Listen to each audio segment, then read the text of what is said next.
Alrighty. Are we live? Wait for it. Out.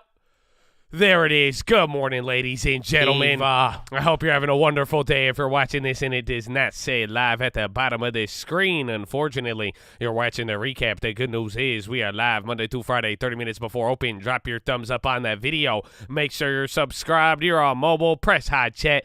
X out the chat. Hit the thumbs up button. Second link for the nightly watch list and main channel. First link for the Scream Alerts boot camp and real estate course. But ladies and gentlemen, I hope you're ready for a very big day. It may not have that much action. However, you are getting ready for this CPI tomorrow. So that's going to be the big deal. We are setting up. There was a couple of headlines overnight. One of the big ones was Buffett in Japan, or looking to invest more in Japan. He did some sort of a yen bond offering. Everybody was excited about that. You had more crackdowns there with China. You had people talking about politics and leaks. I mean, the bonds did chill out, but other than that, that was pretty much the main news, and we are going to see where it goes from there. So it's the setup in before CPI. We are going to go over everything today. I got a couple of things to share with you, and then we're going to get ready for tomorrow, and then the minutes, and then earnings and Chatadonia. The middle of April, the middle of the year is fastly approaching, so I hope you're ready for it. But Chatadonia. Oh, yes. Oh, yes. Good morning. What's up, Frank? What's up, Carissa Highs? What's up, Khalil? Kevin Bliss, forever young. Good morning, Airborne Micah, baby. Juice Trays, forever young. Gunnar, Tim Whitman, baby. Oh, Candy Upton in the house. Inverse King, baby. Praise God. Benny Silverio. Good morning, Daddy. Good morning, Mr. Estrella. How you living? El Jefe. Oh, Stafford. Open Face Sandwich, baby. Good morning. Kira, Astro, CG Trays, William Ward, Craig, MFG, Nuke, Turbo, J Max, oh, Edward Patel, Battleborn, what's up, Corona? Oh my God, the chat's going fast. Chat's going fast. Good morning, Jay Oth. Good morning. How are you? What's up, Picchiotti, Geist Ray, Aria, Stockhouse, Payday Devo, Jake from State Farm, showing little two baby. Good morning. Oh, Laker, Jay. Oh, Chad, look at the chat. Chat is full of life. Oh, Alaskan. Oh, Kurt McGurk. Grannyville. Brenda. Lost One. Christian. Oh, good morning. Chatadonia. Good morning. That's what I'm talking about. Performs. Good morning. Oh, feels. Oh, Charlie told you. That's how we started? That's how we started, man. Let's go. Let's get it, man. Again, I'm sure we're going to talk a lot about the economy and expectations. Again, today will be a lot of speculation on what is going to happen tomorrow, and then tomorrow, I mean, that is for real going to be the wild card. But Chatadonia, good morning. I'm glad that you're here. I hope your morning is doing good. If not, let's make it a good morning. I mean, you woke up. You woke up. That takes you a long, long way already right there. So let's go. Tornado Tuesday. Oh, man, but let us get into the news. Blackstone, they closed their largest global property drawdown fund, targeting deals across sectors such as rental housing, hospitality, and data. The firm secured $30 billion of commitments from the latest Blackstone real estate partners. 3 of their strategies, Global, Asia, and Europe, now have a total of $50 billion in capital commitments. Bond bulls should focus on countries with high exposure to real estate. HSBC Stephen Major said nations with large portion of short and variable mortgage rates like the UK, Canada, South Korea, and Australia will be more sensitive to rate hikes. Major also said 2-year Treasury yields may be excessively pricing in an easing cycle, and 4.5 is an attractive level to buy. Futures wavered as European stocks rose. Treasury yields paired losses, heading back to little change. The dollar weakened, oil fell, and gold advanced, while Bitcoin breached 30,000 for the first time since June. That's big. That one's big. Blue Owl Capital is moving into the private equity secondary market and hired Chris Crampton from Goldman to lead a new business. Glencore proposed adding a cash settlement or element to their previous all-share bid for tech. It's offering tech investors 24% of the combined businesses plus $8.2 billion in cash. Newmont sweetened their offer for Newcrest with a $19 billion bid. Moderna, they fell pre-market after they said a final stage study of their first experimental flu shot hasn't accumulated enough data to determine efficacy. Warren Buffett likes Japan. Shares of the country's major trading houses jumped after Buffett told the Nikkei that he raised his holdings in them and he wants to increase his exposure to Japan stocks. Berkshire Hathaway kicked off a yen bond sale that may price this week, a person familiar said. Accountability, Electa CEO Magnus Billing was ousted after Sweden's biggest pension fund became one of the largest overseas casualties of the SVB meltdown. Swiss lawmakers slammed the Credit Suisse debacle, criticizing government use of measures and blaming the bank's management, but the country's president and ministers need to stop its collapse. Tech's recent run is getting stretched, though it'll fare better this year than last, JP Morgan said. In a global note, strategists said the sector's strong performance may be over discounting further declines in bond yields. They see pure defensives such as telecoms, utilities, staples, and healthcare as a better bet, and note that 3/4 of market gains year to date stem from tech stocks. Hot dog. Russian oil output cuts may be starting to bite. The country's seaborne crude exports slid by 1.2 million barrels a day last week, the most since December, and they are less volatile for 4-week average fell of the tanker tracking showed. While that may be an indication of lower production, it also underscores the challenge in modeling market outlooks as it's unclear what Russia actually is pumping. Alibaba entered into the ChatGPT fray. The firm will integrate its new AI model into its Slack-like office chat software and smart speakers. Meanwhile, China plans to mandate security reviews for ChatGPT-like bots as they could operate, and the U.S. opened an inquiry into how regulators and firms can ensure they are trustworthy, legal, and ethical.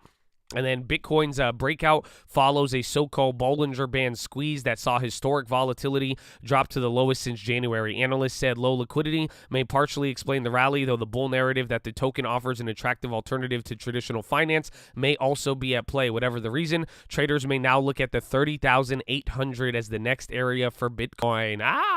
9 a.m. IMF releases World Economic Report. I think they downgraded output by 0.1. 10:30 IMF releases Global Financial Stability Report. 11:30 Janet Yellen is speaking on priorities for the IMF World Bank meeting. 12 p.m. April WASDE report for the U.S. or for agriculture. 1 p.m. 40 billion of 3-year notes. 1:30 Fed Goolsbee. 6 p.m. Fed Harker. 7:30 p.m. Fed Kashkari, and then Joe Biden begins to visit Northern Ireland and Ireland, and then EIA short-term energy outlook is today, and then Moderna has an investor day.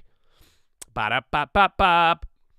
The NFIB small business optimism fell to a 3-month low of 90.1 in March, well below pre-pandemic levels from 90.9. More small companies said they had difficulty getting a loan after bank failures. Latin America data on tap. Brazil's IPCA inflation slowed to 4.6 in March from 5.6. Mexico's industrial production rose 3.5 year on year.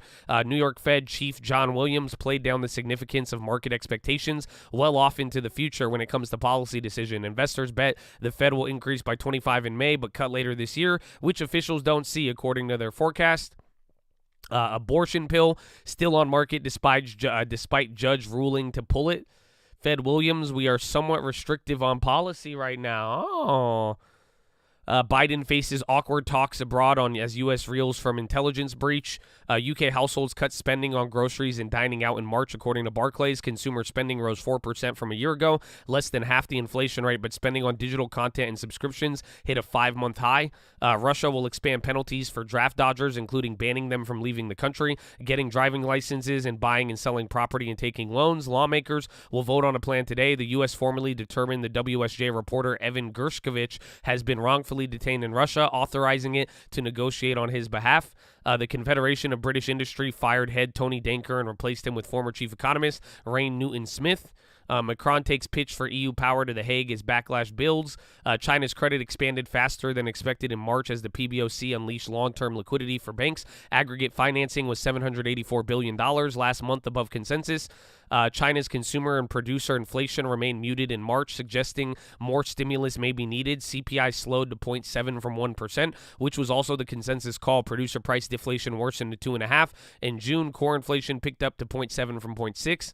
The Bank of Korea kept their key rate unchanged at 3.5% as expected. Philippine Central Bank paused its hiking cycle, and their downtrend in inflation continues this month. Taiwan's exports fell more than expected in March as global demand for electronics remained weak. Overseas shipments plunged 19% year on year versus 15.5. China bets $1.8 trillion on construction that will boost the economy. Ueda's dovish stance looks unsustainable as price pressures bite. Today's WASDE report, Argentina's corn and soybean production outlook may be revised down, while U.S. corn ending stocks are also seen 20 million bushels lower than the previous forecast. Global inventories for both commodities are expected to be lower than earlier expectations. Soybeans advanced while wheat and corn fluctuated. Sugar surged to the highest in more than a decade in London. On tightening supplies, crude reversed earlier gains. Gold and copper climbed.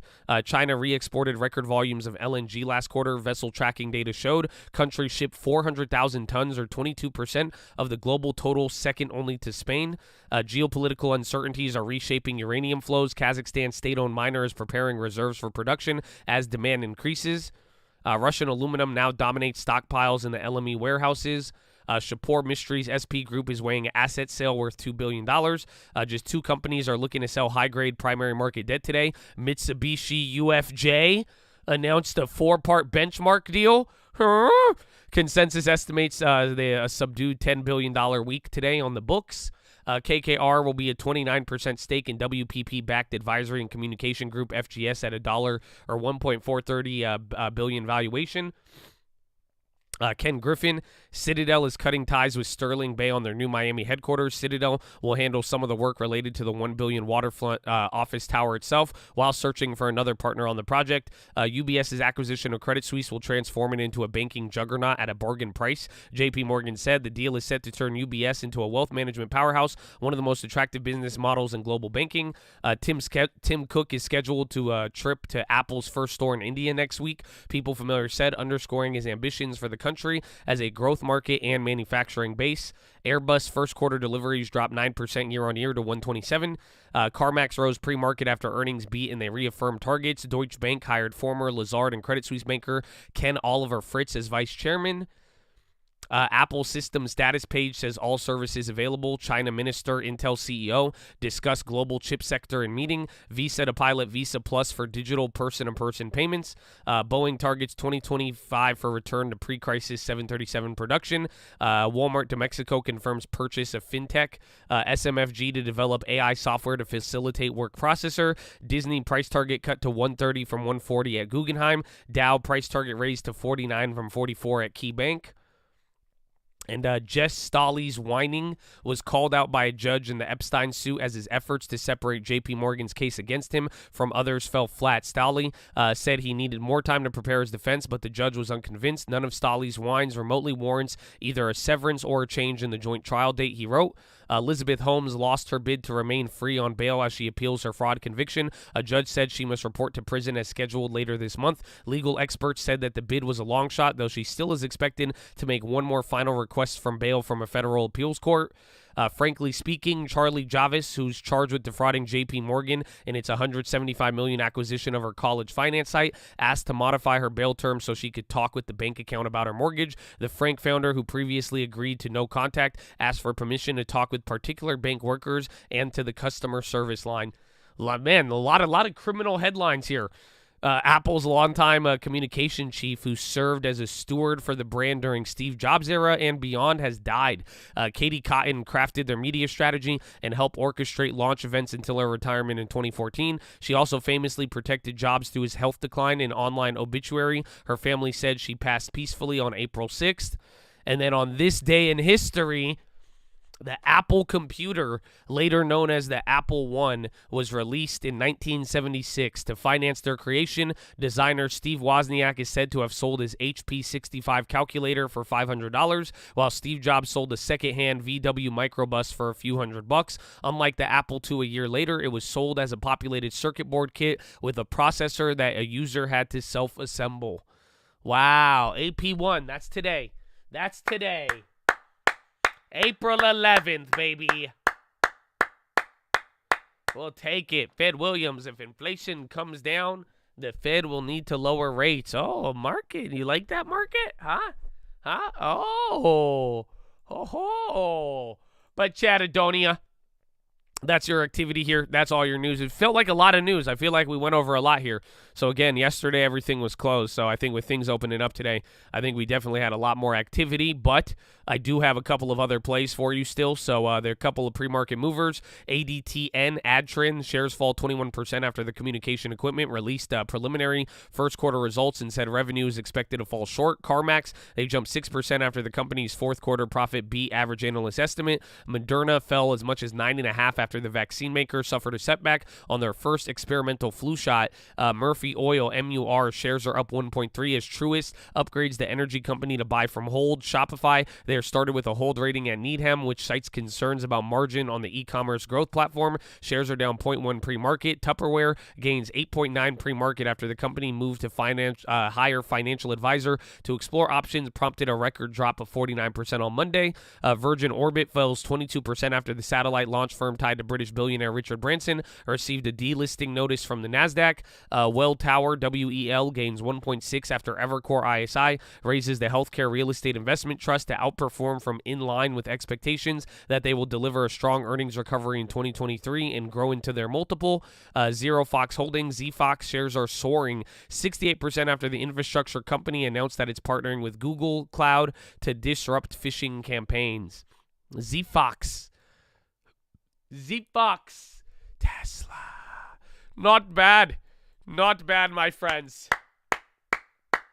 So again, you're getting Fed Williams headlines right now. You got a couple of pre-market movers. Again, a lot more activity than yesterday, but I feel like yesterday had more market-moving headlines. So a lot of news here today. Nothing's too crazy. Again, I think Buffett in Japan would probably be your biggest headline here on the day, and then now the IMF and any of the Fed speakers, and then getting ready for tomorrow. But Chad, we still got a decent amount of time here, so let me go to the potty. Okay, I'm gonna go to the potty. Are they still on ad? Is this still an ad? I think it might be an ad still. Okay, I think we might be. We'll find out. But I'll be right back. Follow me on Instagram at The Trading Fraternity. I love you. God bless you. Good morning. And, yeah, let's go, Chad. Good morning. How are you? Did you like the video? I hope you liked the video. I hope you're feeling good. Oh, yeah, the poop time. I just need to go pee. I already pooped. It's good. We'll be back. I'll be back soon, man. Don't worry. Just follow me on Instagram. In London, and we're looking once again at the volatility in bond markets. That's the white line here compared to the lack thereof in stock markets, or at least the perceived lack of volatility for those old enough to continue looking at the VIX. It's the MOVE index that I think is the more interesting. The bond market volatility shot up during the SVB and Signature Bank crises, and has now come back down by about a quarter, but is still relatively high. In fact, still holding at the same levels that we saw essentially in March of 2020. Joining us now is Bloomberg credit reporter Priscilla Azevedo Rocha to talk to us about this volatility and what's causing it, Priscilla, and will it come back down? Hi, Matt. What is causing this volatility is this perception that funding markets, they're getting distressed, even if there is nothing like fundamentally wrong with markets per se. Is that during COVID, a lot of companies had a lot of government support, they kept afloat. And now, since with the withdrawal of the support, then the maturity wall of many of those companies' bonds coming to an end, they're starting to feel the distress. Yes, and certainly in Europe, we might see that with European businesses issuing debt that was then bought up by the ECB due times of crisis, and now they're not the buyer anymore. So is the market open for everyone then, Priscilla, or are investors just much more discerning now? So the market as a whole is open, but investors have become way more discerning. So now issuing debt has become way more expensive than it was only a few months ago, especially after the banking crisis. Companies and public sector issuers, they still have a lot of access to funding markets, albeit at higher prices, but banks have mostly been absent since the terrible March that we had. And so if banks are absent, what does that mean for the economy? That means that getting access to funding is becoming more and more expensive. If banks have less lines of credit in bond markets, it means that they can raise less money. Therefore, when that decreases, that shrinks their own lending activities. So for the general retail corporates, it becomes harder to access funding. So if the banks can't raise, they can't then offer good rates to others. Yeah, okay, that's Priscilla, right. Thank you very much. Priscilla Azevedo Rocha with the latest on the credit markets. For more market analysis on credit and much more beyond, check out the Markets Live blog. MLIV Go is the function to use on your Bloomberg terminal. We'll be back. We'll be back. So, Chad Adonia, I hope you're ready for it. Today will be an interesting one. We were pretty much neutral. We're barely up now. But Chad, how you feeling, man? You feeling good? Why does everyone sound like they're from South Park? Honestly, if you really like listen to a lot of like television, I feel like everything sounds like South Park. And then like you can make everybody sound like a South Park character. You know what I'm saying? It's hard to explain. It's hard to explain. But Chatadonia, how you live? Oh wow, where'd that go? Anyways, let's go to the Daily Post. Let's see what the chat has here today. 250, noggin at 210. Paper trading swings until I master the art. God bless Chatadonia. No plays, waiting for earnings. Spy on the rise again. Hopefully I can catch a good entry point. Make options great again. Bitcoin selling FRC. Cash secured out at $13 strike. Expiration April 27th. 7 contracts. Hopefully could buy them back cheaper on Friday. Let's go. Remember, earnings is in 2 weeks, and those bank updates should get them moving. CLSK, June 2.5 calls. FRC for the run-up. Cano, a lot of maybe these will be our small movers here today. Cano, $5, 10.20. Think they could be bought out in the next couple of months. Of course, obligatory SPY 410 call. I think we pump before CPI, 10%. Let's get it. Buy a March TLT 25s, 125 calls soon. This is a Hugh Hendry play. Slightly changed. He says buy 100 calls in the money for December. Amen. JDSU, God bless you. God bless. Is playing intraday strength weakness on market direction. Too risky to swing here. Andres, will China stimulate or depress the economy? Rollies or risk off? In my opinion, we are going to find out. Got clapped by Hexo. Going to look at selling at some point today. I did too. I'm holding that one for a little bit just because if the price of Tilray goes up, it'll go up there. But if you kept it small, it shouldn't be too painful. So we will see, Chatadonia. But thank you for posting. Let's go, baby. What else we got? I'll give you guys a couple minutes. You got, let's go, Chatadonia. Where's the rest of the plays? What's the first play of the day? What you got for me, Chatadonia? Post it in the chat. Let's see. Apple call. Bear ladder. Oh, no. I'm not in DWAC still. TQQ. Shop calls. Lucky chat. Got Google Glass. What's that? Already positioned. Shop calls. SQQ. Buy TQQ. FRC shares, Grand Rising, LMT calls, Rise and Shine, UNG, Microsoft puts, Macy 41235, GBTC log, LMT 505, PBR, SBUCK, SPY puts, Tesla shares, Macro long, ACAM, Tesla calls, IWM, QQQ, UUP, Cell ES, SPY 360, FRC shares, Meta puts, Brazilian stocks, MU put, Ready and Waiting, Troika, Tesla, SPY Iron Condors, Venom calls, IWM, Tupperware shares, you know that, we on Baba, Watson Boyle, Cavalog, FRC, Lumber Futures long, Doge, Roblox, Meta puts, EWZ, short AMD, Tesla puts, TSN long, Amazon puts, holding MES short, just waiting, PDD, $75, PBR, calls, taking profits from long and then shoring up the shorts, 4,100, SPX puts, MSTR, Rivian to the moon, Paris trade, short NVIDIA long, SCH double, Bitcoin long, Lyft calls, PayPal call, UWMC, BITF, Baba calls, getting healthy, CP3AI, Doge, trading gold to silver, PayPal call, Doge, SPY call, Sam Corona, KTAT, short pins, long Boeing, FRC, Snap puts, crazy Tesla, Square, Amazon, Meta, and Sox S as the final. We'll take it, Chatadonia. Good morning. Oh, man. Oh, we still got good time. Talk about good time, baby. Talk about good time. Oh, so I got a couple of plays. My plays aren't as good as yours, I don't think. I'm very, very simple today. I'm just going to be watching FRC, Schwab. Again, Schwab had a lot of activity. ACAM, they finally moved up today. They have a nice little upgrade. Then CarMax and Myrna, going to be watching that. And then just Walmart and McDonald's and some of the more defensives alongside of healthcare. We just want to see how they hold up. But other than that, really getting ready for CPI. I want to see how the market sets us up into it. Clearly, it's either banks, tech, or defensives. That's kind of how I'm chopping up the market right now. I think those are your 3 categories. Maybe you could throw energy, and then really we got to see how they all end up. Watch bond volatility coming into tomorrow, and then just get ready, man. Tomorrow is going to be a wild one. Oh, all the week, all of April. Oh, man, it's an honor, Chad. And it's starting to feel like summer, man. I went outside yesterday, and it was like sunny, bro, and I got like super excited. So I hope you're excited because this summer, Chad, that's not summer, but it feels like summer. You know what I'm saying, man. You know what I'm saying. Good morning. So, Chad, we got about 2 minutes. Is there any pressing questions?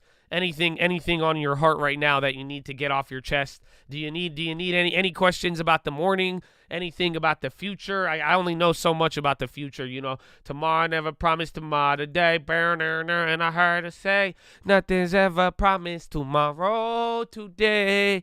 Oh, what you got for me? What do you got? God bless the chat, baby. Goldman moved Whirlpool from neutral to buy. There you go. How about GE? I feel like Whirlpool's kind of been down. Amazon's on the low right now, and Micron, remember we had chip activity from yesterday? Went to first class. Trees it does feel different. That's what I'm saying. I like it. Apple, God is great. I did go on my lunch date. It went well. The girl is super cute. I think I'm in love. That's good, man. I just don't fall in love after like one time, but like, amen, man. I'm happy for you. That's an exciting time, okay? So make a good trade so that you don't make a bad trade and then you like mean to her when you next see her. You know what I'm saying? We got to keep you in good moods now. You know what I'm saying? Jigglypuff at 11:30 today, following the IMF, and we already got one of the IMF reports as well too. So we are going to see how that plays. But Chattadonia, it's game time. Let's get into it. You know how it is, man. You know how it is at the cult. Here at the cult, before we do anything, before we try to chase the dollar, before we try to enrich ourselves, we got to pay homage to a very special group of people who has sacrificed more than most of us ever have and ever will. And I'm talking about the veterans of the United States of America. So on behalf of the cult, the people here, the people not here, I want to give a huge special shout out all the active servicemen, past servicemen, anybody who has served this country. For real, God bless you and thank you for your service. Even shout out to the families and their sacrifice as well. We love and appreciate you, and I encourage all of you to show love and appreciation to all of your veterans day in and day out, baby. So God bless you and thank you. And shout out to anybody else helping out their local communities, all the doctors, nurses, teachers, firefighters, police officers, people helping out at the nonprofits, people helping out the old ladies, anybody being a light in their community. I hope you know you're appreciated as well, too. And thank you, thank you, thank you. But ladies and gentlemen, please rise. Place your right hand over your heart. Say it with me. I pledge allegiance to the flag of the United States of America and to the republic for which it stands, one nation, under God, indivisible, with liberty and justice for all, baby. Senator Jets!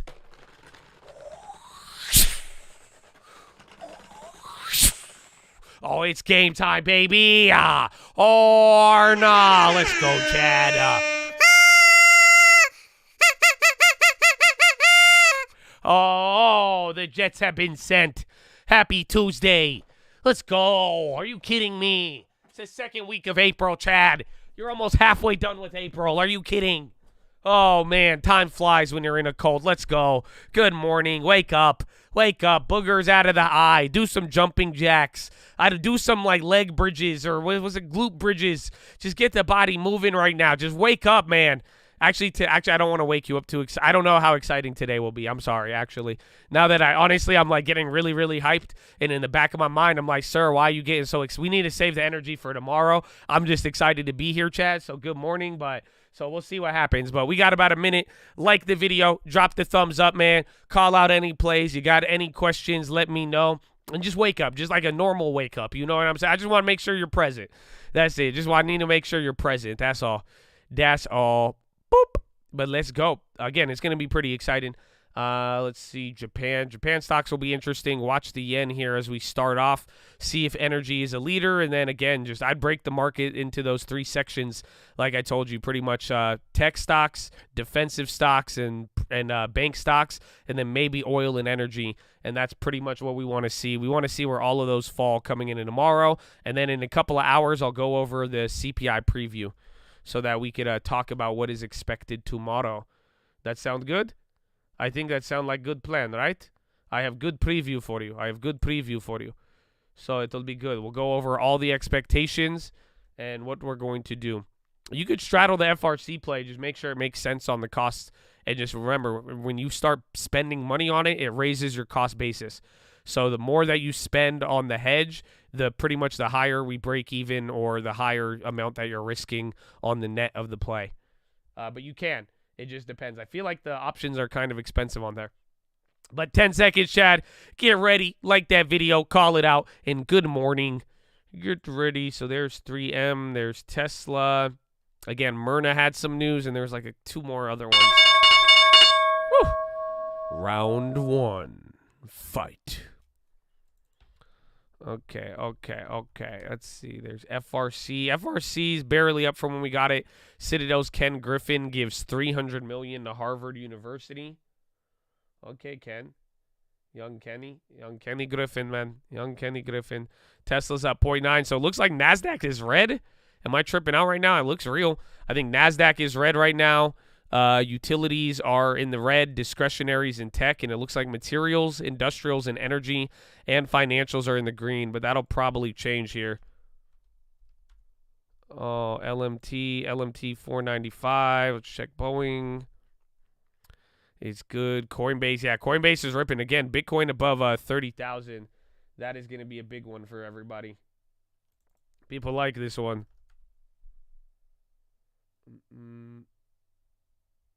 Let's see what's the other one. Restoration. 3M's going up again. Watch the bank stocks. Bonds are break even right now. They were up a little bit, then they started selling off there. Again, let's see where the market's at. You just had Fed Williams too. Boeing 1.6, 40. Damn, you're at 41.10. 41.10. Where's the next? I think 41.19 and then 41.20. So you're actually holding a very good level. Otherwise, to the downside, I'd watch 4,100, and then we'll see where we go from there. NQ low. Tesla, yeah, NQ's down. I mean, SPY's at break even, so is the Dow. Small caps are up. FRC's on the high now. Again, 1420. Where's Baba? Doing decent. Baidu's a little bit lower this time.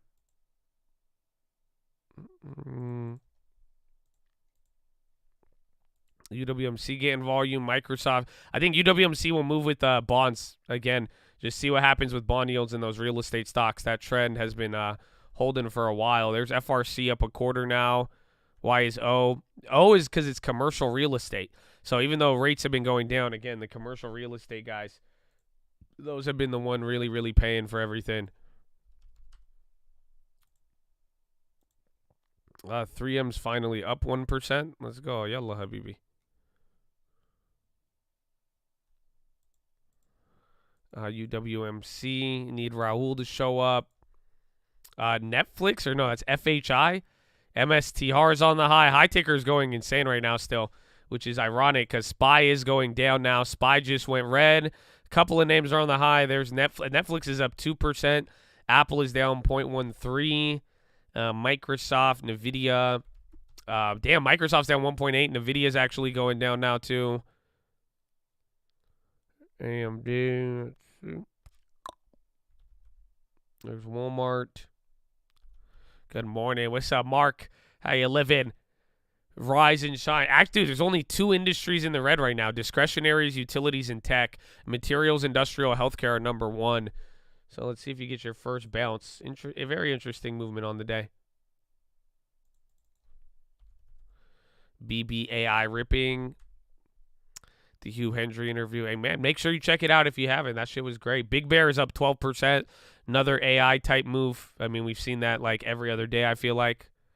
BA going crazy. Yeah, 214 again. FRC holding 1412. Coinbase on the high. So is Tesla now, too. Tesla's up 1.8. I think Microsoft's the only one that's like really down right now. Microsoft and Amazon. It's very weird. So, again, not all tech is up. Microsoft and Amazon are down a decent amount. JPM pop, 128. I think Goldman's up, too. Doing decent. SMCI, small gain. Or, again, SMCI was going crazy the last couple of days. Yeah, they're already up 2%. I mean, that one, I feel like it's just up a lot. I don't know. Actually came down from that one rally day we saw the other one. But that thing moves a lot. CRH. ACAM went green. Wish I bought Carvana at 7. CarMax, that's the earnings. KMX, they're up 6. CarMax actually doing decent. CRM's on the high. Affirm, Tesla again, JD, Disney, a lot of things on the high right now, actually.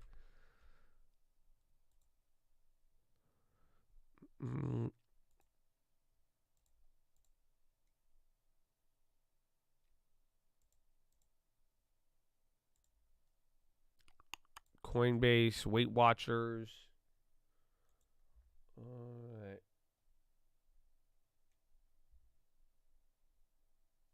Let's Let's get out of these. I like Baidu, but I want to go with Baidu, but I think we're gonna stick to neutral here. You know, I'm not gonna degen it. Netflix is killing it. 2%, 2.3. SPY's going up right now. So you sold off first couple of candles. Mostly everything's green. I don't even know how we even dropped on those 2 candles. It seemed like everything was running.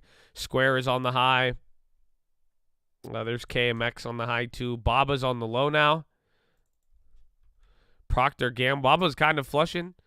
A little bit BA. Strong like bull. Strong like bull, Habibi. Baba on the low now. Everything, again, real estate just went green. Utilities and tech. So tech is actually still down 0.35. That's probably because of Amazon and Microsoft. But still. And then Tesla, 188. Still a decent amount to go. Where are we on our Teslas?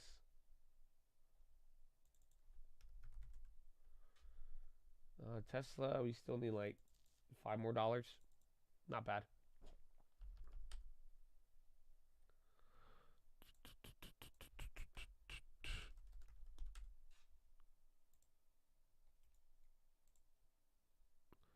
Zim is going nuts. Morning, Chad.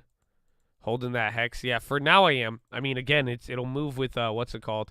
It's pretty much the same price. Damn, it went up to 140 in the morning, but it's just going to move with the price of Tilray now. So we just got clapped off of buying, and then they announced the price, but it was just way lower. So at least we know it'll hold a decent level. NVIDIA's flushing now. AMD. So chip makers are actually on the low. Baba is taking like 2 big candles there.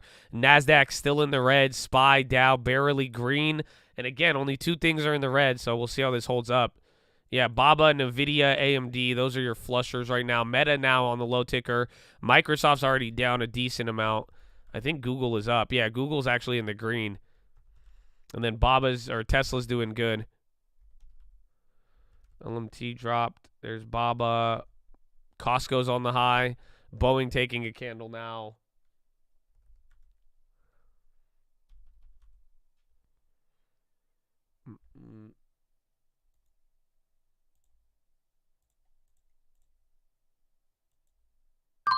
Okay, and I sold out of 3M, like a $90 profit. That was from the other day.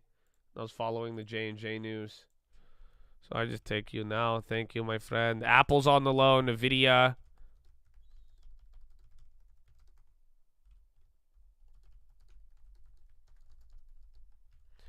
Be fly up. Let it be fly. Let it be fly. Okay, we got the 3Ms at the white.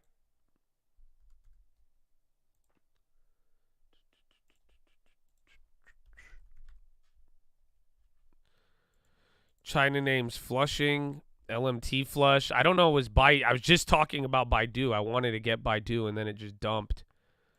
But I don't know why they are selling off like that, but I'll take it. I'll take it for now. Hexo. Yeah, Hexo got smoked immediately. So we bought at 160, and then the deal came in at a value of 120.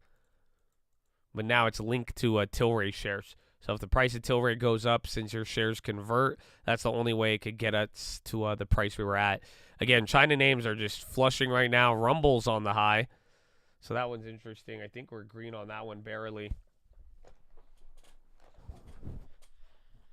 Why is snow dumping? I feel like software names have been moving a lot as of late. BBAI still up 14%. What's that other one? ZFox? Yeah, Zero Fox. They're the ones who got the Google partnership. CarMax on the high. Post-earnings continuation. They're running a little bit there. EBS 2%. They hate me. That's great, man. Almost back to $13. I think MCRB, that's the one from yesterday. That one's even holding up.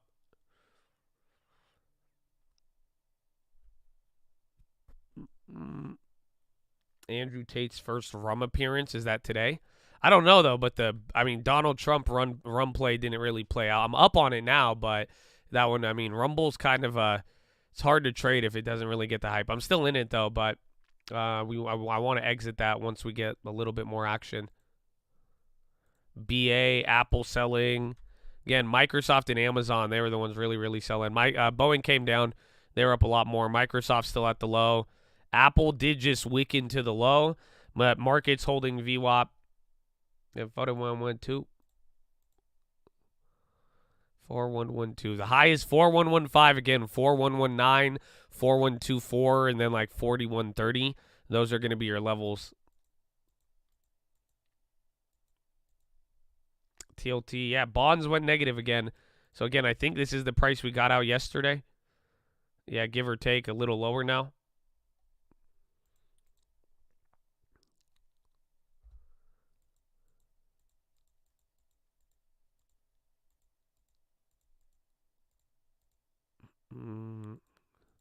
MCRB, yeah, they're up for now. Fun now, my friend. Fun now. The Weight Watchers on the low, 550. The yen leading this. We'll see again. The yen reacted because of young Buffett. I'm surprised though it's gonna hold up. That's a big move, 0.25%. But people are kind of getting worried that what's his name's policy, that the new guy, that pretty much the yen is gonna weaken again. So 4110, you're going to the low now. Again, low of the day was 4108. We're still very, very high. And just compare holding 4100 here today to how you traded yesterday. So, I mean, you're at least doing a little bit better. The highlighted tickers on the high-low is 52-week high or 52-week low. Yeah, CarMax is up there. They're still holding. Again, Apple's on the low now. AMD was there. Amazon, too, I believe. They were the first ones to hit the low. Even NVIDIA now, they're selling off a little bit more.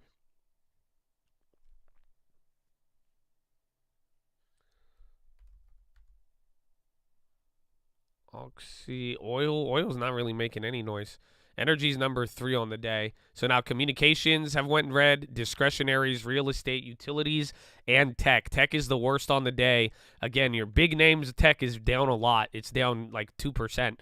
As a whole, it's already down 0.6. So you don't really see it here today. There's a lot of things holding up, but keep in mind, I mean, just tech is not doing good. Is that FRC dumping? Yeah, FRC starting to dump now. FRC is flipped. FRC actually getting some decent candles. And then SPY, first new low of the day. Regional banks are about to go red. Google is on the low.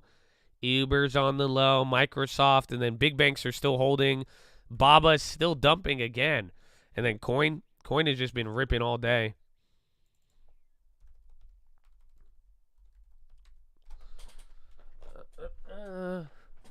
Juggler statements. MCRB is in like 2 or 3 weeks. I believe it's at the end of the month. So you got to be careful with that. Google Fat Chicle. I mean, it was up there. I just saw it take a red.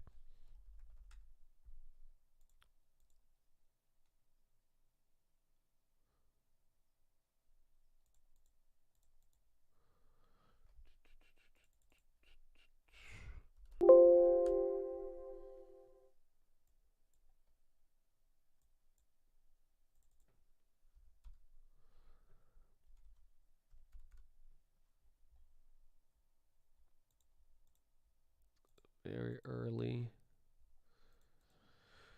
What's up, baby? What's up, man? Okay, I buy HBI. We did back in the day, well, last year, and then we sold it. Zim is up almost 8. CPI is released tomorrow morning. I have the preview for you, too. So after, let's see where these opening moves take us, and then we are going to get into all of that. I have the breakdown, the expectations, and a little bit of context for you as it relates. We should go through all the CPIs, to be honest with you. Like, we should have a CPI flashback today. You know, we should go back to all of the events that happened. You remember when it was transitory and it wasn't transitory, then it was transitory, then it wasn't transitory. You know what I'm saying? We need to go over that. That'll be a lot of fun. MPW.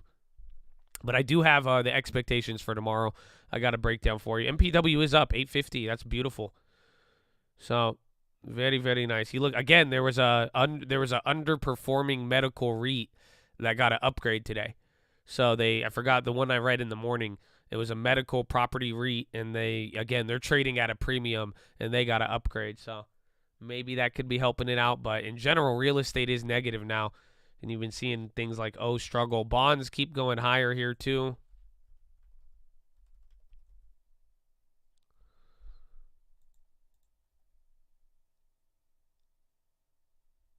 Oh, this is the 14-day low.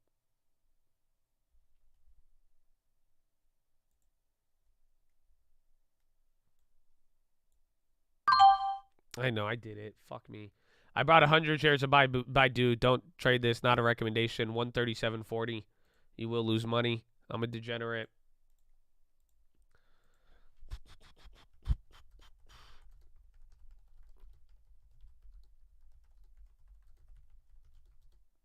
See, so I got rid of one play today, and then I just added another one.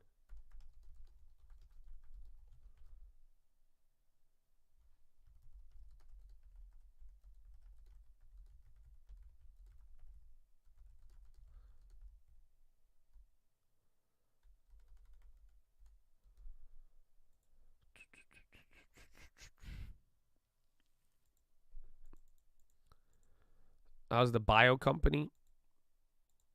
Which one? That one's up, I think. MCRB. And then that one, I mean, like I said it on the watch list yesterday, we might have to just make like a biotech video for this month, because I'm telling you, the amount of biotechs, the schedule is active this month. You know, April is going to be a very, very active month, it looks like. So it all depends.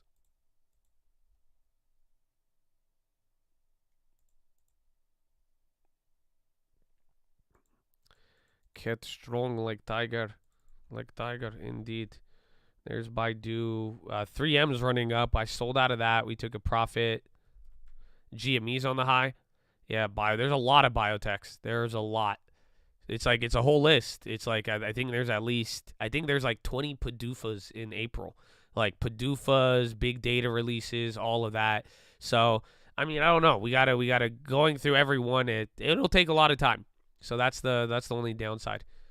But if we could do it. We could do. I don't think it's out of our realm. Baidunius. There's IEF. Again, bonds are low of the day. China names are just getting molly-whopped. I sold 3M, not for the long term. I had shares to flip. I'm still in Hexo from yesterday, yeah.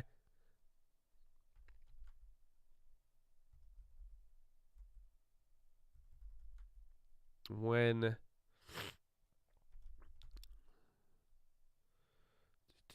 put the list, the list of the biotechs, yeah. I'll get that posted for you. I don't know if I could even fit it in like one shot. I'll have to write it on like Notepad.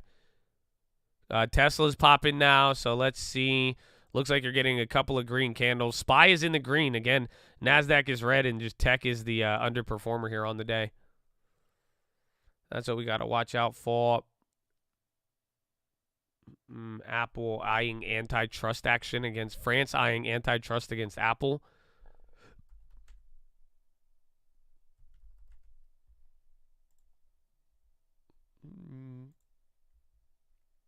FRC came back a little bit. Amazon is killing me. Amazon just woke up down 2% today. Very wild comparatively. And it was looking decent. SPY's getting back up to opening candles. Again, bonds are not playing along. Defensives, HD, J&J. I want to say even utilities. They're holding up a little bit. Again, best on the day right now is energy and materials, and then healthcare, and then even financials are holding up. Yellen talking. Oh, no.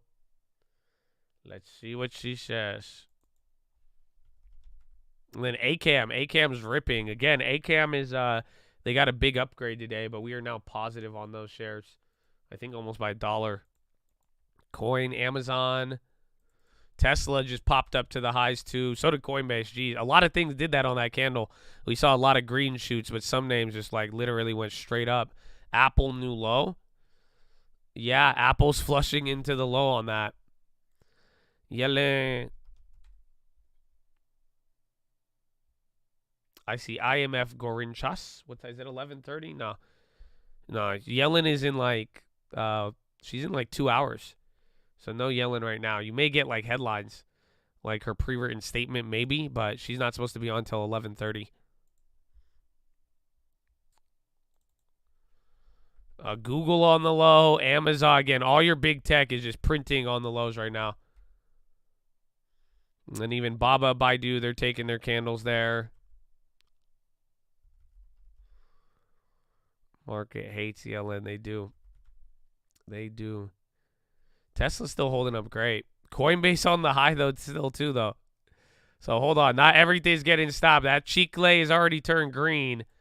My goodness. You're holding up this level very well. Again, you're stuck between 4,100 and like the high, because if we break through 4,130, remember that takes you to 4,150. So it's like we're either going to stay near 4,100 or we're going to get closer to 4,200, but it's holding quite decent. EBS on the high, Coinbase is on the high right now, Qualcomm on the low, BFly, Oracle on that, MU large activist maybe building a serious stake in Micron. Maybe that's why it won't drop. I'm surprised people aren't flipping that one harder. Watch out. You may be getting that one a little early. I don't see anything recent on that, but if it is activist on Micron, people will go insane on that. Again, Micron used to be a hedge fund hotel. So I'm sure people would love to buy into that. Again, just remember what happened with like Disney, CRM, shit like that. BBBY, Teladoc on the high. Starbucks is on the high as well. Carvana. Bob. KMX, that's the earnings. They're still holding up. Cigna's on the high too. Microsoft, Amazon, though, flushing again to a low while healthcare is hitting a high. Teladoc is running 2.5% up on a high candle right now. Yeah, Tesla's really fighting back today.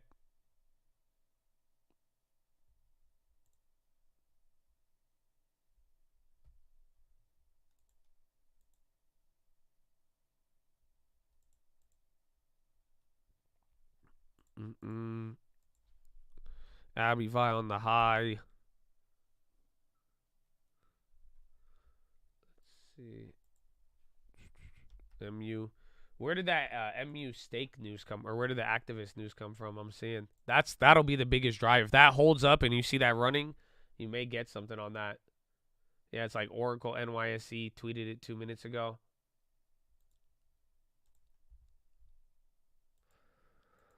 Coin is on the high, CVS, so Micron's starting to move. I'd keep watch on that.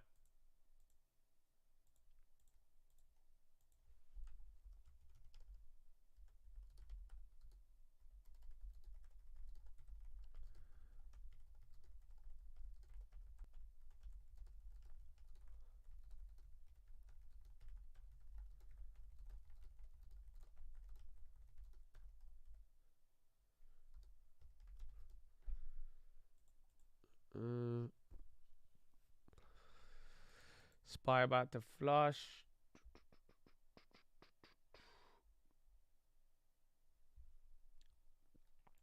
There's Micron, SWK on the high. Manchester will accept third rounds of bids. Sportico says. NVIDIA flush. No, I closed that Microsoft short. I closed that the same day. Yeah, I closed the McDonald's one too. I closed that one yesterday. Again, I was trying to type that in. I was trying to get to what's it called? Get to my neutral point. And then again, I added a Baidu today. I'm sorry. Tech flush. Tech has been flushing. Tech is the worst on the day right now. Tech is down 0.75, even though the NASDAQ is only down 0.2. NVIDIA, Amazon low.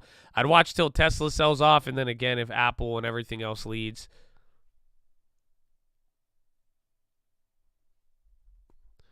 Apple low. Tesla. JPM on the low. So watch the banks. Banks have a decent amount of cushion. Big banks are up a lot. Even regionals are up 0.5%. Swiss finance minister, liquidity flowing back from Credit Suisse. Again, you're going into the lows now. Apple is hitting a new low. Bro, Apple's 2-day sell-off's pretty big. Still very surprised we're at 4,100, though. So, again, I think 4,105, 4,106 may be a soft level, but realistically, just 4,100. I mean, you didn't even hit that till yesterday in the last minute. Tesla's still getting some greens. Yellen says vigilant to the downside risk given the war in Ukraine.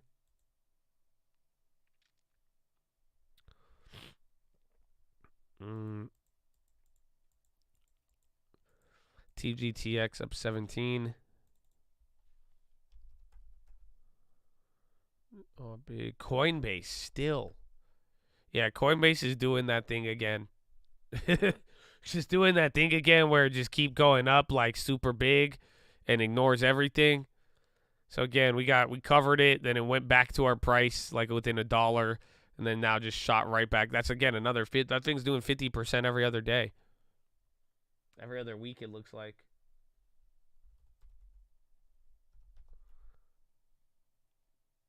Meta strong like bull. Meta is actually green. Again, I thought they were about to go red. Google was solidly green and gave that up. Josh, I don't want a short coin. Nah, man. It's too expensive. It's very expensive, man. It's not cheap, you know? It's not cheap.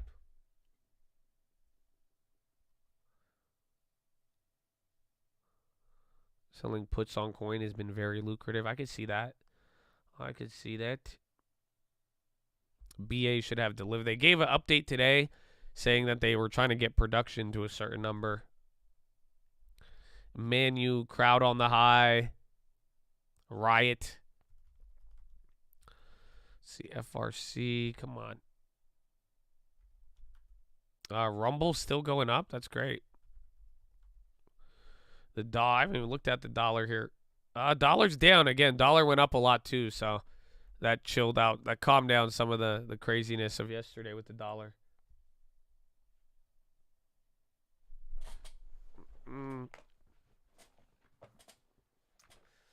Is there any news day? Nope, nothing. I mean, IMF. You're going to get every like hour up until like 11 or 12. You're going to get I think the next latest thing we're going to get like IMF financial conditions.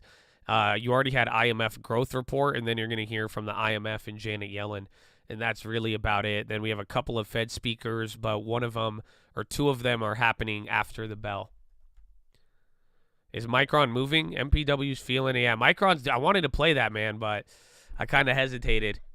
And then again, I don't want to keep buying 20 different plays, but still, no, that one's good. If that one keeps holding, again, I think they're the only chip maker that's up right now.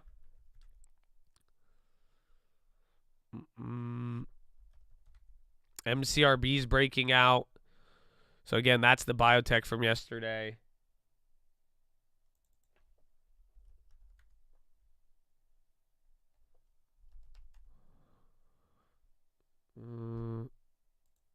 Manu, there's 7 potential ownership groups to bid. Let's see. Manu's still been kind of guttered. They're working their way up, though. Sox, S, Palantir, big move. TSM is up. Coinbase is insane. Yeah, Palantir's up 4% right now. And Spy, I don't know. Spy's still hanging out here. RGNX, what's that? Yo, I see a couple of biotechs. Regenx Bio. PLX sounds very familiar. EBS 4.5. No. UNH, ADP on the high. Yeah, MCRB's working its way up there. Crowd, dude, I've been seeing crowd on the high ticker all day. And then bonds are staying pinned. Spy still at the low. Motor 100. Dude, you're just right where we open. How much time has it been? It's only been 30 minutes, 30 minutes. How's your volume looking? 5 minutes, very low volume. Tesla's starting to give up now.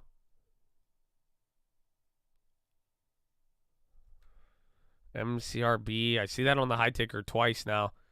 So they're decently moved. They're moving decent.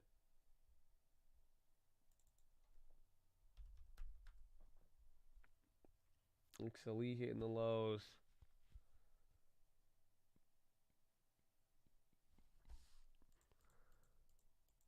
Like ratio is disgusting. Oh, y'all ain't like the video? I said y'all should like the video. We got a big CPI preview today. So I'm gonna sell it to you. So you might as well get the pre-order in now. Call it a day. So that's a new low on the day right there.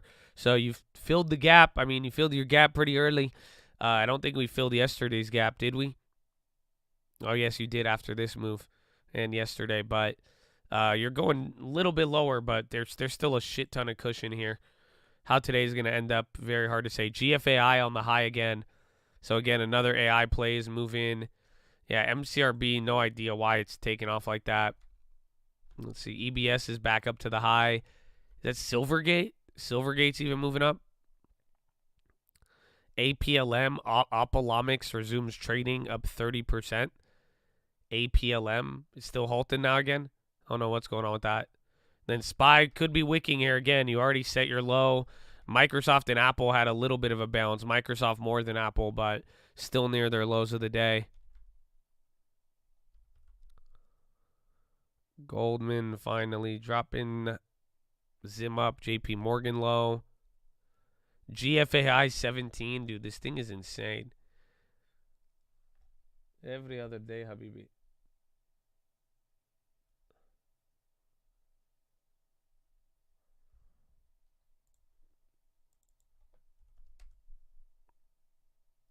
What is that?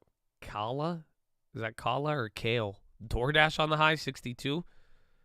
Oh, DoorDash, you go, Habibi.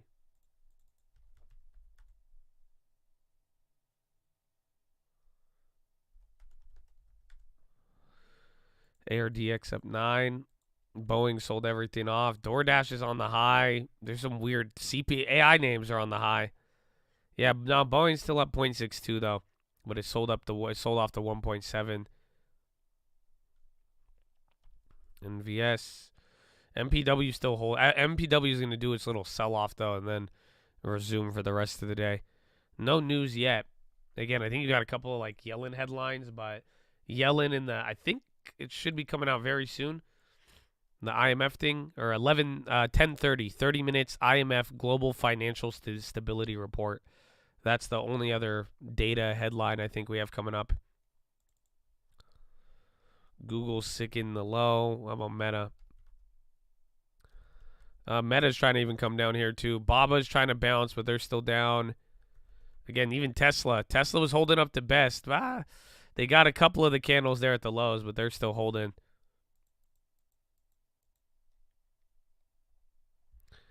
FRC. No, he dying again. He did that twice. Then GFAI again. All those plays are still holding. There's Rumble. Restoration sold off. Asshole. GHL on the low.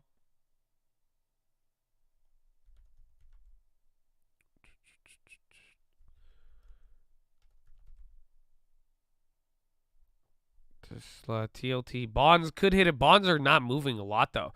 I mean, ahead of CPI, like we've moved pretty decent the last 2 days, but it seems like the bonds are kind of chilling. I mean, it seems like TLT is, no, yeah, even then they're at 0.3. I thought they would have moved a little bit more. UWMC, they love the low interest, right? Ooh.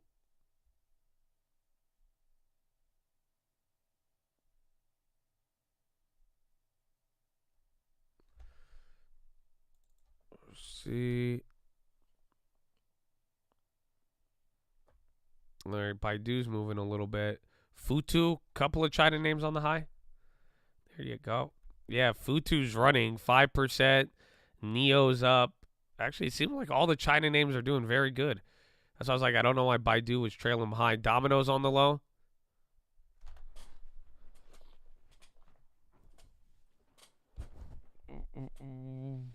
KR is still down 1.5. Starbucks was killing it all day. I don't know if they held their gain. So SPY bouncing. You hit a new low. It was like 4108 or some shit. 4106.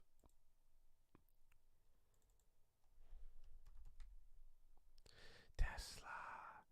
Let's see if Tesla MCB on the high. This NVIDIA, Intel, and Portland General Electric get into a solar project. Yeah, Starbucks up 0.85 at the high. Even Intel's up. Micron, they had their little run and still holding. Again, you had a little bit of those rumors earlier. PayPal on the low. What's going on here? Carvana and Coin keep going. I haven't looked at Carvana. I've been looking at CarMax. I'm sure that's why they're reacting. SPY catching a candle up, trying to get to VWAP.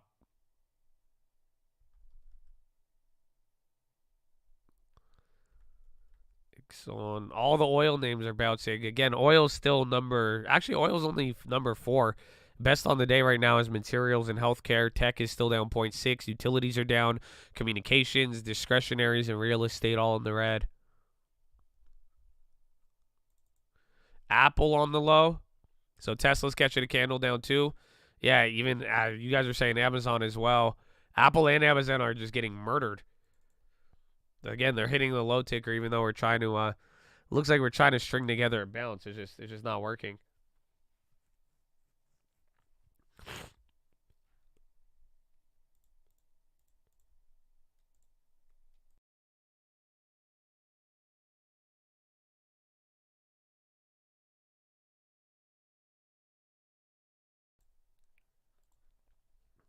Apple and Amazon right now are both flushing. Watch even any of the China names if they start going too. ENB. Yeah, man. Apple, Amazon. Very, very bad flush. Very bad flush, Habibi. Not a good way to wake up, you know? They both big tech. They say, I want to be small tech today. You know, they both sell. Amazon 2.3, man. 2.3.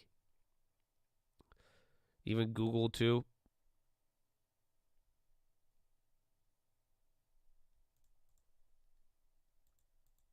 Visa about to go.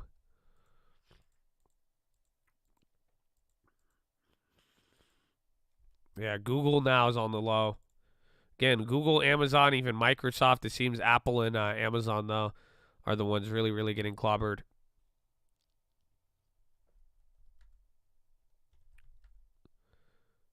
MP steady gains. That was a wild one. Let's see, Tesla, you hold.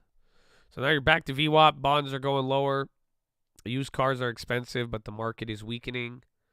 There's an update here on used car prices. 4110, still a very solid level. So regardless of what you're seeing today, how it feels, I mean, it's not a bad day.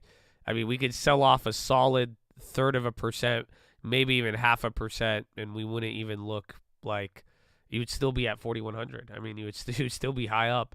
You would be into the highs of yesterday. Apple's still flushing, though, man. I don't know if that could happen all day, though. It's just if Apple's literally on the low ticker all day with Apple, Amazon, and Google, I can only imagine how it's going to play out. But for now, still got room. EBS is at $13. Oh, my goodness. And MCRB still working. It seems like Abivai, Healthcare, UNH, Biotechs, they're like all in their own little world here today. Again, healthcare is breaking out. SPY's at VWAP. SPY's in the green now, 0.04. Dow is up 1/4, and then NASDAQ is down 1/4. Yeah, KMX might go round 2 here on the earnings continuation. Again, even Carvana, that is a sympathy apparently. CL, Cigna again. My goodness. And then Amazon and Apple just keep taking red candles. Very wild, actually.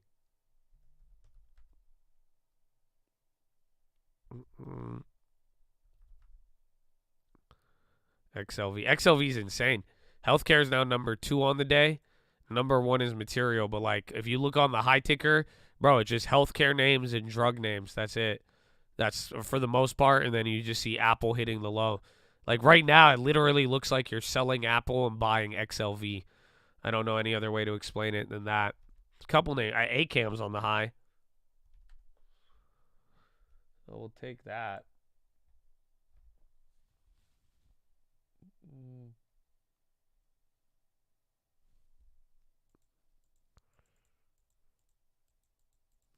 Zim going up.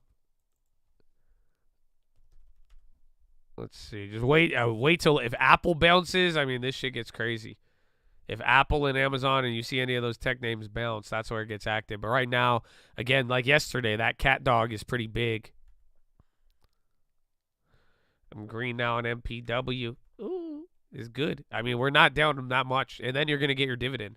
So that's the beauty. So you're about to get, I mean, now we're like 10 cents from our price on MPW.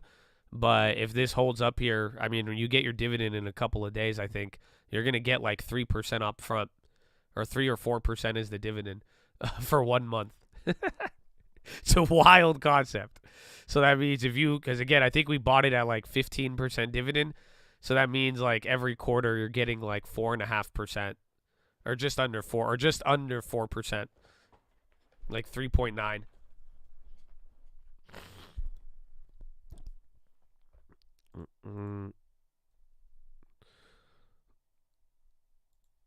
Let me see. When is the payout date on that?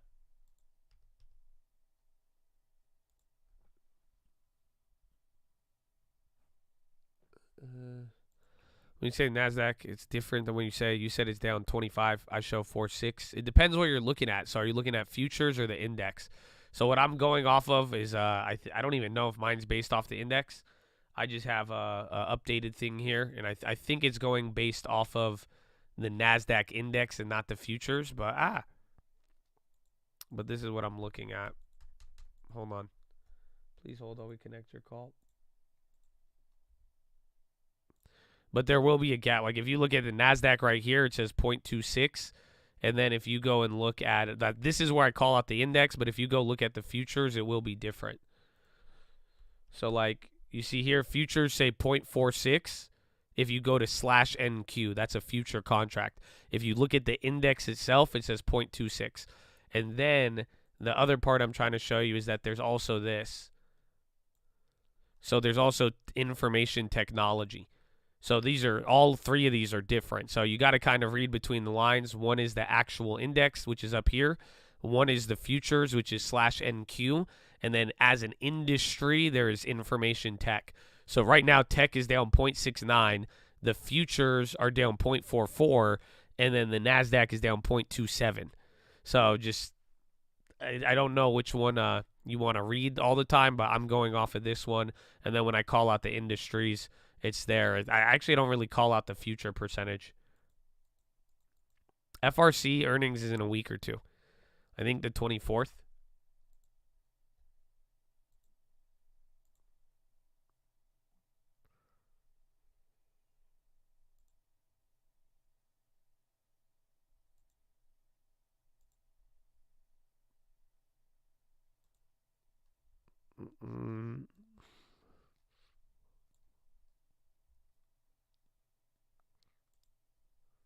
Yeah, that too. There is a difference between the NASDAQ 100 and then the NASDAQ composite. And then shout out our divvies. Man, we should have just threw all the money in at MPW. But so when's the payout? April 13th. So April 13th on MPW. Now the yield is about 13, but so I think we're gonna get like 3%, not 4.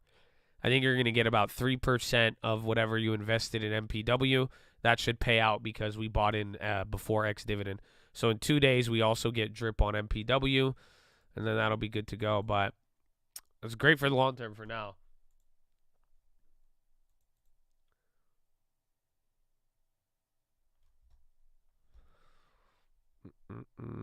I'm just waiting. Because I feel I'm going to open up the long term, but I feel like if I open up the long term, something's going to happen. I don't know if you know what's going to happen. If we open up the long term, something might happen. You know what I'm saying? I don't know if I want to. I don't even want to expose you to it. I did expose you to it, which is good.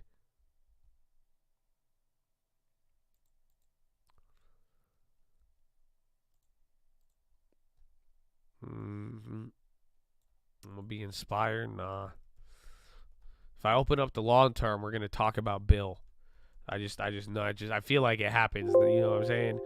I feel like if we open up the long term, someone's going to be like, what about Bill? Are we talking about Bill? Talking about Bill. I'll be like, no. Apple's still at the low, man. That's wild.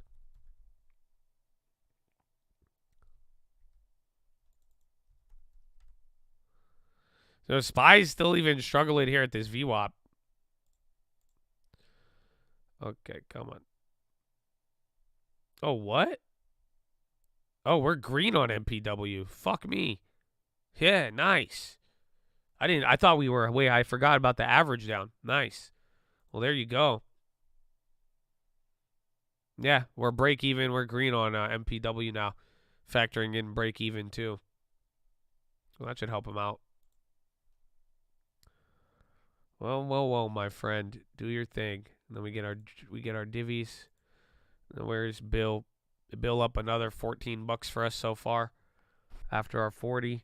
Well, guess what? We're 12 days in.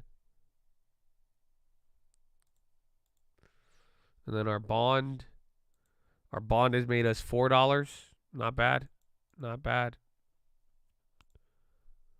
All right.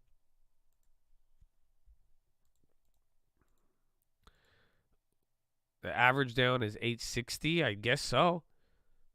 I mean, right now we're about break even green on MPW. It says my average price is 860 because we bought it between 890 and 840. And then even on this one, yeah, same thing, 890 to 720. And yeah, that did a lot. So our average is 860 on MPW. So now we are in the green, secured a solid dividend. And then if that thing goes up from there, I mean, that'll be good.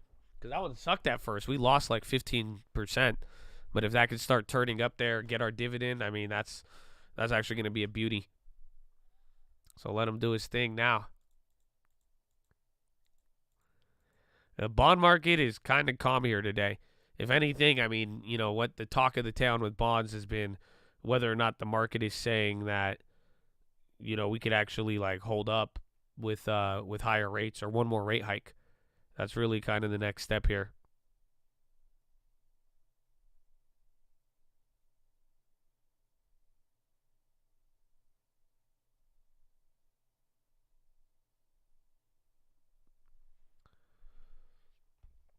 Home market is calm, yes.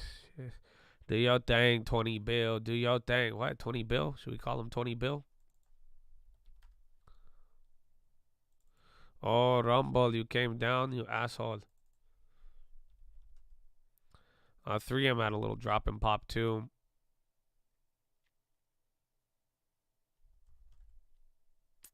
Volume's been low the last 5 days, I feel like. So Qs are on the high. SPY's coming lower here now.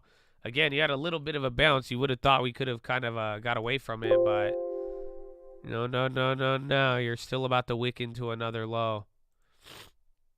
4107. I got to take this yen off here. Yen. Sorry, my friend. 4107. So you're right below the final candle of yesterday. Meta's on the low now. AMD.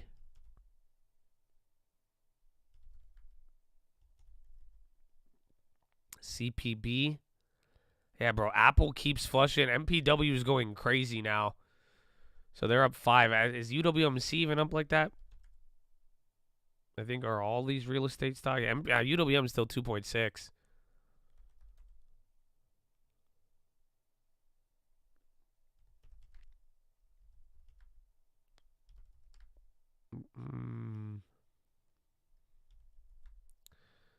Clapped. We're going a little bit lower. All right. Chad, I love you. God bless you. But I need to go to the bathroom. I don't know how it'll affect things here at this level. But just know that I love you. Okay? Amen? Amen. You have a wonderful day, okay? I'll be right back. So follow me on Instagram at The Trading Fraternity. Just get ready for another fun time. Another fun time here in the markets, you know? Just another fun time here in the markets. Okay, I'll be right back. 2/3 actually have accounts, so you got to walk that number down. So to answer your question, a little bit, you know, we never say buy it, we say read about it. Read the book Digital Gold by Nathaniel Popper. First one you should read. Then go to our website and read our research, and we'll get more technical. Because it is volatile, and yes, I believe the adoption is there. I think it's going to be the next reserve asset in addition to gold on the layer of all central banks. So should we be careful, though, if Bitcoin or crypto starts tracking tech again? Like, I hear you on the gold front. If it starts to track more one for one for tech, is that a bad sign? It is not constructive.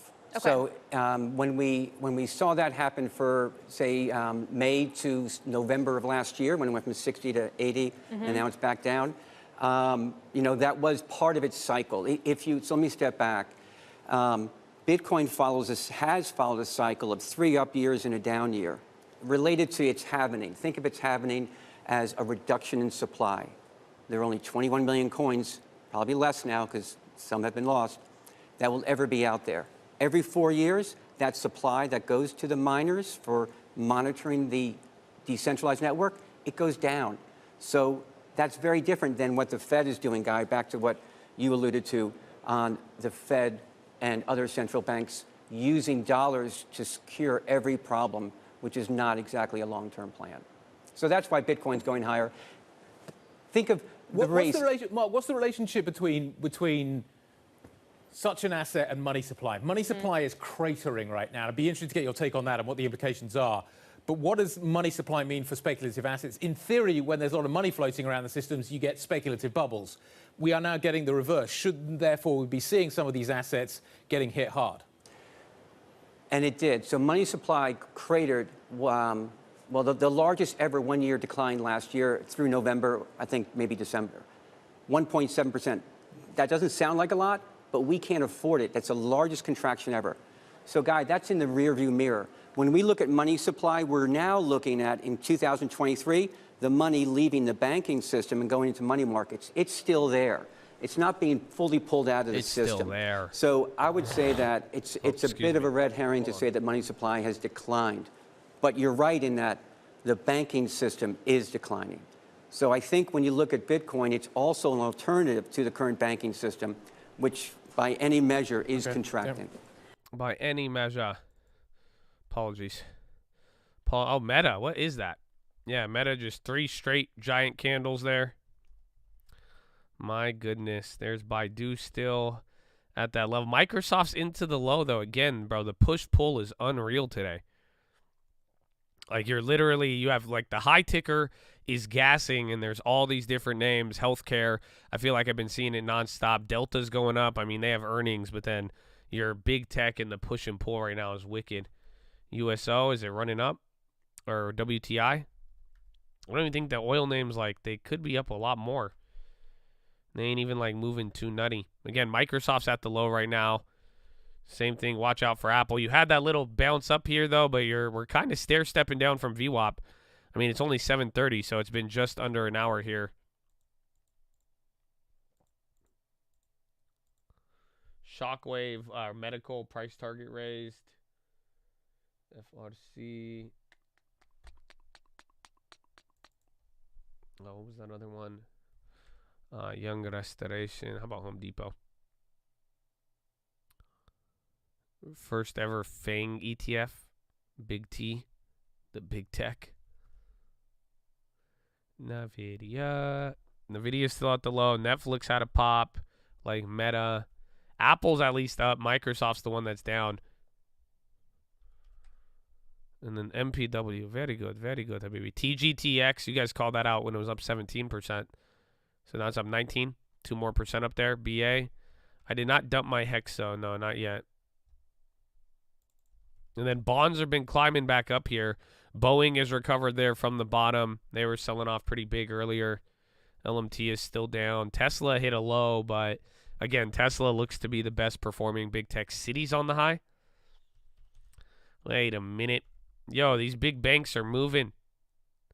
Like JP Morgan and Goldman, not as much, but like Wells Fargo, Citi, Bank of America, those are running. Regionals are dumping, though. Hold up. What's that? Caterpillar's on the high? Why does it look like the regionals are getting murdered when then none of the bigger ones I'm looking at are moving? Coinheed, Coin and Lockheed Martin. We should call it Coinheed Martin. SPY back at VWAP. Again, NASDAQ still in the red. SPY barely in the green, and so is the Dow. Dow's actually doing the best. Back to 4110. You should be seeing, dude, Coinbase $72. Ay. That one's crazy again. Bro, Coinbase is going insane. That's 9%. Again, it was just at $57. Now it's at $72. And SPY back to VWAP.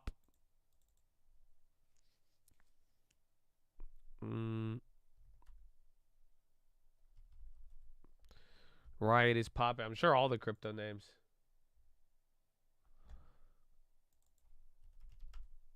Okay, high tickers gassing a lot more.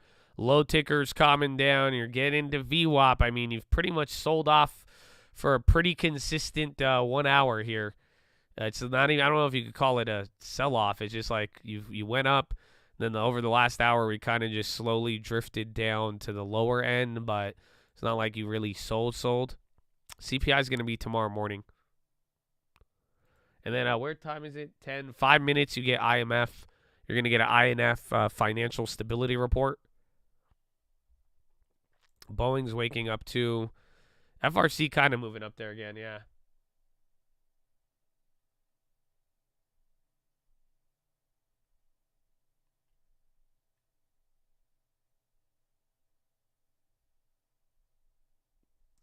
Baidu.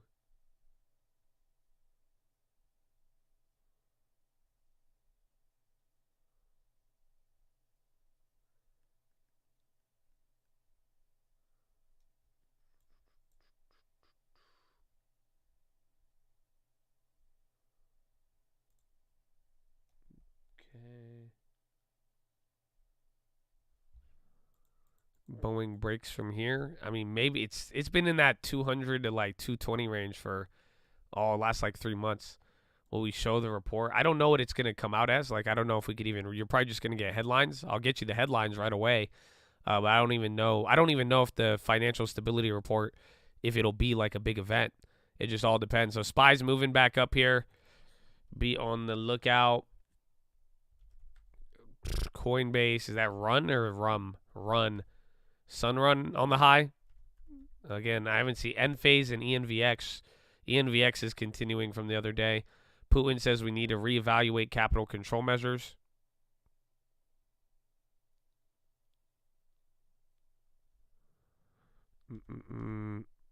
Yeah, we have minutes tomorrow, too. In a weird way, everybody's focused on the CPI, but the minutes will be big. But the thing is, CPI, they're both backward looking, but CPIs or minutes are going to be more dated.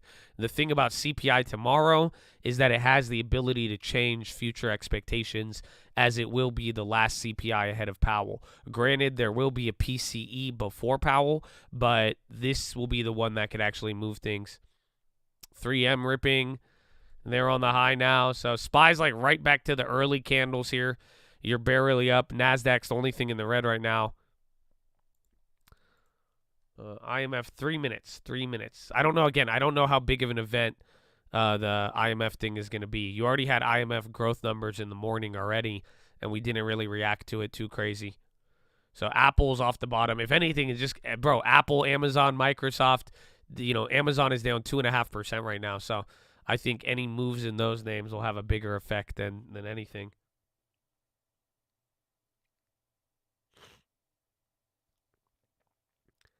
Palantir, weren't they on fire yesterday or today?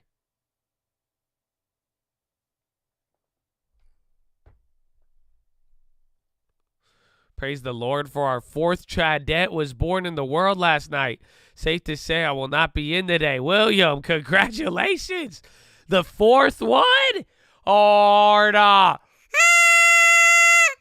Oh, God bless, man. God bless and congratulations. That's hype. Another Chad. Another Chad is born. I mean, you need 4 long terms for that. Amen. God bless. Wow. 4. FRC's breaking out. SPY's breaking out. I don't know why regional sold off. And William got a new Chadette on the way. Hey, building an army, man. Building an army.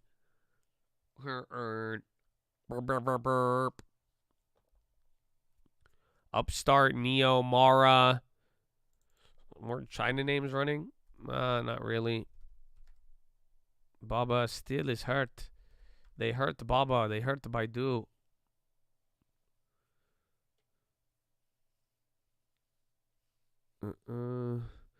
MPW again.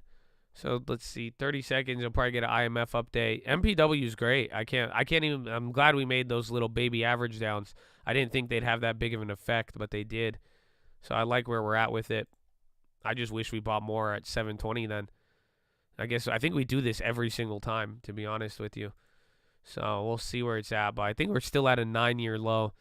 So there should be some wiggle room.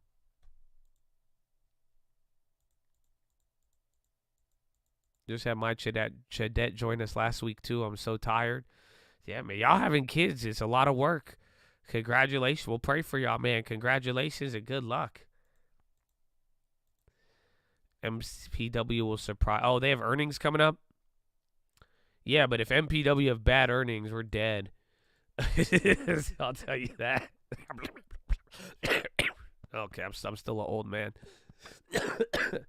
Okay, please hold. Hold on.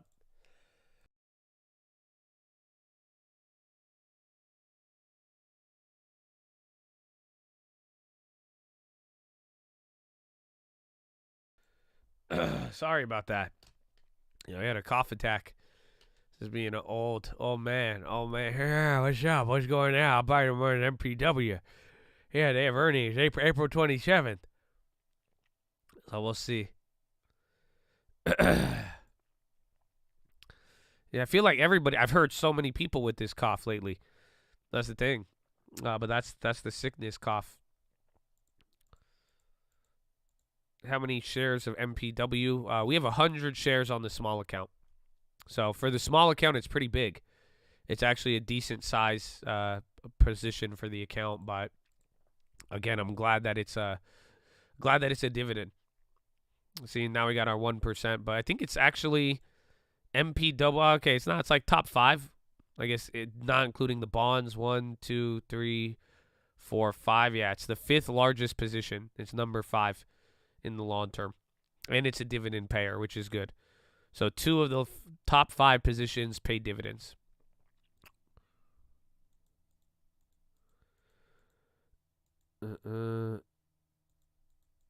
I just cut off MPW. My bad. So yeah, we said it's the 5th biggest position in the long term. 2 of the top 5. Well, I guess including Bill too. We should. So it's actually top 4. It's number 4.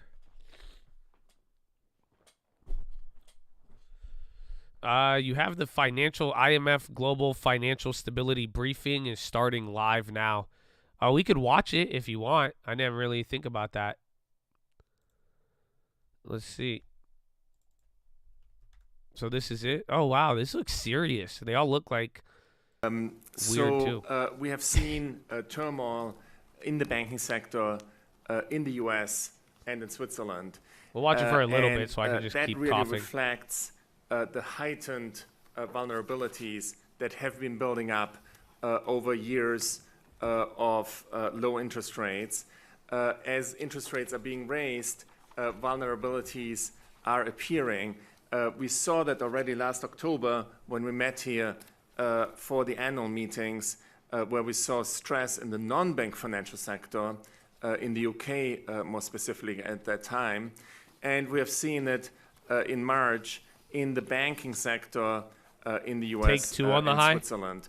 There are certainly other vulnerabilities out there, and sharp adjustments in interest rates, sharp adjustments in expectations can trigger further stresses. I think one of the key lessons from both the March episode and the October episode is that while there are vulnerabilities that can This be is the triggered IMF Financial and, Stability can Report test financial briefing. stability, there are also policy tools that are available to policymakers in central banks and in deposit insurance agencies, as well as finance ministries.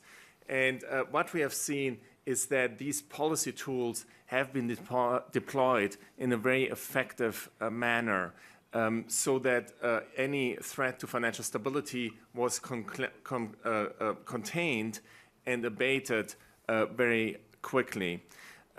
So vulnerabilities are there, but there are also many tools to contain risks to financial stability.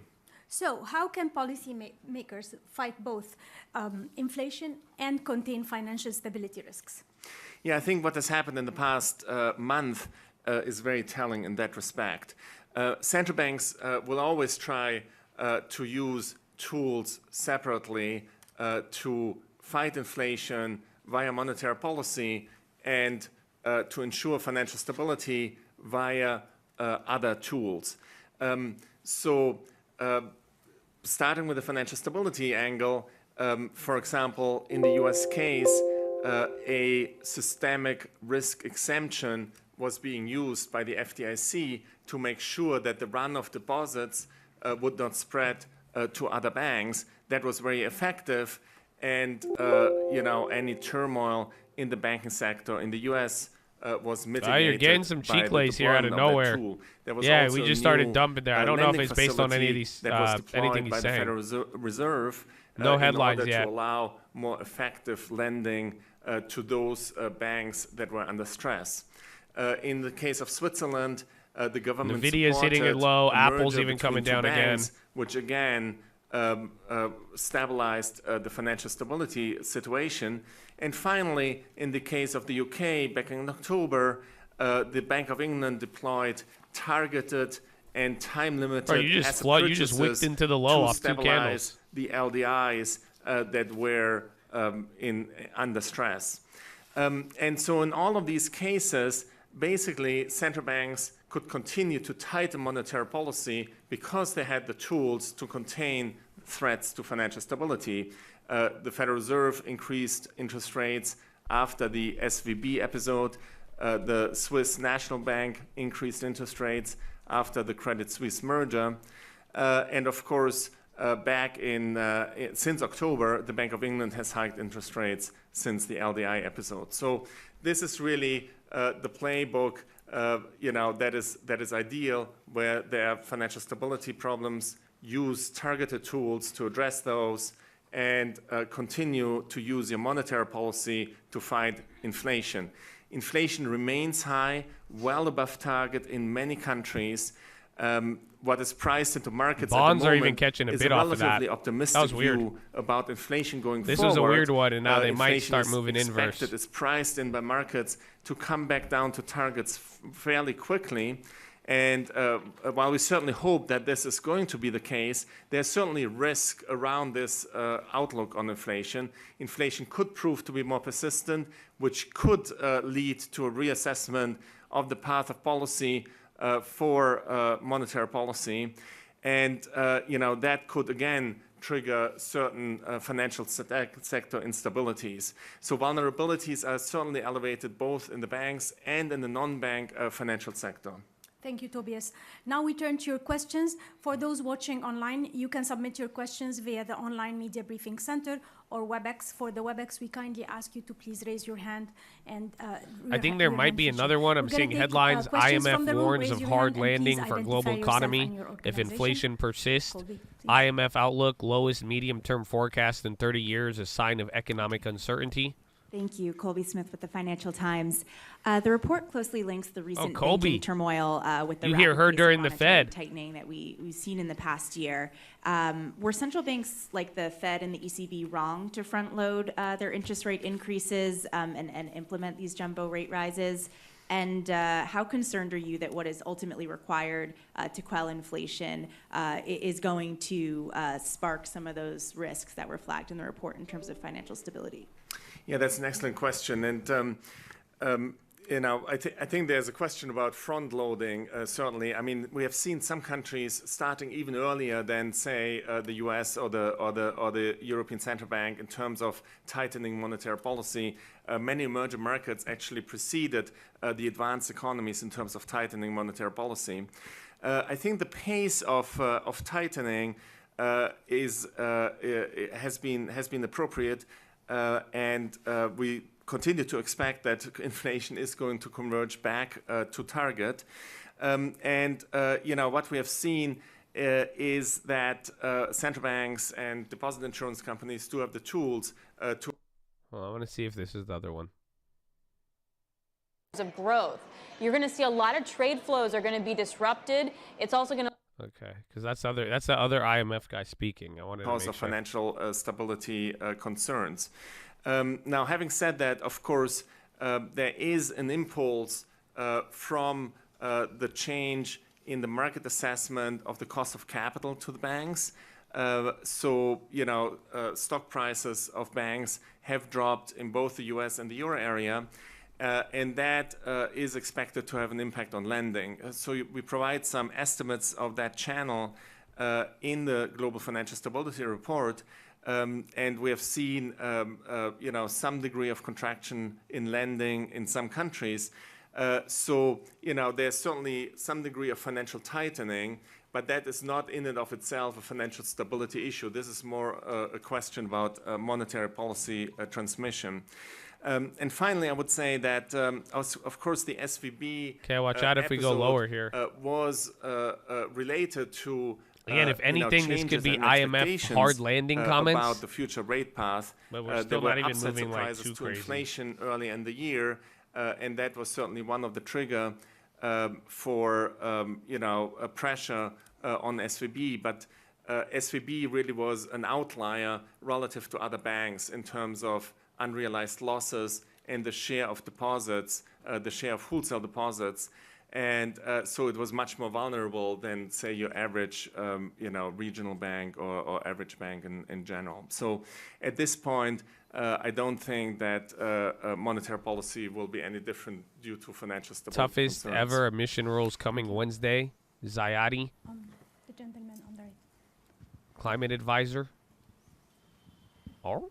This is the IMF Financial Stability Daily Mail. report briefing. Do you think that it was wise? I mean, they have questioners right now. Like you're getting a Q&A. And some of these people are the same people that ask Powell questions. Doesn't classical economic theory tell us that this is not the right moment to tighten monetary conditions by raising interest rates? That perhaps they should have taken a pause and seen how credit conditions went before moving ahead, and that may cause problems further down the road. Yeah. And secondly, you referred in rather friendly terms to some of these bank bailouts. Don't they fly in the face of the kind of rules which were set by the Financial Stability Board after the Great Financial Crisis? Yeah, let me start with the second question and then move to the first question. So, the second question is really about the kind of tools that are available for central banks under extreme stress. And so resolution is certainly one thing that the policy community around the world has been working on since the 2008 crisis. A lot of effort has been put Nova's into on the high, building Sunrun, resolution ENVX. regimes. Now, in the case of Credit Suisse, Tan, a lot of solar. I think that's off of those climate comments right there. The outcome was fairly similar. So literally, to what Tan would and a have lot of occurred, solar plays are under moving. It's resolution. kind of Of subtle. course, it's always difficult to judge in retrospect those outcomes. But I do think the bottom line for financial stability is that it contained any further fallouts from the pressures in this particular situation. In terms of the U.S. banks, the systemic risk exemption was being used, and that does have a cost to the Deposit Insurance Fund. But of course, the systemic risk exemption was created for these types of circumstances. So I think it was again successful in terms of containing any spread of loss of trust or withdrawal of deposits. Now, you're asking about sort of like the cost and benefits, and absolutely, going forward, I think there will be a debate about whether policy instruments, institutions can be designed to mitigate moral hazard even more, right? Unfortunately, it is very difficult to entirely get rid of moral hazard, but you can minimize it as much as possible. I think the trade-offs were reasonable in these situations. They were, fairly contained. But of course, to contain moral hazard even further is certainly a desirable policy outcome while containing financial stability threats.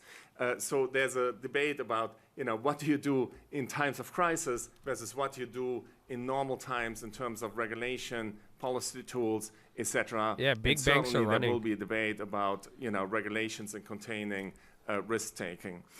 In terms of your first question, which J&J was really about news right now. sort of like, to what extent would financial sector J&J developments pushing be taken into 75% account threshold in to monetary settle, policy? lawyer So says. I would distinguish two different things. So one is They see quick that, vote of course, claimants for $8 tighter billion monetary settlement policy always backed by works through the 67% financial of sector victims, lawyer to an tells important judge. degree. It's not the only transmission channel, but it's an important transmission channel. So as monetary And then policy SPY is coming tightened, towards the low, same lending with the bonds. standards are going to be I mean, big tightened, banks are doing decent. And, credit supply is going to be but the low ticker has been dominating, and it's still the same push and pull channel you've been getting from the morning with tech. Taken into account in terms of setting monetary policy.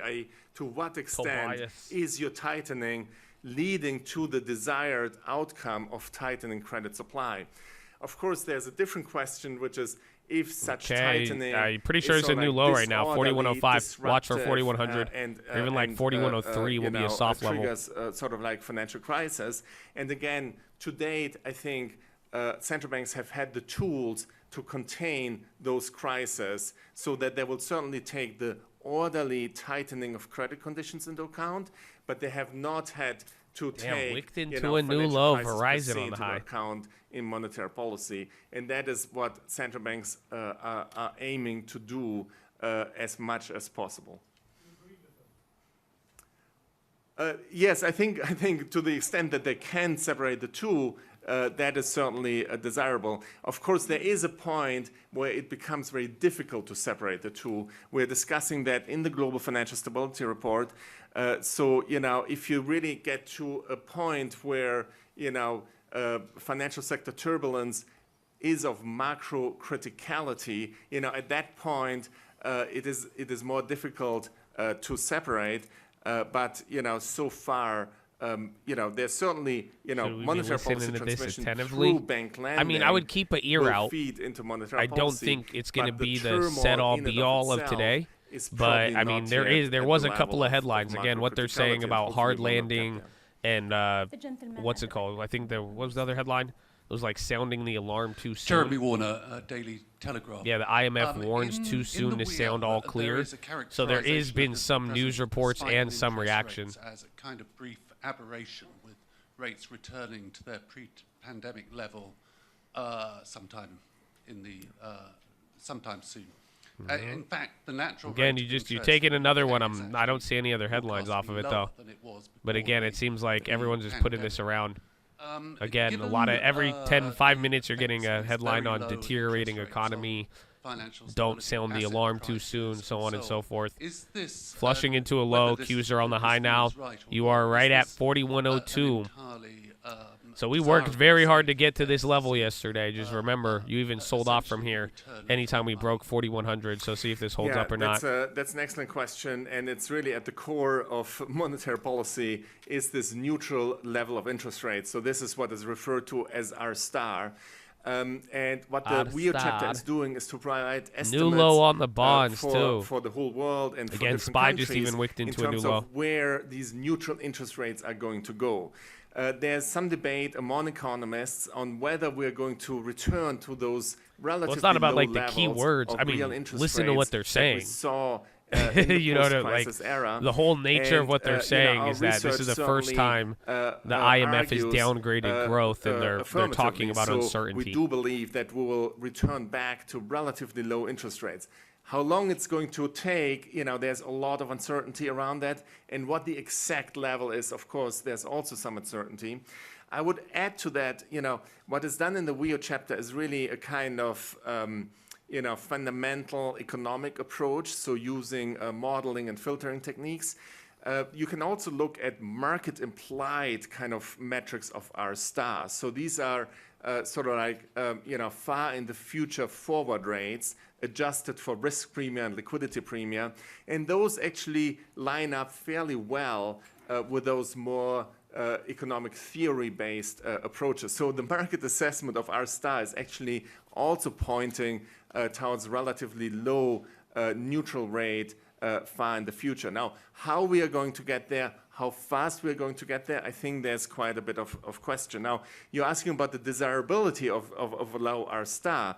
And, it's really not a policy choice, I would argue, right? So, while the level of interest rates is a choice by the central bank, the neutral level of interest rates is given by deeper economic fundamentals, such as productivity growth, labor, and certain technologies in the financial sector. So the financial intermediation technology is going to play a role. We've been chill today without the banks going down, but watch out if they do. Day-to-day monetary policy. So You know, in terms of asset there's valuations, your bounce after that little flush over the last 10 rates minutes. Low, Again, this was a recession headline or tend deteriorating to be economy. So we'll see how it plays. But it's not so necessarily a variable of choice for the policymaker. I'll go to this side of the room. The lady in the pink jacket, please. Lady in the pink jacket. CNBC. In figure 1.4, funding stress surge in the European bond market amid central bank liquidity contraction. Italy stands out as the only country with outstanding TLTROs as a share of national GDP higher than that of excess liquidity. I was wondering if you can elaborate on this and explain the potential implications for the country. Let me turn to Fabio to go into more detail, and then I will complement. So I think we were trying to focus on some possible stress channel coming from the banking sector turmoil here in the US. And so one of these segments, there's been a lot of improvements since then. We have seen across risk assets, but one segment where we continue to see stress is funding for banks. So we look through the channel for the US side, for example, like the regional banks in particular, the need to increase deposit, and then we try to do the same exercise for Europe, right? So we have seen some, for example, pressure on swap spread in expectation for scarce collateral. And so then we try to think about what are other possible risks that are more unique to the euro area. And one of them was the fragmentation risk that had been highlighted by the ECB itself with the creation of new TPI instrument. What we're trying to do there is with the upcoming deadline for repayment of the LTROs, trying to figure out whether there is a risk of funding pressure. And so we compare the extent of outstanding TLTROs with the excess liquidity available, and trying to flag one of the possible risks to monitor, which is the extent to which Italian banks may need additional funding as they get close to the LTROs, given how much excess liquidity they have. Now, clearly, the ECB is aware of this. As we know, we have a tool that they can address. And so to Tobias' point, trying to separate monetary policy from financial stability, should they have a tool that they can use and deploy should they need to address possible fragmentation risk. Yeah, let me just reiterate that message, right? So the transmission protection instrument, the TPI, has not yet been deployed, but it is certainly aimed at leaning against any fragmentation pressures that were so relevant 10 years ago in the euro crisis. You know, I think the ECB has been very clear that you know, inflation is the first order objective for monetary policy, and that any financial stability risks are contained. And of course, they do have a very rich toolkit to address those financial stability issues. Okay. The lady in the green jacket will stay on this side of the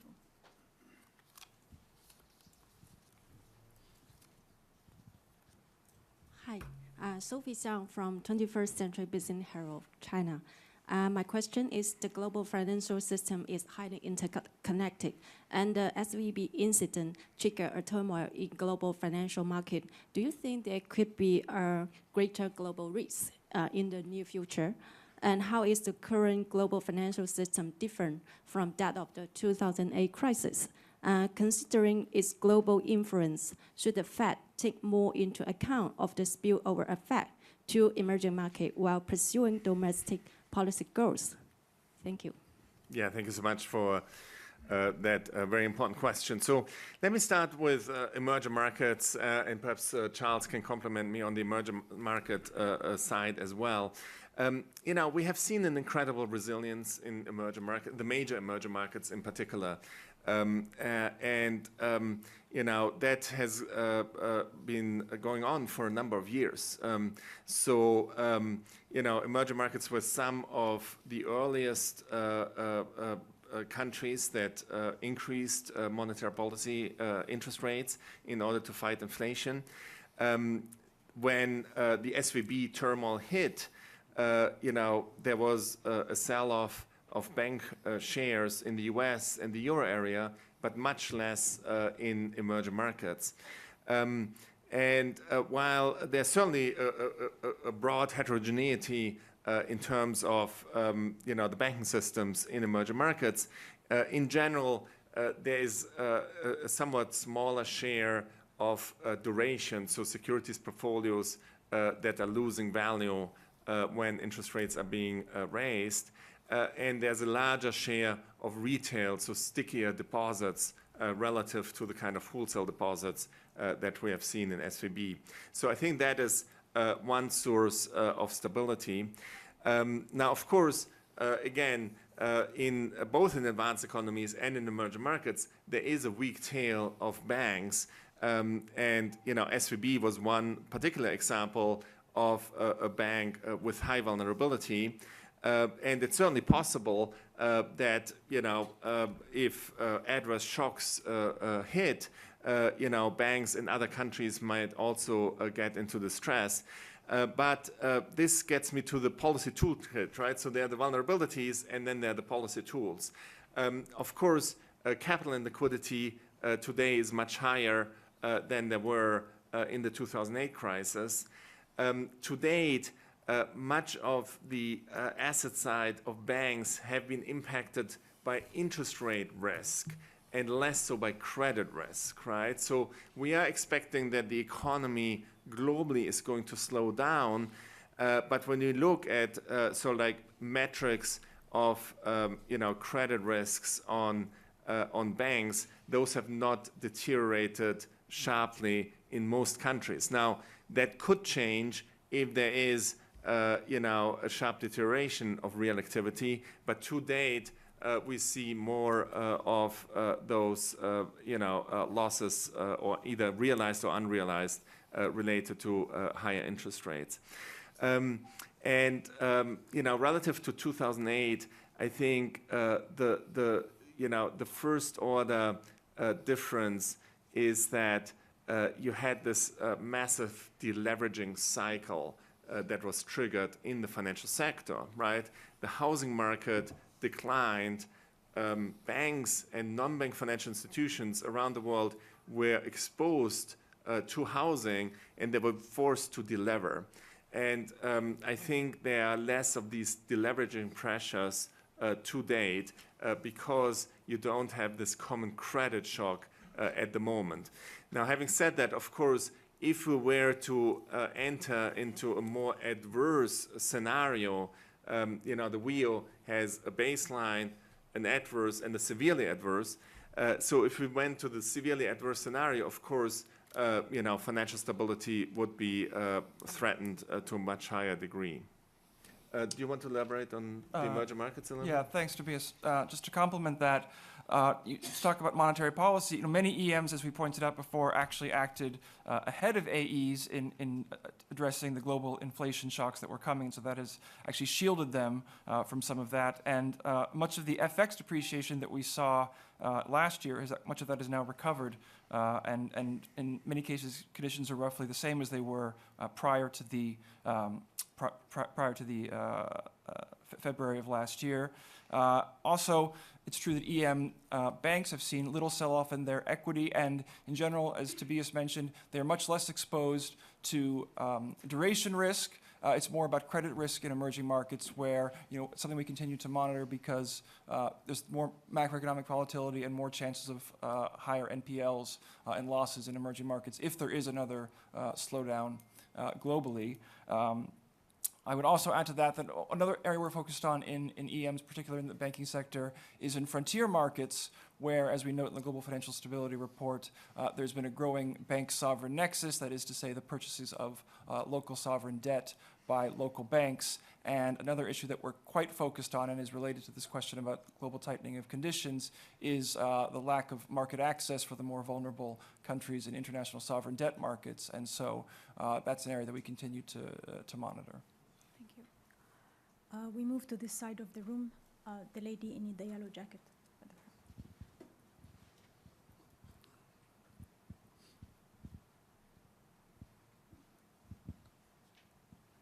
Thank you.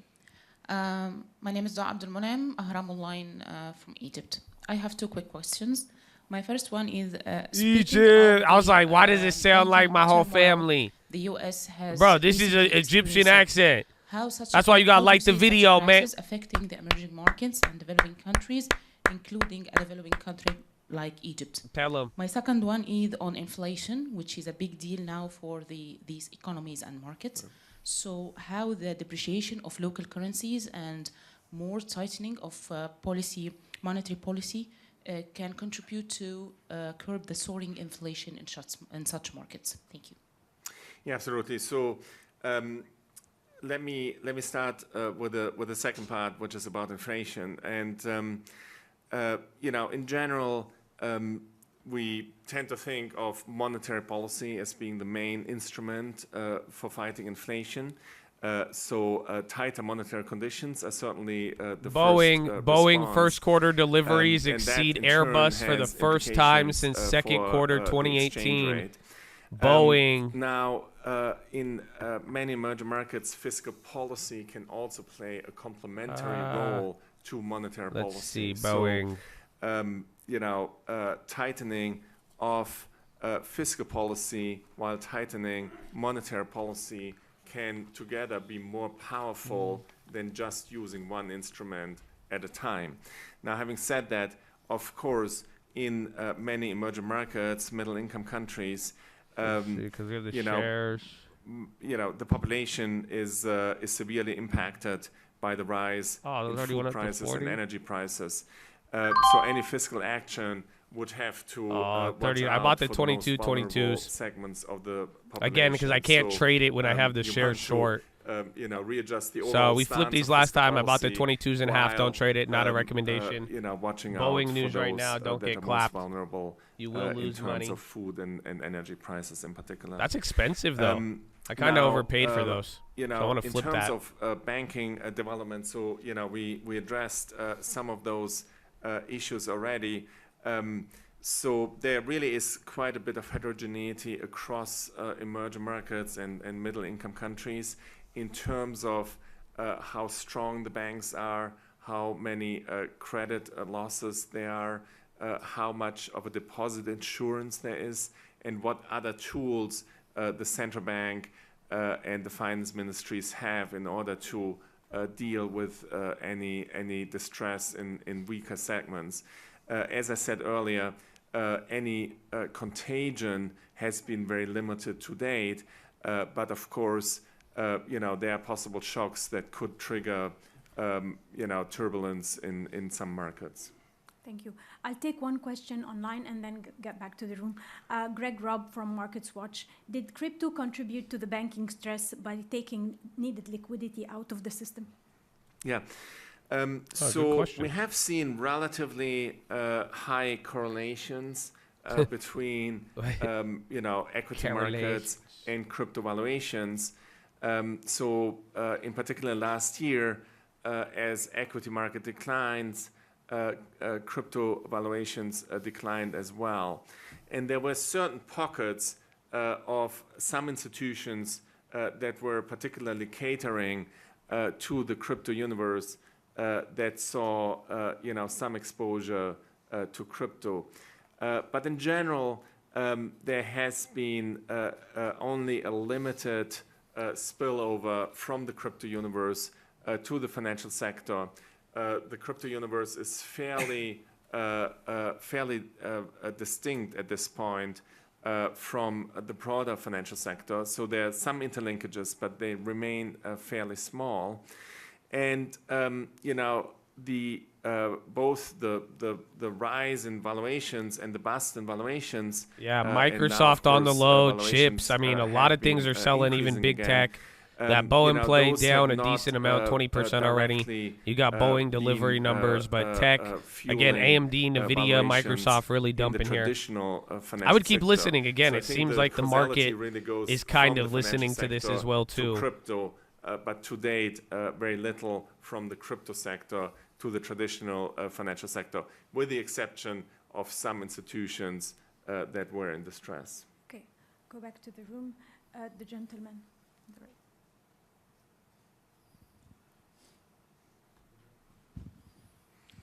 Thank you. Simon Ateba with Today News Africa in Washington, D.C. I want to take you back to Africa. Bro, they got the whole lineup here. They got Simon, they got the Fed speaker, questioners. Like, yo, this is hype. Because the previous government was there for 8 years. And we know some of the problems with debt servicing, subsidies, and vulnerabilities. Can you talk a little bit more about how stable is the Nigerian economy, some of the recommendations, and more broadly in sub-Saharan Africa? The same questions. Thank you. Yeah, absolutely. So, we do have a regional press briefing that will talk about specific countries. So I don't want to go specifically into the situation in Nigeria, but I'm happy to talk about sub-Saharan Africa more generally. We do have a number of countries that are facing challenges in terms of debt service. Many sub-Saharan African countries have seen their borrowing costs rise, and there have been attempts to restructure, the debt in a number of countries. We're working very hard together with our membership to get to a speedy debt restructuring. I think it's absolutely key to get countries back on track in terms of macroeconomic stability and growth prospects. We have a sovereign debt roundtable meeting this week, I think it's tomorrow, in order to make progress on the debt issue. But of course, we also work directly with many countries in Africa on capacity building. So working directly with the central banks, with the regulatory agencies and the finance ministries to build capacity, to really build the foundation for long-lasting growth, build the foundation for good policies that are going to build resilient economies. I don't know whether... No, that was an excellent summary. The only thing I would just add is that we continue to be focused on lack of market access for many of these countries. So we see this very sharp bifurcation in terms of international sovereign bond issuance. Nah, who's this guy? He an imposter. Great emerging markets where spreads have actually stayed at relatively low levels. Where'd they get this suit from? He don't sound like... since COVID has Who started. the hell's Chris? And for high yield issuers. Chris, where did you come from, Chris? Many of them, issuance in international markets is now quite challenging. I think at latest count it's about 19 of them with spreads of over 700 basis points, where issuance in the past has been highly challenging. And again, many of these are Chris in just came out of nowhere. Sub-Saharan Africa. So that's an area that we continue to focus on. And as Tobias mentioned, this is closely related to the question of damn, that's cold, bro. You just call him Jared from Subway? That's cold, bro. Because he looked like Jared, but that's cold, man. I ain't seen Jared in a long time. Thank you. My name is Ali. Look at Simon. You see Simon? Is that Simon crawling out of there? Pertaining to this, the low-income and emerging market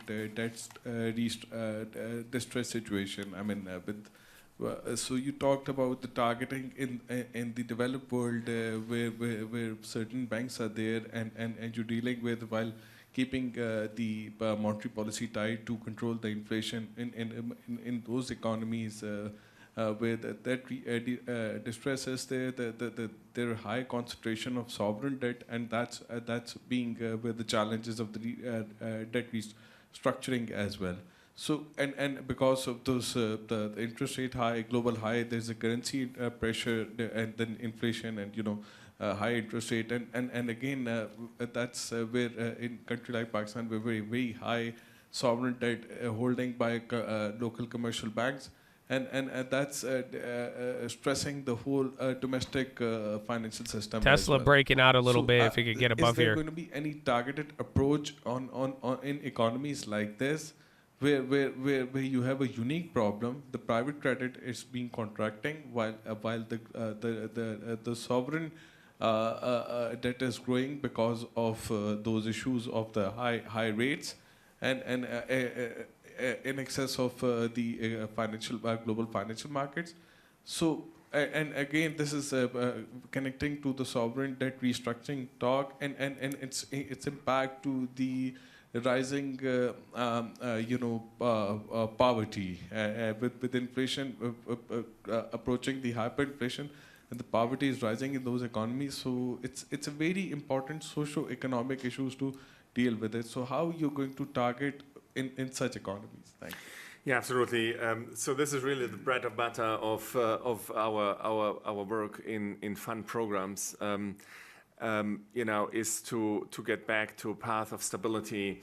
Our work on debt restructuring and banking restructuring as well is particularly focused on restoring stability to get back to growth and to get back to inclusive growth. I think we have made a lot of progress in recent years, but the COVID pandemic and then the war in Ukraine were certainly big setbacks for big parts of the population. And of course, you mentioned Pakistan. Climate challenges are also coming in many countries. Pakistan is one example. I think many sub-Saharan African economies and other countries around the world are already feeling the heightened pressures through climate. So all of these are issues that we're tackling squarely.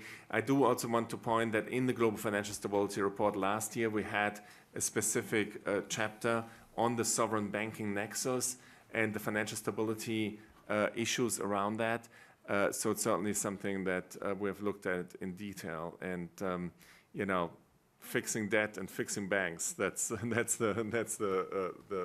brief message. The gentleman here, please. Larry Elliott of The Guardian. Central banks are assuming that there is no conflict between their monetary policy and their financial stability objectives, and you seem to be agreeing with them. How confident are you in that assessment, or is there a risk in 6 months' time when we all meet again in Marrakesh that the canary in the coal mine that you talk about in the GFSR has made an unwelcome appearance? Yeah, no, absolutely. So I think you were saying, central banks are assuming that there's no interaction. I would rather say, they're working on trying to separate those two things, so financial stability from monetary policy. But of course, as we are explaining in the GFSR, there are situations in which financial crises do become macrocritical, and in which monetary policy may have to be adjusted in the face of very severe crisis. I talked about the instruments, crisis management instruments that are available, but in times of a tighter monetary policy, there can be more of a conflict than in times when monetary policy is being eased. We have a chapter 2 in the GFSR that is specifically addressing these kind of the nexus between monetary policy and financial stability with respect to the stress in the non-bank financial sector. And I don't know, Fabio, do you want to compliment? I think I would like to step back for a second and put this in perspective. So we're coming out of 10 plus years of very low interest rate, low volatility, subdued inflation. And so when you start raising interest rate, not just the extent of increase, but the speed of increase, it is possible that there are cracks in the system. And in some sense, that's what we have been seeing. The SVB, the banking turmoil in the US, is just one example. You can go back over the last year and think about the UK and the LDI. You can think of Korea and the project finance ABCP. So there's a common pattern there of some vulnerabilities that have built over the years. Those include liquidity and maturity mismatch, includes use of financial leverage, for example. Some of this are being unmasked here. So the question is whether, again, this is essentially an arbiter of more stress to come, so the canary in the coal mine, or whether this is just a natural manifestation that you'd see after you start hiking interest rate, and you need to do in a hurry because inflation continues to be high and stubborn. So what we're trying to do in the Financial Stability Report is to monitor some possible pressure point, whether this is financial institutions or the regional bank in the US is an example. They've been challenged on the funding side.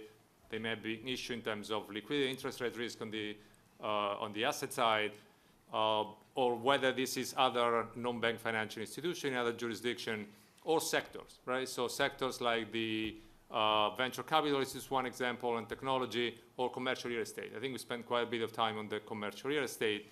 That's a place where there seems to be a juncture of different risk and different financial institutions. In the US, smaller bank play a role. There are also a non-bank financial institution. So we're trying to monitor effectively where could be pressure point going forward.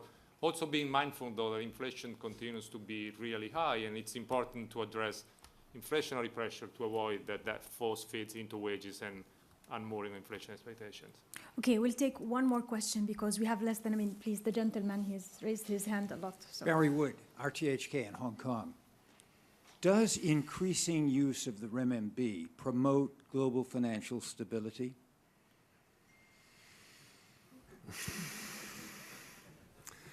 Damn,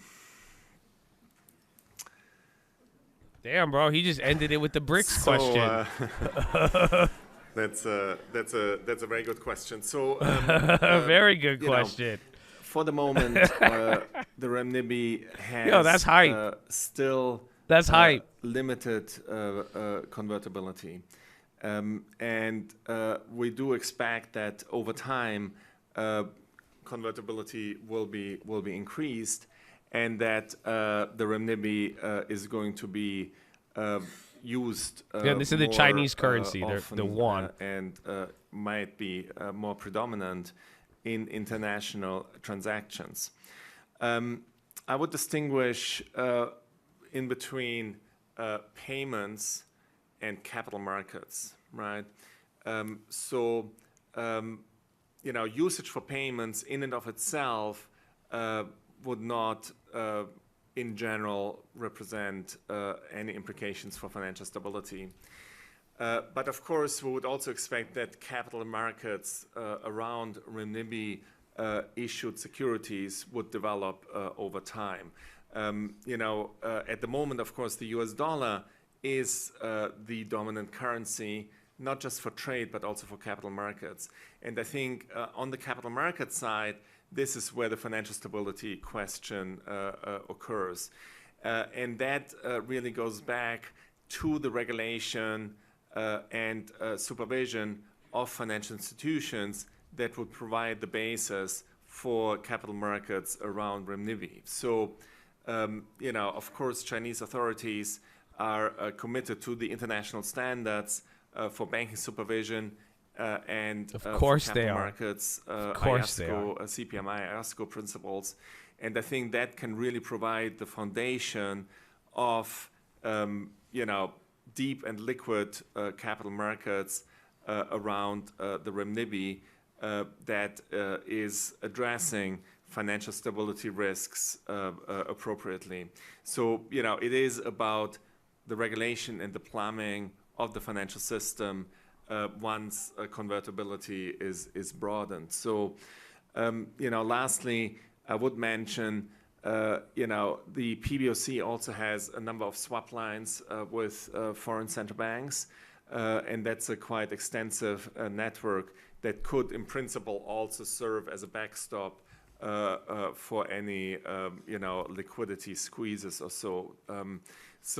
I think it is in development, but to the extent that institutions are well regulated, fat pop, and are good well call governed, on that. Financial stability risks should be Carrier Global. Wait, plot we separation. We come to the end of our briefing, unfortunately. Shit. If you have any questions, what's please that? feel free Carrier to send plot it to separation of fire unit. I would like to thank our speakers, Tobias, Fabio, and Charles. Also, thanks to you and to our viewers who joined us today. We would like to remind you of the release of the Fiscal Monitor tomorrow morning at 8 a.m. in the same room. And we have the regional briefings. So they have something else tomorrow. Again, Carrier, they're separating their fire unit. I have no idea what that means. So I don't know what Carrier sells or not, but it looks like they're selling a portion of one of their units. But Carr, good call out on that. And then, again, that last question was crazy. He pretty much asked him the BRICS question. They said, will the increased use of China's yuan threaten financial stability? He pretty much said no. Again, if you haven't noticed with the yuan question, whether it's that answer, again, we've discussed it here. You've heard it even from Hugh. People talk a lot about the convertibility. What they mean about that is that the Chinese yuan, it's harder to exchange a yuan to any other currency than it would be a dollar or even, I don't know, gold per se. But very wild question there. There was some effect. I mean, again, right now, after all, it started around here, we started listening. We're pretty much right at the same spot. They were talking about economic slowdown. Again, they brought up they said the hard landing. They talked about recession odds. They brought up the banking situation. But, I mean, everything is sound and resilient. I mean, it's not, they say it a little differently out there. That's the IMF instead of the U.S. But, I mean, it's all pretty much sounded the same. But if there was going to be a worry or negative news out of that today, it was simply the fact that, you know, the IMF, their view on fiscal growth and the financial markets are uncertain and the lowest that they've been in years. So we'll see. But car is still going. I made a play on Boeing. I got completely washed on that one. That's what I get for playing an option. They had delivery numbers though, so we will see. They say deep in liquid markets. They don't say, what do they? I think they say deep in liquid, and they say another phrase, but they don't say sound and resilient. But you know they and as you see when you hear it there, I don't know. Just to give you like one thing I was listening about that you could kind of keep in mind is that, you know, that's a different setting. That is the IMF. So if you hear how they talk about the situation, you could kind of hear them blaming the U.S. banks. You know what I'm saying? Where it's not as again, it's a different point of view when we listen to that. So this is IMF, even though they are in Washington.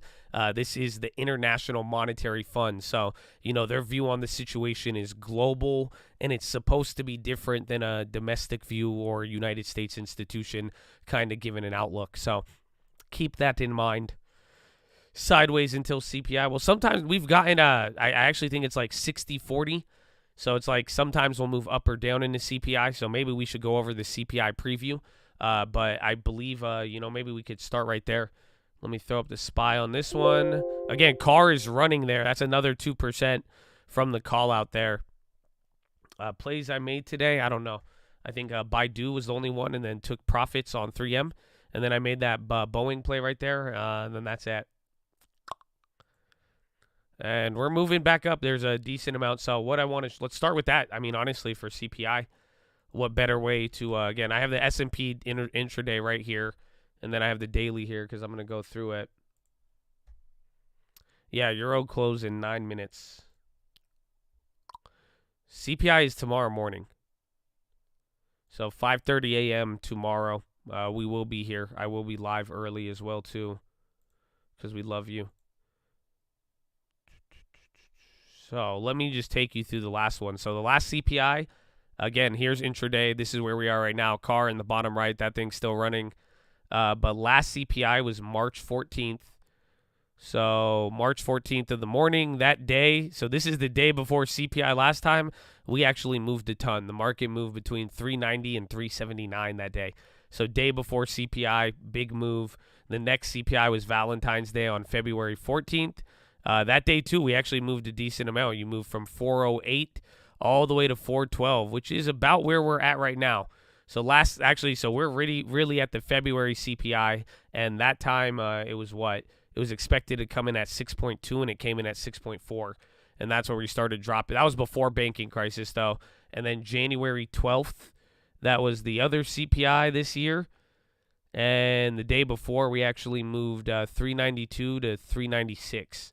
So we could actually move pretty decent. I think right now we've only moved 1 point, and every other pre-CPI day this year has moved a pretty decent amount leading into it. And then now let's go back December 13th. Where's that one? That was a big CPI. And then the day before that, you also went 393 to 3. I think they were all green, honestly. So again, February 14th, that was green. The day before, March 14th, where was it? Yeah, you were green the day before. That was a fucked up candle. That thing was huge. Then again, November 10th, that was the other CPI. Where is that? We're going to have to go back a little bit more. So November 10th was right here. And then you were down that day. You were actually down a lot. So we can move a decent amount. You went from 378 down to 374. So it seems like you can move about 4 points ahead of time. And then October 13th, that was the good old, you remember that CPI. If you don't remember this CPI, I judge you, You know that? I'm just saying that, or you just haven't been as active in the markets with us here. But that's it. I'm scared. Why am I scaring you? I mean, here's the deal. What did I just show you? I'm just going over the last CPIs, just day before. We're just looking at like very surface level, the chart, how much it moved on the day before. So nothing should be scary, if anything. But that March 13th CPI, that could scare you. That one, I think you could let that one scare you. Market, we're back up to opening candle right now. So that's where we are right here. Again, you're getting a couple moves. It looks like oil is moving. High ticker's active. Again, every index has been green all day. S&P is the only one that's down. Or excuse me, not S&P, NASDAQ. Well, ending in the green, so let's switch this up. But that's where we'll start. Then I have the numbers, so give me 1 second here. Let me throw out a stream alert so we can inform the boys and gals.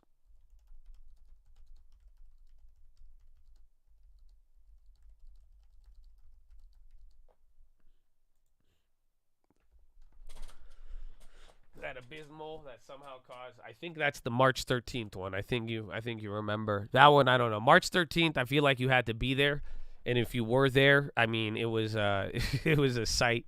It was definitely a sight to see. I don't know if we'll see it again. FRC's data is in about 2 weeks. 2 weeks, a week and a half. However, it has the chance to respond to it.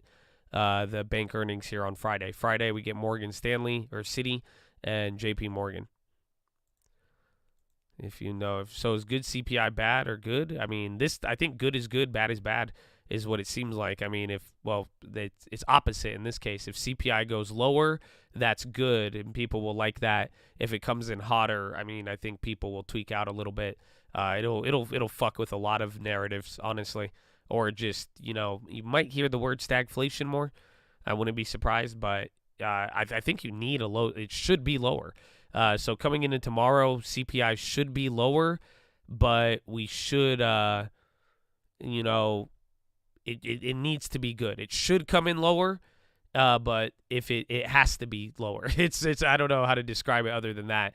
It's like everybody is awaiting it, but it's like if it doesn't come in lower, I mean, I don't think the market could handle it in a weird way, or I think it would mess with bonds and tech stocks and a lot of that stuff there, because everybody now would start worrying about a whole new thing. But again, it all depends on the scope. It depends on the percentage up or down. And then we got 4 minutes till European close. So you just ramped up here. I mean, all of your big tech names are still down. I mean, tech as an industry is down 0.97, and then communications are red by a quarter, and then everything else is green.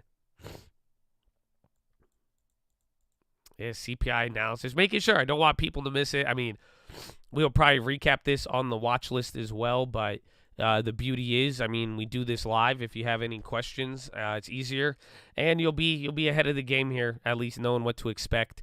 Again, tomorrow's interesting because we also are going to be having the minutes at 2 p.m., but I think that one's going to be a little different. So we'll find out, in the sense that I think CPI is going to be the most important event.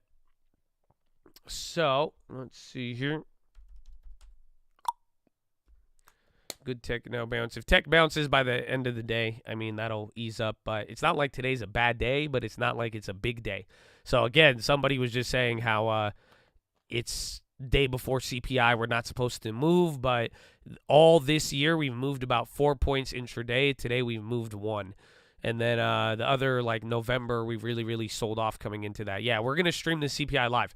I'm going to be here tomorrow bright and early.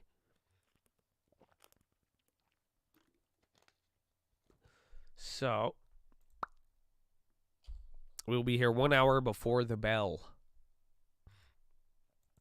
And I don't think there was news on MPW. He's just feeling himself today. I think it's just a result of bonds again. REITs, they've moved with the banking crisis as well as moved with bond yields. But then the only other news I think you could attribute, there was like some other small medical REIT that trades at like a fat premium. They got an upgrade today based on looking at their earnings or upcoming earnings. So here it is, Chattadonia. The March CPI, the report will offer a glimmer of good news on disinflation, plunging natural gas prices in California, aided by a state government credit. State government credit helped, but the good news is likely transitory. Oil prices are rising again after OPEC announced production cuts. If that drives persistent increase in gasoline, that could offset any disinflation gains in the next few months. J&J. Again, J&J gave an update on their court stuff earlier in the day.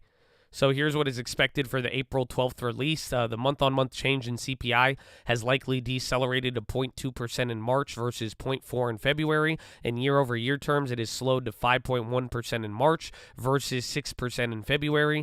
On the other hand, core inflation remains sturdy. We expect a 0.4% change versus a 0.5% change in February. That corresponds with a 5.6% year-over-year. For the first time since January 2021, yearly core CPI outpaced headline CPI. That suggests that the recent disinflation has a strong transitory component and that underlying inflation is falling much more slowly. Wow. So SPY coming down here a little bit. Again, Europe is closing right now, 11 seconds ago. Ding, ding, ding. And we're going to get some push-ups here after we go over the CPI. But yeah, that one's interesting. I don't know, write that one down, but just keep that in mind. But this will be the first time since 2021 that core will be higher than headline. So headline is really the thing that's been dropping lately. Bloomberg Economics CPI Nowcast, which relies on a top-down forecasting method, they flag a stronger print, and they see headline rising 0.4 and core rising 0.5, corresponding to a year-on-year change of 5.2 and 5.7% respectively.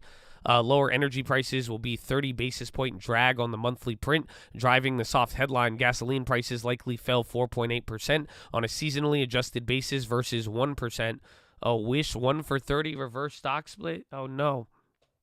While natural gas bills plunged 7% versus -8% prior month, a sharp decline in California prices, along with utility companies applying a state climate credit a month early, drove much of the decrease. A warmer March in other parts of the U.S. also helped lower heating bills.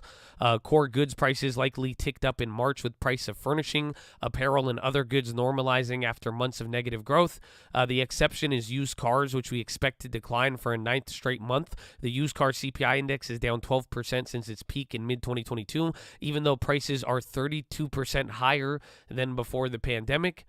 Whether used cars prices have fallen further depends on the supply-demand imbalance, and the picture is mixed. The inventory-to-sales ratio for automobiles is declining again, and after improving last year as supply chain bottlenecks eased, the Manheim Used Car Index, which measures auction prices in wholesale market and leads the CPI measure, has been flagged as a rise in prices. Core services remained higher, though rent owners' equivalent of rent, OER, inflation likely came off the peak. Our model predicts that primary residential rents will edge down 0.7 month-on-month versus 0.8 the month prior, and OER will remain at 0.7 month-on-month. Rents will continue rising in a year-over-year terms until late spring. Bottom line, the March CPI report will further fuel bets of an imminent Fed rate pause, but we don't expect the good news to last. With oil prices rising, core goods disinflation stalling, and the labor market softening only gradually, the risk for core inflation to stay elevated and headline to reaccelerate in coming months remains high. So here's the thing. So yeah, there's another segment here on the used cars. Indicator of used cars CPI losing utility. So another month-on-month increase in the Manheim Used Car Index has led to an expectation of a similar increase for used vehicles, a key contributor to core CPI in this month's print. We are skeptical, though. Based on the supply-demand dynamics, we expect a softer used vehicle inflation than Manheim indicates. The Manheim Index and the CPI subindex for used vehicles has diverged for a host of methodological and economical reasons, whereas the CPI auto sample is adjusted for improvements in vehicle quality over time. The Manheim Index may conflate prices and increase quality improvements, so the upward drift doesn't necessarily reflect pure price changes, with consumers less willing to pay for autos and the increase in the Manheim potentially an artifact of an evolving sample. We wouldn't infer too much about consumer prices from the Manheim Index. So here's the chart. Pretty much they're saying that pretty much CPI has been not really following. There's a broad follow, like the shape of it, but as of lately, especially for this year, Mannheim has gone up while CPI has gone down, and they're saying because Mannheim has a more dynamic sample. So I don't know, man, or the CPI sample is adjusted a lot more. So I don't know, man. I don't know. But that's your CPI breakdown for tomorrow. Essentially, I mean, do you guys get the point of tomorrow? This one's a little different. I don't know. I don't know if you've picked up on it off of listening, maybe just the overall vibe. But, I mean, clearly the numbers matter. Headline core, that fact that headline is higher, that's important. But there's something about this meeting that makes a little more sense than not. Oh, Janet live. Janet. Yeah, Treasury Secretary holds news conference. After the financial crisis, we're committed to continue. I'll play her after you answer this question. Let's see if you know. Let's just, that's it, because we already went over it. But I'll give you this breakdown here. Just there's one thing I want you to understand for tomorrow. Real big. Because tomorrow, it really does depend on the scope of the numbers. Whether, again, it's a big beat or not, whether it's core or not, whether it's services, all those factors. But there's something big about tomorrow. I don't know if everybody's on point with it. Boeing,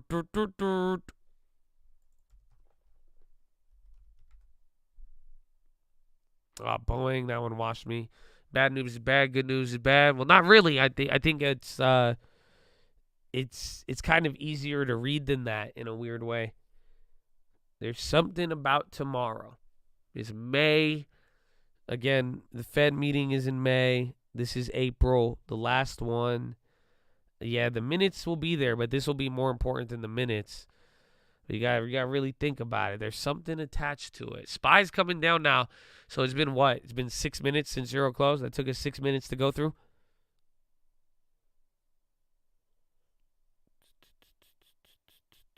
Sell in May, go away. The last data. The market is rigged. Well, maybe. 4. That's only 7. I guess 7 points. It's kind of like yesterday. Again, I guess it wasn't until like 8:40 we started moving. I guess it's a little later here. It's quite interesting. I'm not really sure. Yeah. Let's go 4108. If it comes lower, recession fears. Well, I don't know. Y'all ain't really give me answers. Are y'all still asleep? I got stuffy nose. That's about it. Y'all awake? I'll just tell you because I love you. Did you like the video? Oh, I didn't even sell you the fucking CPI preview.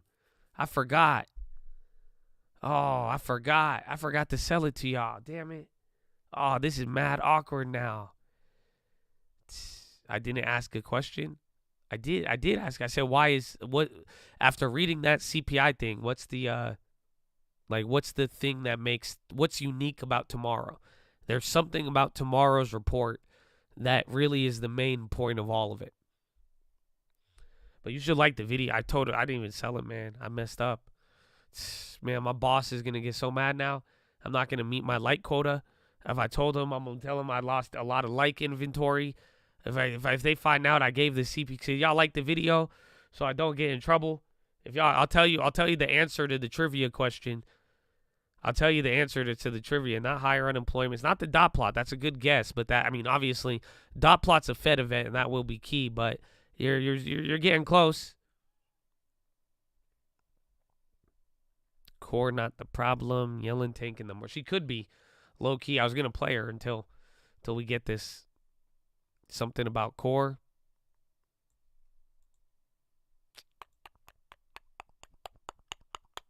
It's not the used car prices. That's why this could simplify everything for you tomorrow. I think it all has to do with the rate hike odds. That's it. That's all it comes down to. The question is, do you get a CPI? Again, like the trend has been going down. If it comes in higher or lower, everyone's going to go back and forth. But all that really matters tomorrow is whether or not it solidifies a rate hike. That's it. because that's what people are looking for tomorrow. So that's what I'm trying to tell you. The most important thing about tomorrow's data is that it potentially could be a rate pause or a rate hike type of beat. So, but again, people will be looking for rate pause in the data. They will be looking to say, no, this makes it easier to do a rate hike. So that this is the last CPI, but I think people are going to be reading into that. Otherwise, the data is pretty tight with everything we got going on. So hopefully that helps. But now you get Jigglypuff. Prosperity requires building resilience against the global challenges that face us all.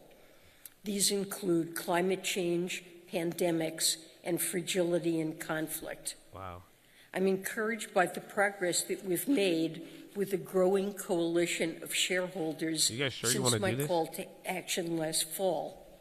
We're refreshing the World Bank's mission. We're taking initial steps to improve the bank's operational model, and we're responsibly stretching its balance sheet to deliver up to an additional $50 billion of lending over the next decade. Would this be weird if this is how we watch the videos? I look forward to discussing these important reforms and many more to come over the course of this year. I'm delighted that Ajay Banga, the U.S. candidate for World Bank president, is committed to continuing this work if he's selected. He has recently returned from a 3-week global listening tour that took him to Africa, Europe, Latin America, and Asia. I believe Ajay has the right leadership and management skills. It sucks. It's just like this is IMF week, so we kind of have to listen building public-private partnerships to lead the World Bank. She should say something more. I'll give it a couple of minutes until I lose consciousness. It's more important than ever for the bank to deliver on its core development goals and evolution agenda. We look forward to the World Bank Board selection. So, as you can see, we have a busy week ahead of us, and with that, I'm happy to take your questions.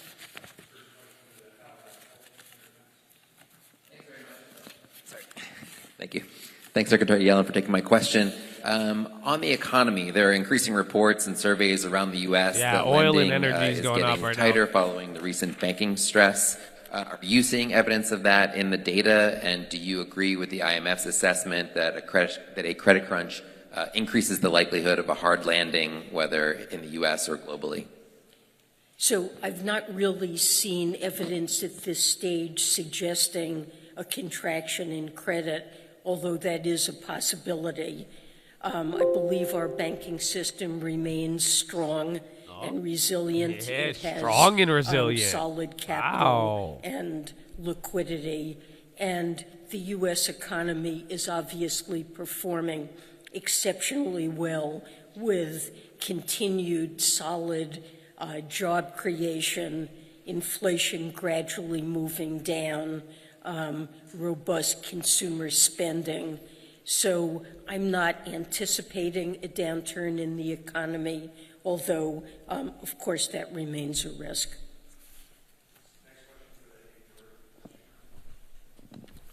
Hi, Secretary Yellen. I have two questions. The first is on Morgan Stanley IMF has released a series of oil's reports running right in now recent too. weeks, That's lifted up the warning S&P. about the economic consequences of fragmentation, and they've cited some of your calls for friendshoring. So I'm curious if you have a response to that and the IMF's outlook that friendshoring and fragmentation could reduce global growth.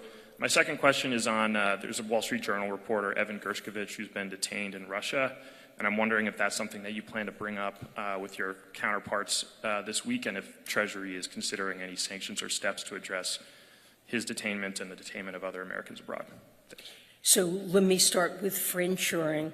The way I see it, friendshoring is an approach to dealing with supply chain risks that are very real, but maintain tremendous scope for global trade to continue. We're mainly concerned about overdependence on some critical areas for China and are seeking to reduce that dependence. but friendshoring includes a very wide range of partners, and so the benefits of open trade, which include more efficient allocation of global resources, is maintained with friendshoring.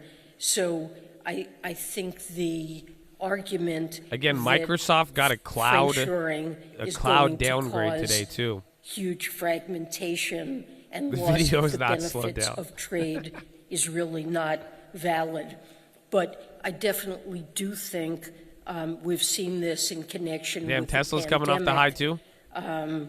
We've seen the damage that can be caused by overdependence on countries. There's a connection with Russia and its war against Ukraine. We've seen the vulnerabilities that overdependence on partners who may act in a geopolitical way. We've seen the risks that causes. China stocks and might slip again it is here. important to diversify our supply chains and make sure that they're resilient. And I believe friendshoring is a good approach to it that avoids fragmentation. Then oil plays are just the Wall running. Street Journal Still, reporter, Mr. might be round two. Dershkovich, I'm deeply concerned over Russia's detention of him.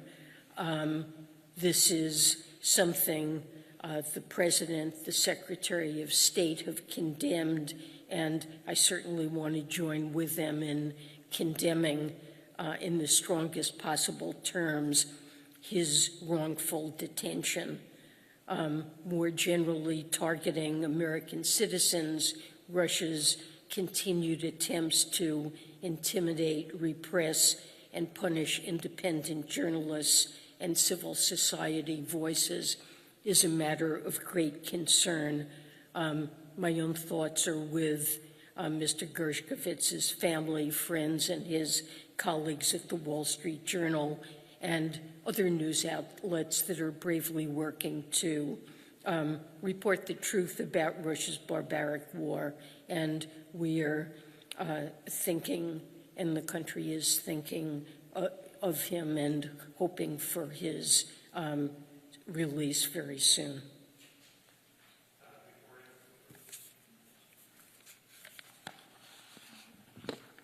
Hi, Victoria Dendrino from Bloomberg.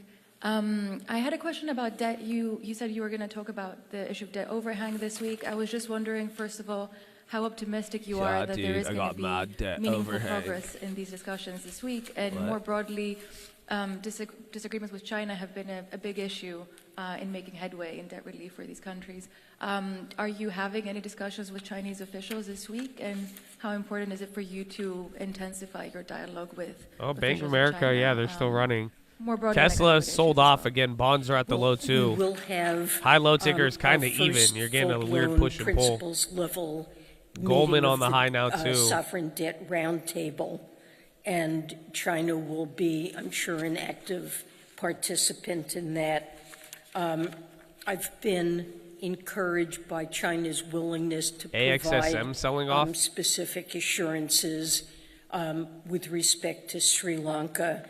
I regard that as a positive sign, and UBS, it looks like banks are taking off, but the SPY's not really moving. Could be other tech on the low because oil and banks are moving, but SPY is not feeling it. On a set of again, energy XLE, XLF at the highs right now. That I think pertain to some important elements of debt restructuring where I think we can agree. Of course, we will continue to press China to participate in improving Delta's up. the I think they have common earnings framework, tomorrow. making it work better. But I feel encouraged that we have made a bit of progress, and I hope to make more. What time is it? 8:40.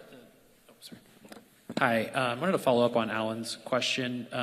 In the WEO this morning, the IMF said the outlook for the global economy is anemic and that there is turbulence below the surface.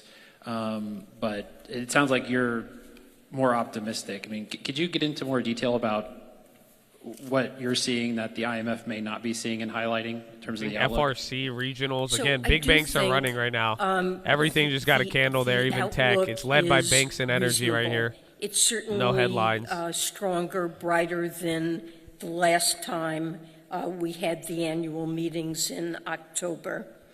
Global growth projections are higher than they were at that time. We're seeing diminished inflationary projections and diminished inflation in some parts of the world. Commodity prices have eased. Supply chain snarls are being resolved. The global financial system has generally proven quite resilient. As I mentioned, the United States is doing extremely well economically with inflation coming down and a strong labor market, and Europe is doing better than was feared at the time of our last meeting.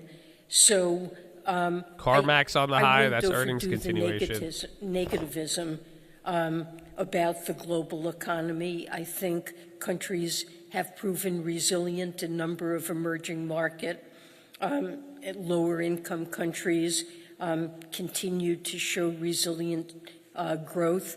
Some of them are benefiting from improvement in their terms of trade. I think they like her comments, but they have again, built up she said she's buffers and assured by taken China, strong macroeconomic the World Bank to policy interview nominee in actions. May. So I But it looks like think we banks should and be more energy positive. Of before course, anything there are the ones risks. leading right now. Many of them. I mean, relate to Nasdaq's still Russia's down almost war, 0.5%, against and Ukraine, SPY is not even up and a the tenth of a global percent. outlook, I think The the Dow is single the one best killing it right thing now. that we could do to improve the global outlook would be to end that CPX on the barbaric high, war. and then CarMax. But I think Temper the Sealy outlook up is reasonably 3.6. bright.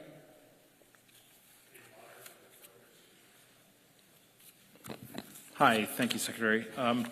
Just on the MGB reform, which is going to be discussed at these meetings, there's obviously a lot of expectations that the proposal by the World Bank to increase lending by $50 billion over the next 10 years, will be accepted, but there will be discussions on the next steps of that reform.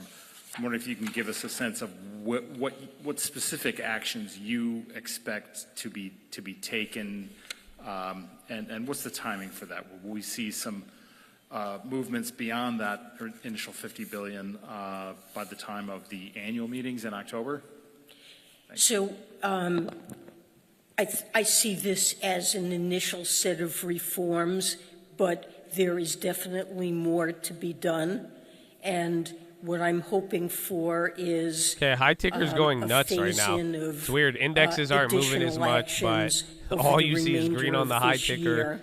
But the market's still battling with this earlier high. We hope I mean, if to we break up approve from here, you might one get of the squeezy. most Otherwise, important I don't know if it'll recommendations necessarily from the flush without capital 4,100. adequacy framework set of recommendations, but there are many additional recommendations that I would hope to see put in place.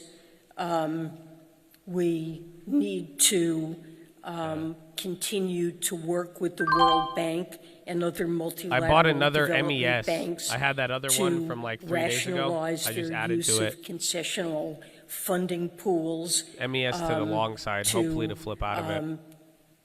Evolve their Not a recommendation, use you of will lose money. diagnostic tools and their ability to respond not only to projects that come from a government, a national government, but also subnational projects, for example, at the level of cities or urban areas, or regional or supranational projects. That would be an important evolution. And of course, mobilization of private capital remains an important objective that's yet to be taken up. And so I hope to see progress on all of these elements over the rest of the year. Word. Thank you very much, Secretary Yellen. Now that the IMF program for Ukraine has been agreed, is that going to be sufficient to meet some of the short-term economic needs for Ukraine? What would you like to see in addition to that from, from America's allies and Ukraine's allies from an economic point of view? And on a separate note, could you give us an update on your possible plans to visit China? Well, no. I mean, what would it take granted, for you to it's already visit been China? April, so you mentioned you were I don't know if encouraged we by even some of their are talking bottoms anymore. We haven't moved, but we'll talk about that in a little bit. But I still think we could go lower. Just depends on the data. So in terms of my plans to visit China, I still hope to go.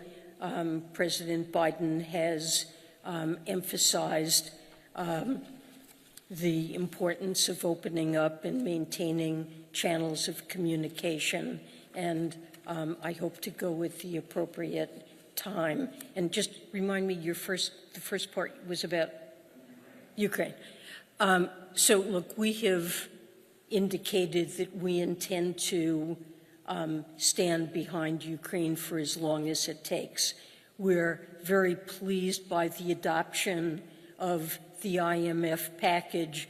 That's an important signal of broad international commitment to support Ukraine. The financing's important, and we've made commitments really that take us through next September. The European Union and others, their support essentially will take Ukraine through the remainder of this year. But if the war continues, we'll have to continue to work with our partners to provide the support that Ukraine needs, and we're committed to doing that. I believe there's strong bipartisan support for doing it, and the same is true of our partners.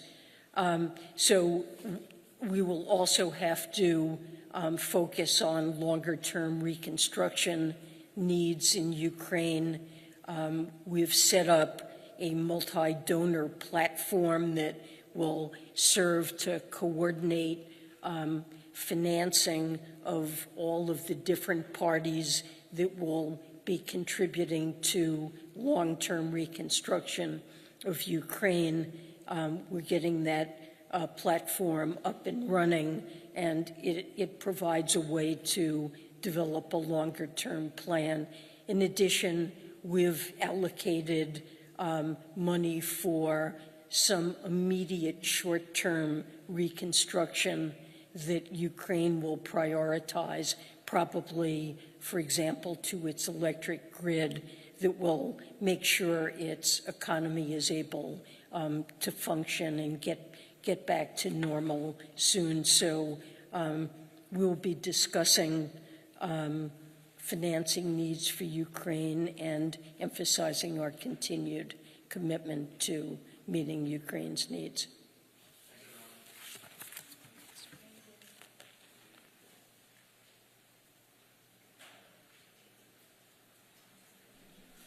Oh, I was muted. I was giving y'all some commentary. I was just ad-libbing her walking away. Well, that was nice.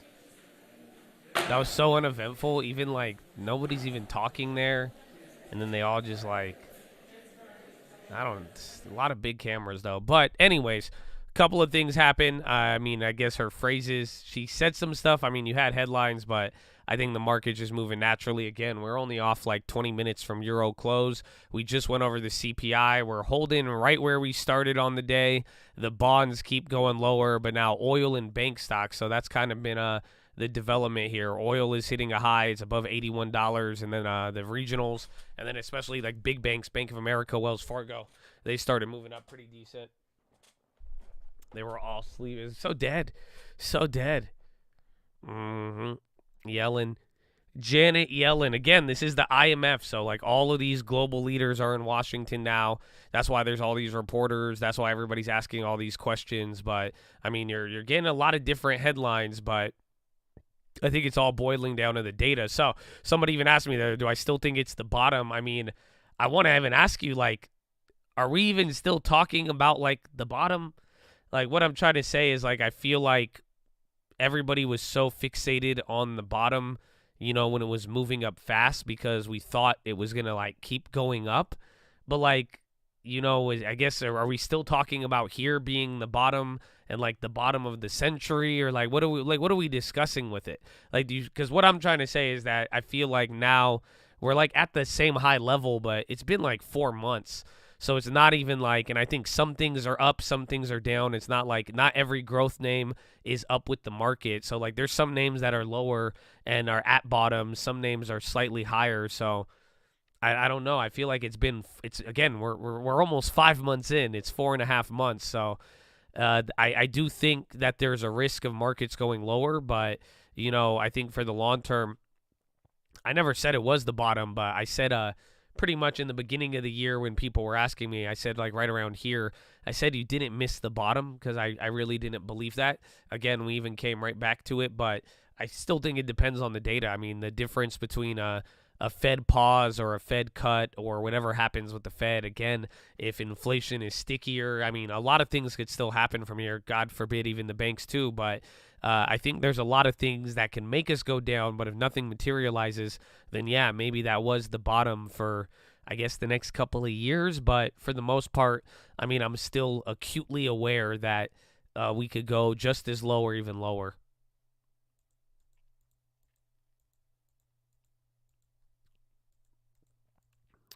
Recession can. Oh, the WASDE report's coming out. World-ending wheat stocks 265 million tons. Corn 295. Check corn and wheat. I think corn was supposed to have a big drawdown. Corn going down, but big USDA report. Still have Iowa. I think we're down 10% on that one.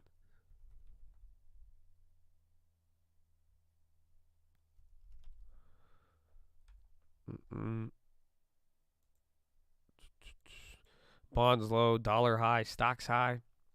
And the bond volatility, I mean, it's dropping down a decent amount today, but I thought it was going to kind of calm down here. But it's just really, literally just going to hold the panic level coming right into CPI. We haven't seen the bottom in a while. Yeah, and we haven't been at the bottom in a while, but however, we're still practically at the same price from when we bounced from 2 months, 1 month from that low in October.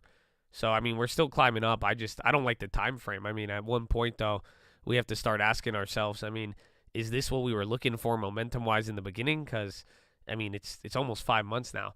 So, well, I guess it's still second week of April, but 4 months is still a decent amount of time. So SPY working its way up a little bit. Airlines on the high again. You have Delta earnings today. Or not today, or this week. I think banks are still leading. Banks are doing great right now.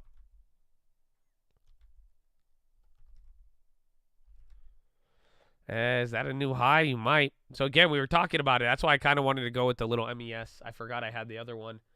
But it might be a good average we could get out of that. But essentially, every other CPI day, we've moved pretty decent in the last 6 CPI days, either up or down by like 4 points on the SPY. And so far today, we've not done anything. Hardest part is to survive, baby. Amen. I agree, 1,000,000%. We haven't gone anywhere many days. We did the math the other day. It was like over the last 2 weeks, like two trading weeks, like trading days, 14 days in a row. We moved 6 out of 14 days did nothing. So almost half. Almost half of the days you ended up right where you started. The other half you actually moved. And we've been getting a lot. I mean, in that time frame, I mean, we've been going back and forth with the banking stuff. You've been getting headlines overseas. You know, what else was recent here? I feel like there's one more. Geopolitics.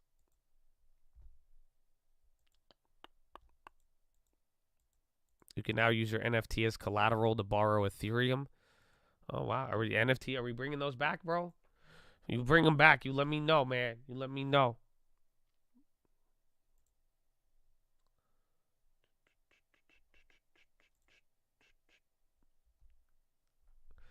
EIA cuts forecast for 2023 world oil demand by 40,000 barrels. Now sees 1.4 year-on-year increase. Jen Psaki. Where's Jen Psaki?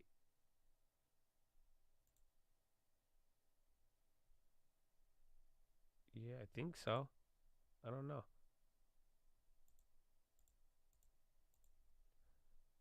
I forgot how to do this thing. I don't know. I forgot how to set it to buy now. There it is. There it is. We good. 12.9 Ethereum. 24,000. This has been the same price for the whole month or whole quarter. I feel like every time that's kind of been like the floor.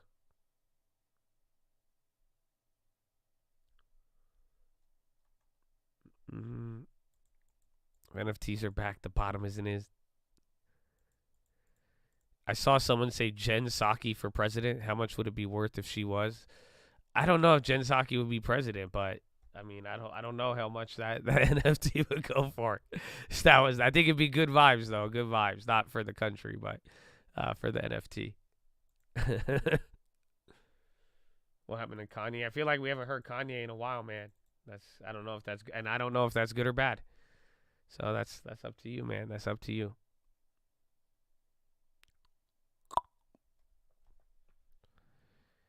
KD, Nvidia, AMD, Credit Suisse, UBS, all the banks are going up. Every single bank, especially like a bigger legacy bank, is going crazy. HKD is still going up. I think we still have those old shares, but they're way higher price. ETC, sell before May and go away. Why wait till Fed? Fed is in the beginning of May. That's the beauty. Sell in May. I don't know if it'll happen though this time around, just given the nature of Powell. Like if he ends up doing something big, like pause or not. But at the end of the day, I mean, the Fed meeting's at the beginning of May. So if it is going to be sell in May and go away, you could wait till Powell, get that in the May 3rd, and then, enjoy your summer. What happened to MPW? I don't know. I'm scared that you say that because it's either probably up to the highs or up to the lows back again. I don't see. It could have sold off. Usually it's sold off by now, but I mean, we're back positive on it. And I think, let me find it. Who was it?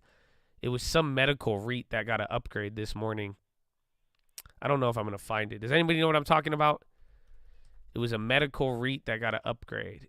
Where is it?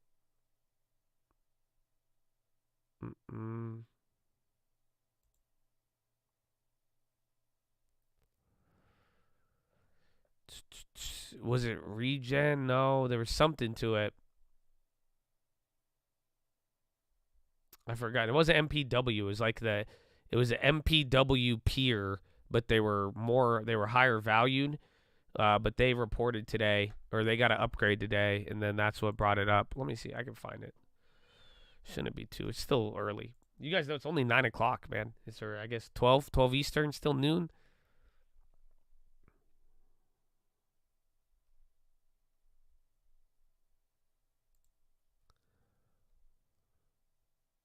No, it was Well Tower.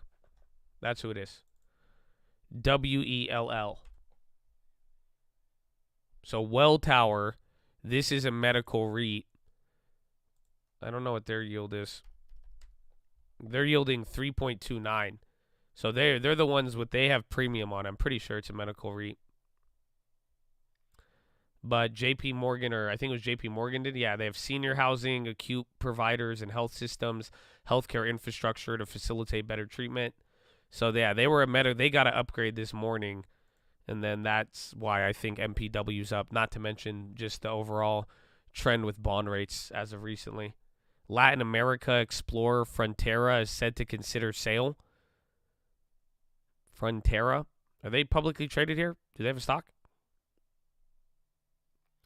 Frontera early stage may not lead to a deal. FEC, I think it's Canadian. You could trade it on Canadian markets. Or FECCF.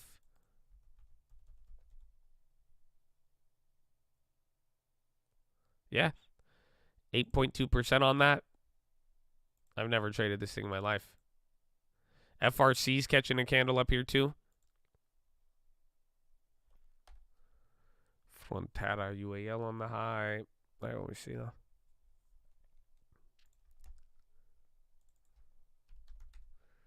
So high ticker is gassing right now, but we're somehow coming down. This guy's crazy, man. You know? Wait, who was it? So Evercore raised the healthcare real estate investment trust to outperform in line with expectations that it'll deliver a strong earnings recovery in 2023 and 2024 and grow into its multiple. So that's why I think MPW's up. But Evercore, that's the one who upgraded well. HKD, Big Red, SPY getting in cheek lay. Boeing's trying to work its way up. FRC's at the high. I think all the other regional banks are still up there. Yeah, bank, or even the big ones too. Regionals are about to hit the high of the day. XLF's up 0.8. Are they the leader? No, they're number 3 or 4 on the day. Energy's number 1. Materials and industrials 2 and 3.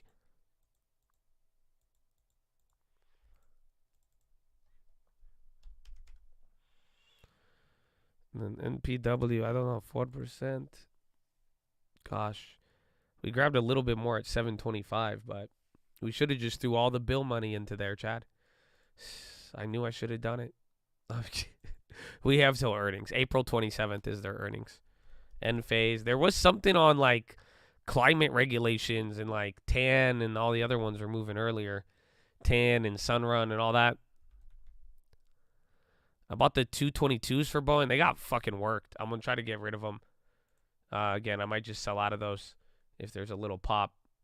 But down 50% already. Walmart. FRC's moving, but then it stays kind of pinned. Oh, shit. There's MES.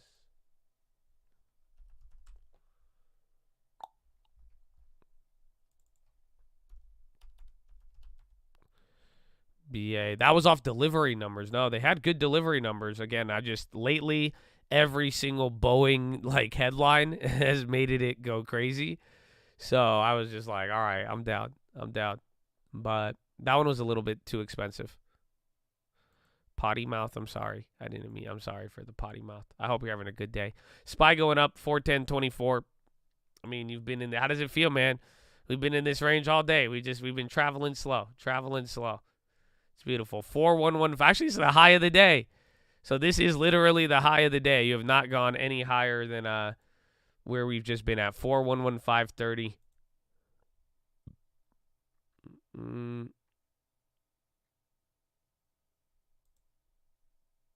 All right, 4115.42. I just opened an account at a local FRC branch. Amazingly, there were 4 other people there. Skip ad. Is this a sponsored post, bro? What the fuck? How did he, what? Where did that come from? How was that? That's weird. Do I see significant downside? It depends on the report. That's all that matters.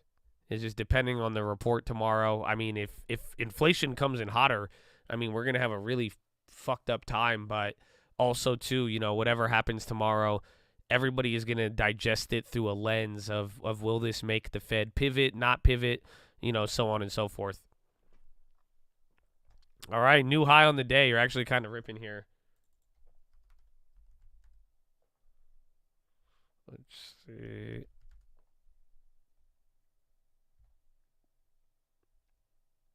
FRCs.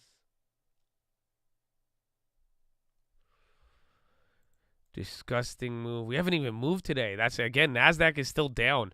I mean, right, if anything, your big tech is getting clobbered, and then banks and oil are just lifting up everything, and then there's a couple of small caps doing their thing, but you are running into the highs right now. Again, we were talking about it. A lot of pre-CPI days, we've seen big ranges. So, one, you could either sell off, but compared to how we've moved so far, candle has been very small. And here's the fun fact. Here is your fun fact, Chatadonia.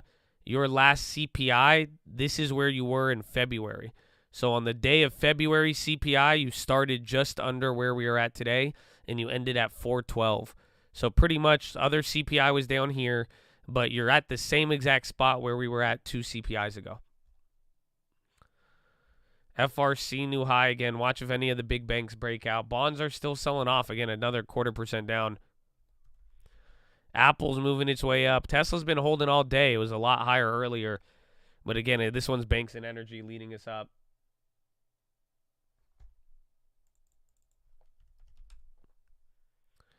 Oh, ACAM. Why does ACAM tweak out at $80, bro? Just do it. You know what I'm saying? Just do it. Why you being scared, bro? Why you being scared? You ain't been at $80 since 2020, man. Just do it.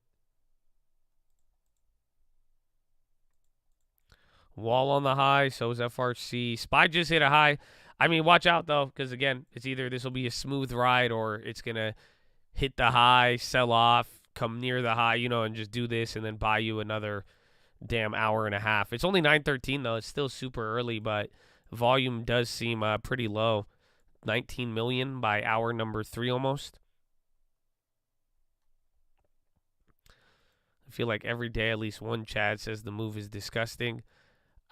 I feel like every day the market makes somebody mad. Like, you know what I'm saying? Like, think about it. We are so selfish. All of us, we think the whole world revolves around all of us, but if you gotta really think about it, man, everybody, every day in the world, man, the stock market is just pissing off somebody every damn day. Like, you know what I'm saying? Like, it don't matter who it is, like what, like there's somebody just getting totally just like, oh man, they're heated every damn day. Just like it's pissing them off, man. Like, maybe somebody's punching out a wall every day. I don't know. We should do a study. But that's just so, I don't know. I think every day there's always a sort of reaction to it. There's a lot of people, and I mean all these moves are steamrolled. Exactly, mate. Bro, the steamroller's crazy, man. That's what it really is, though. Steamrolled. Finished the Hugh Hendry interview. What was my biggest takeaways? My biggest takeaways were, thinking outside the box as to what could happen. Understanding, surviving. I think that segment on survival was probably my favorite out of all of it. And then also understanding kind of the yen and looking at the yen in a different fashion, and that how maybe the next steps of the yen may actually be, a more looser yen. That's pretty much what he was saying, where, yeah, the yen will be a safe haven equivalent to bonds for a degree, but maybe whatever, the result of whatever happens from here might turn into something a little bit more different there. So that, but definitely, I mean, the idea of just how the future plays out, even if you know what could happen and handling that, I think that was, I think that was my huge takeaway. We're talking about the Hugh Hendry interview. So we did an interview with a very, very cool dude out there, Hugh Hendry. It's on the main channel. I don't know if it's in the description anymore. Ba-da-ba-ba-bop. Oh, there it is.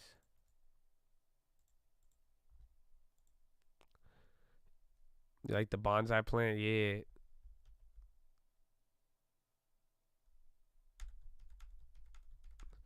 There it is, my friend.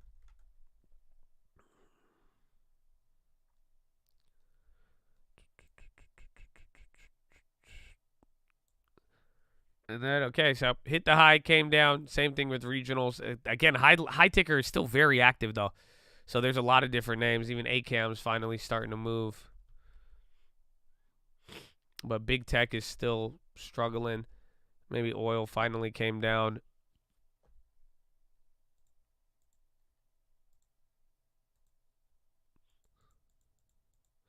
Prayer for your neighbors. You got taken out on a stretcher. Oh, man. That sucks. Definitely.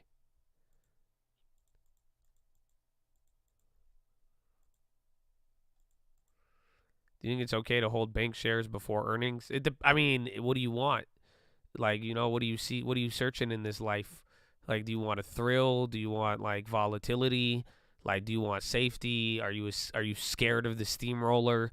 Those are the questions you got to really ask. I mean, the thing about banks, does anybody know what's going to happen? Not at all. But, if you want a source of volatility, I would look there. So it's like if you want plays that are going to move 10, 20, 30, 40% in a day, I mean, banks and these bank earnings and updates, I think it'll do that. So it's like if you could stomach that, I mean, I don't think it's there. Just, what it comes down to is the risk to reward. That's why I like FRC, because I'm like, it's at $14. It's already like super low.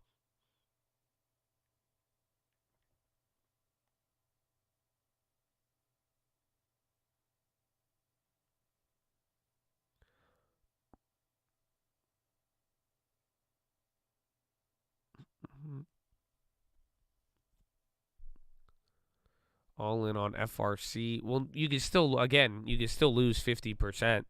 So it's just like, does the risk to reward make sense? I have FRC, but I'm not like, it's not like for my long term. I have $1,400 in it. I have 100 shares. That's it. So that's why the way I'm looking at it, if it goes to zero, I lose $1,400, but it could easily go up to 100% and I can make $1,400. So I think you have more upside than downside on it. And that's why, but I'm not like throwing in a lot.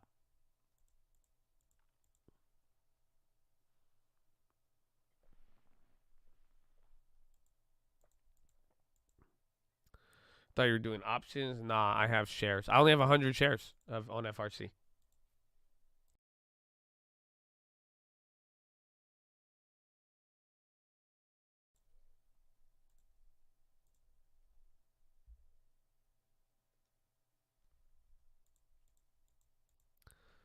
I doubt it goes to zero. Well, it could. I mean, SVB went to zero, so that's your only risk. I mean, is that because if they have a bad bank update, the way I'm looking at it is everyone's gonna run to the doors. That's it. So then, like if they have a bad earnings, a bad bank update, this thing's going like everyone's just gonna run on it again, and then maybe Fed has to step in. Who knows? But that would take a lot. They would have to do really, really bad. Otherwise, again, more upside than downside. So you just got to take your pick. Like Wall's a little bit more expensive. They've already had their update. Pac W, I think that one's a little bit cheaper. But again, for them to go up 100%, they would have to come back up to 20. You see what I'm saying? So like a lot of these other banks, they would have to move a little bit more. But like FRC, 100% is like right at the low of Friday when that banking situation happened. So that's why I like it. Doubt it goes to zero. Infamous last words. Yeah, maybe. No, well, every bank is going to give their update. So, like, they're going to give a quarterly update. They're going to give earnings, and then they're going to give a status on their deposits, inflows, all that good stuff. I bought 100 shares to flip for the next week or two, leading into the bank earnings and for their update.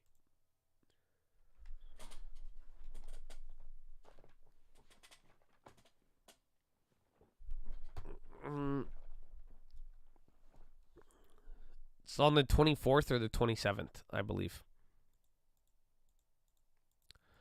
If they withhold deposits like Wall did, it'll drop 17 to 30% like Wall did.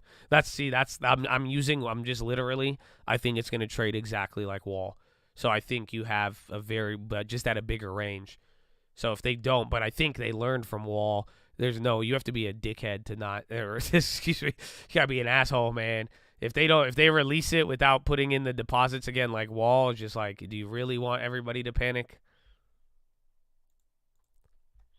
Jippy, strong like bull. Dividends are doing great so far. I mean, I feel like the last week or two, dividend stocks have been killing it. I mean, healthcare's been up. I mean, even Altria.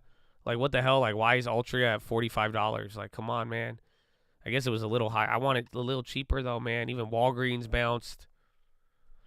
So, like, I just want even MPW, man. What do we do with MPW? Do we regret not buying all of it at $7? No, I got to wait till earnings.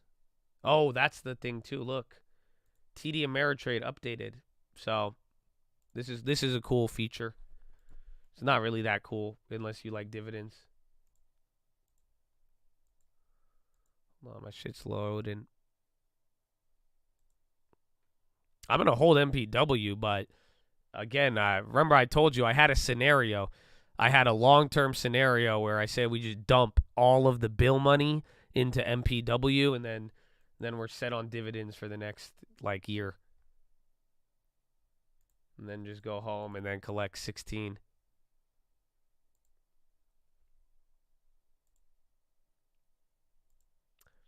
But this is cool. Wait, hold on. Hold on, my dividend friends. You know I love my dividends. So look, they updated bill on the dividend payout. Isn't this cool? So we have $14,700 in cash on Bill. And now it's showing us, but it's paying us out $718 a year. So that's at the 4.8% that it's updated to. But now it's factoring into your dividends. But do you see why I'm saying we're in this? So like literally we have $7,000 less than Abivi, and our cash is paying us like Abivi, pretty much. And then here's the other one. Where is it? It's like, and then MPW, we're pretty much getting the same dividend, but I mean we could have tripled up on that if anything. But now your bill shows up on your dividend calculator.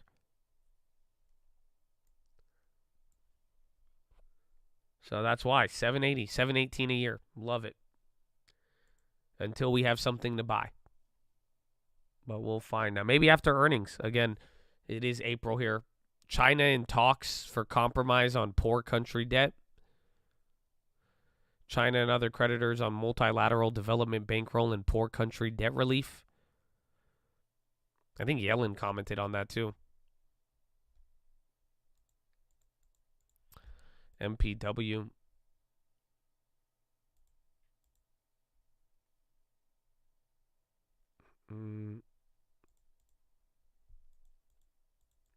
That dividend yield is nice.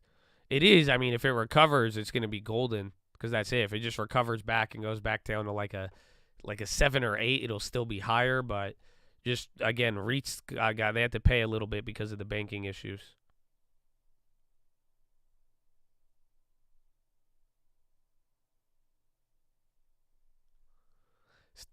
CPI is an hour before the bell tomorrow. ACAM on the high.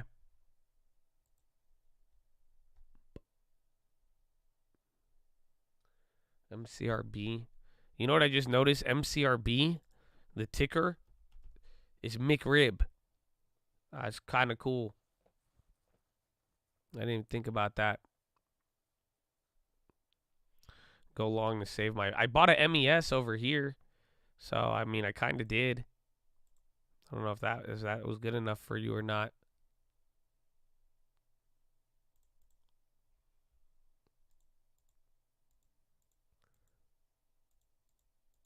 Latest long-term ads. It was 3M and MPW.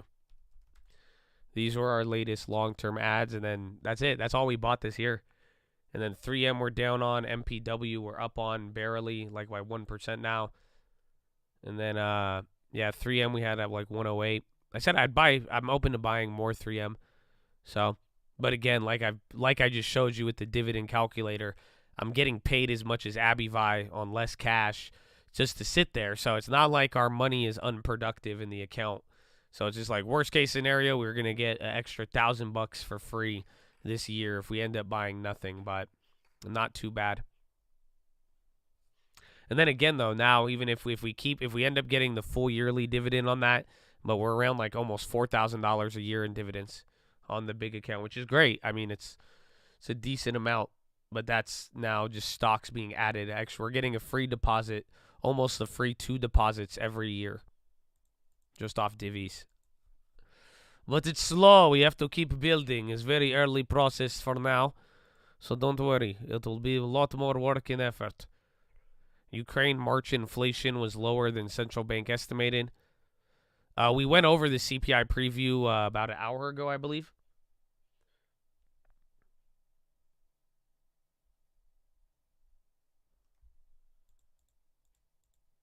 Abivi, the best stock in the world, some would say.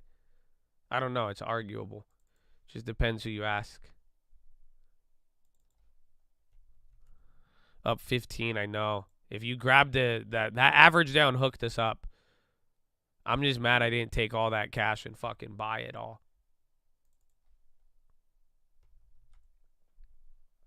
But no, you wanted 5% dividend on your cash. Which sounds really good when I say it out loud. I'm still not mad. I got, we got half of the dividend. Imagine getting, you got like 40%, 30% of the dividend. But now you still get all your money with zero risk. So I guess I had to take it. Abivi, can you covered calls go up, please? I guess there's 3 months left of time. What would that be? January. I'll be in March.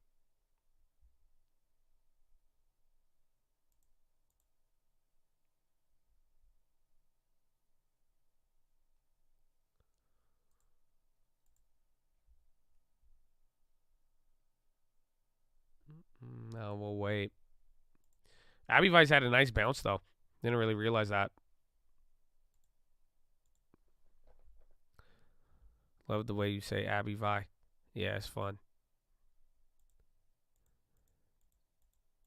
Your dividend stocks on the website. No, we post them on the Instagram, and then I think on the free long-term ones. I haven't updated it, though, in a while. I think the latest one is on Instagram, and then I don't know if we've added it. Do I have one that has the 3M? But if you go to the first link, you could sign up for the free long-term alerts, and then you could get a text message for free anytime we add to them. But we've only added, all we did this year, so in the last 4 months, we bought 3M, MPW. A lot of that was at the beginning, and then we've just been putting all of the money, the cash that we've been stacking into a bill, a treasury bond ETF.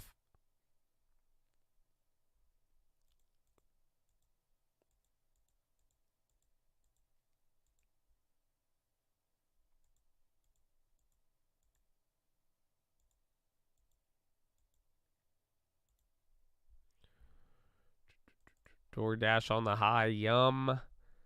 Wave. Is everything running up here? Nah. Dude, Amazon's still at the low. I think Amazon could be suffering because of the Microsoft thing. I didn't even know. Apparently Microsoft had a downgrade today on their cloud network. That's why they sold off here. You could straddle FRC. Just remember, I said it this morning. Anytime you buy money to straddle anything, I mean, you're spending money on, on the hedge. So that just raises your break even and your cost basis. So as long as you got that figured out, I mean, you're good to go.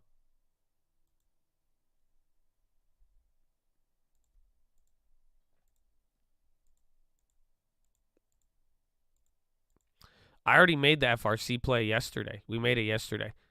I grabbed 100 shares at $14, $14.02. PATK on the high. China stock's kind of trying to move. They're still at the low with tech.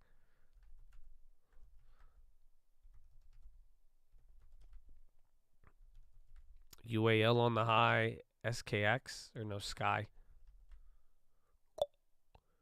New deal Laurentian. What time is it? 9:30. Still very early, Habibi. Still very, very early. Again, volume very low. We haven't really moved as much. Again, for a pre-CPI day, at least the last couple ones. I mean, we've had a pretty big move so far, but not so much, man. Not so much today. And then technically, you're holding the beginning of December, and then this is also the same level of the Fed meeting in December, end of the year. So much tension. From the recap, I assumed you wanted to play FRC upside and downside. Well, I'm just going for the. I think FRC is just cheap enough. My downside is by not playing a lot. I think small play turned into a lot rather than going big and spending a lot to try to force an outcome. So you can go big on it. I don't know. I feel like if you wanted to go big, I like binary outcomes more or less, but just in a way, I feel like the way to keep it there and protect it is just 100 shares, $1,400. It's very hard to go wrong in that instance. Walmart reports closure of 4 Chicago stores. They close Walmarts? Is that why Walmart's been dumping there?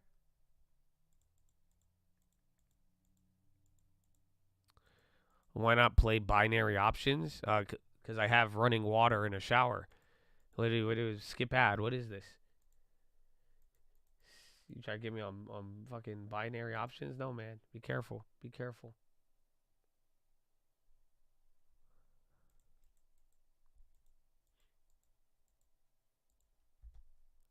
Mm. 28. Chicago losses doubled in the last 5 years. That's crazy. I've never heard of a Walmart closing, I feel like. I feel like they don't close Walmarts. SPY China. I mean, if it could break out from here, it'll be good, but we'll see. We will see, habibi. BA. Double BA. If China plays can move. China plays are dead today. I feel like the last 2 days. They shut down your Walmart. That's crazy. I've never seen this Walmart shutdown. Oh, 9:30 push-ups. Let's go. We did miss the 8:30. We were in the CPI. But ladies and gentlemen, we're live Monday through Friday, 30 minutes before open. Drop your thumbs up on that video. Make sure you're subscribed. Chattadonia, we've been here for 3.5 hours. We got 3.5 hours left to go, okay? Sitting is the new smoking. I need you to get beside your desk and do 10 push-ups, okay? Can't do 10, you do 5. Can't do 5, you do 4. Can't do 4, you do 2. Can't do 2, you do 1. Can't do 1. Get on your knees. Do a push-up, plank the worm, anything. But get the body moving then. Optometrist recommendations. Stare at an object 10, 20, 30 feet away. Blink a few times. Relax those pretty little eyeballs. Go blink, blink, blink, blink, blink, blink, blink, blink, blink, blink, blink, blink. Blink, blink, blink, blink, blink, blink, blink, blink, blink, blink, blink, blink, blink, blink, blink, blink, blink, blink. Ah.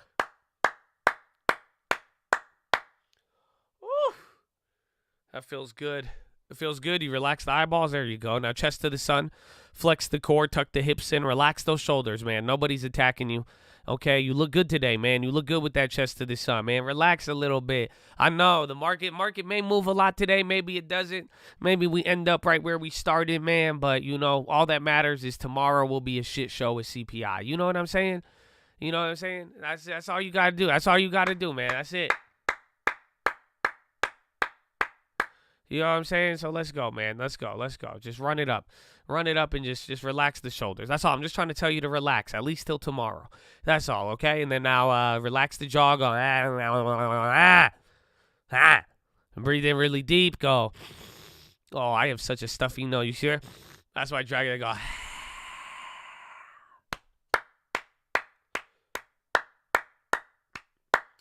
Let's go, baby. Game time.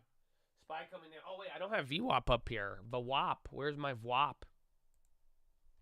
All right, let's go. Let's move a little bit. I need to stretch. Actually, I'm gonna lift some. I'm gonna do some curls, bro. Bro, you're sick. Woo-ha, woo-ha, woo-ha. What? Spread the message like woo-ha. Get down to business like Mulan. I find more deals than Groupon. Okay, hold on. I gotta do some curls, bro. We gotta get the curls in.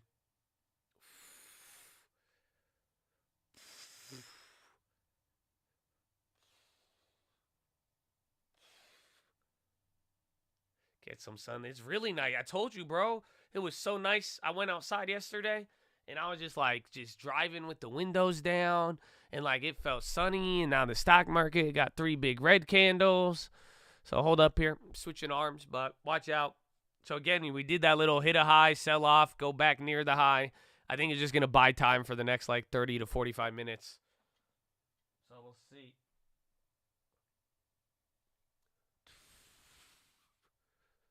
Y'all stares intimately at the mirror with each curl. I do.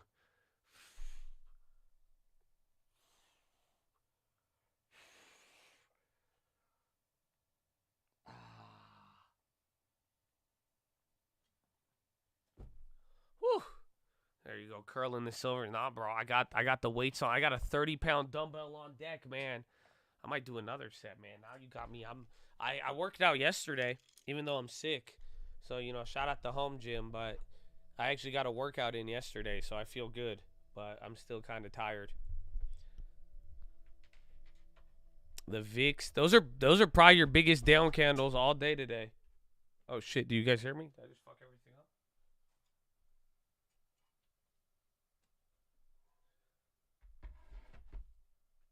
I think we're good, right? Yeah, no, I think we're good.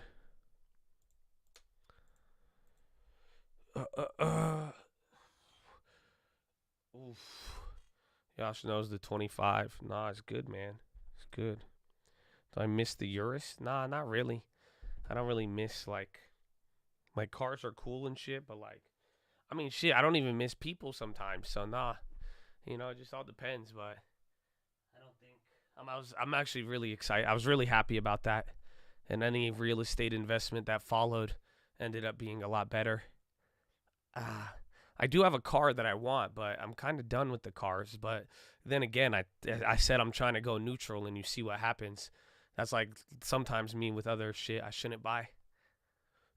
I'm curling right now. I was talking to you, so if I'm like kind of pausing a little bit weirder, don't get mad at me. Dude, I saw one on the street. Bro, it looks so clean. It looks so clean. Carbon neutral car? No, I didn't really think about that, dog. Whirlpool on the high. CLX. Trying to time the market. There's some lease. That's the cool news. Are you guys ready? Hopefully it comes down. If it does, I'm going to actually get you guys some shit. But word on the street is there's a couple of lease deals coming back. So Jeeps, I know Jeeps right now, you could actually get lease deals, but they're coming back. So the car market's been chilling out a little bit. Again, the last like 2 years, like there was no good lease deals, but there's a couple going on. I think Jeep right now, you could get one of the best deals, or they're at least offering like fat incentives. Yeah, what about a Hummer? Oh, you got a Hummer deal? Anybody you got a Hummer deal? What's up?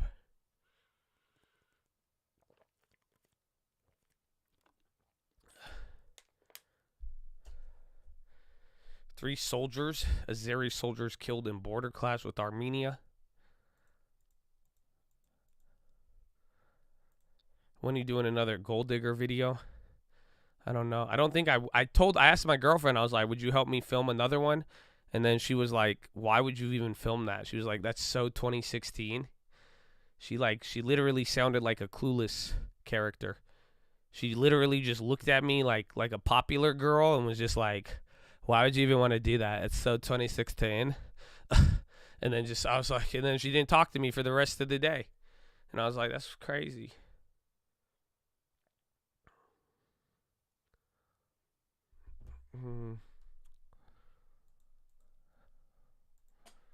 Yeah, like as F. Yeah, I was like, what? I was like, okay, shit. I guess it is 2016. All right, maybe I'll come up with a different idea. Yeah, we did the little CPI recap. I mean, we went over all the numbers. We went over the used cars and really what's expected. I mean, the simple way to boil down tomorrow, or like the number one factor I'm looking for, is that tomorrow will be very big for rate odds. Tomorrow will essentially be a reason to justify a rate cut or a rate pause or higher rates. And then we're really going to see how the market takes it. But so far, I mean, the last 2 days, the odds of a rate hike have increased. It looks like that's priced in right now. And then there it is. Why do we sell EBS on ex-divvy day? Is it they have a dividend? No way.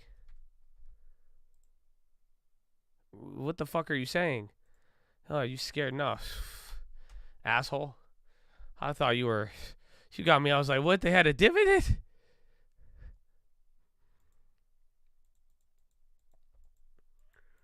Why don't we show the lamb? We checked it the other day. It hasn't updated, or it went down a little bit. It's lower from the peak.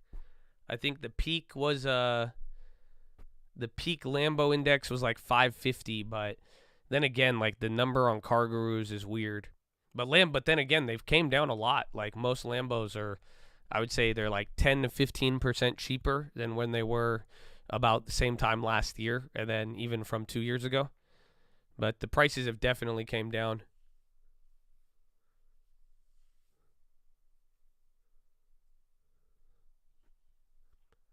Tomorrow, well, Friday will be the biggest day for the banks. I think CPI can affect the banks, but the banks are only going to do so much just because they have, again, they have their event around the corner.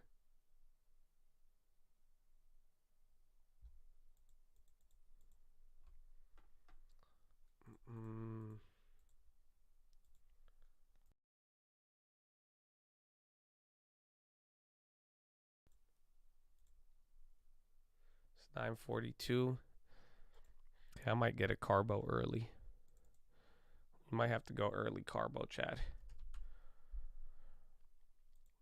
Okay, I'm all right. I'm going to go to the potty and grab me a carbo. I hope you know you're blessed. We're glad you're here. And God bless you and good morning. And amen.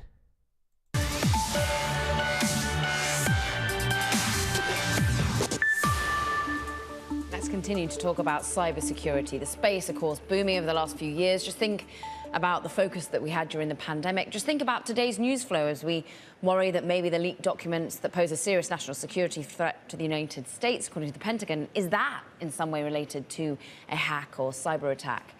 Let's talk about where you can invest as well. Is it the right time to be investing in all these sorts of companies? So we can turn to our next guest, who perhaps has a bit of skin in the game. Parmak Mehta is with us. Insight on today's VC Spotlight. He's co-founder, general partner over at Ballistic Ventures. And Parmak, you have a life dedication to cyber, in particular working over at AT&T for years. What now are you seeing in smaller companies, areas that you can invest in making sure that the cyber threats can be defeated? Yeah, thank you very much for having me, guys, by the way. Let's see. One of the great things about cybersecurity that we've enjoyed is it's very resilient to economic upturns and downturns. So, in fact, if you take a look at a couple of the CIOs surveys that have come up, cyber is one of the areas that is actually increasing in spend during economic downturns because everybody's worried about risk. That's kind of one thread, which always makes cyber very, very exciting as an investment vehicle. The other thread is these threats are ever evolving. So the adversaries don't sit still. They're constantly inventing new threat vectors. And as a result, some of the old security controls have to be reinvented on a constant basis. And of course, with the emerging new threats, there has to be new innovative companies that are going to emerge to counteract those threats. So as a result, from a startup perspective, venture perspective is a very interesting area to invest in. I would argue with the current economic downturn, if you look at some of the public equities today as well, and if you took a look at some of the multiples of revenues, multiples of EBITDA, it'll make cyber very, very exciting to invest in. So, we like this sector quite a bit, of course. Parmak, we're interested in where the dollars and the energy is coming from. When I was at CES in January, which seems like a lifetime ago now, Jen Easterly, the director of CISA, basically made an appeal to corporate America saying, do more, invest earlier in cybersecurity, integrate cybersecurity tools at the moment you design a new product or piece of software. Is that where the energy is coming from in the form of your LPs? I'm just curious who's backing you to make these investments. Yeah, absolutely. So I think one of the things Jen pointed out and you're pointing out, which is probably the most important thing in cyber's always been thought of as an afterthought. If you take a look at the applications, for instance, applications are developed without security in mind during the software development lifecycle. And we're seeing a shift happening, especially over the last 10, 15 years.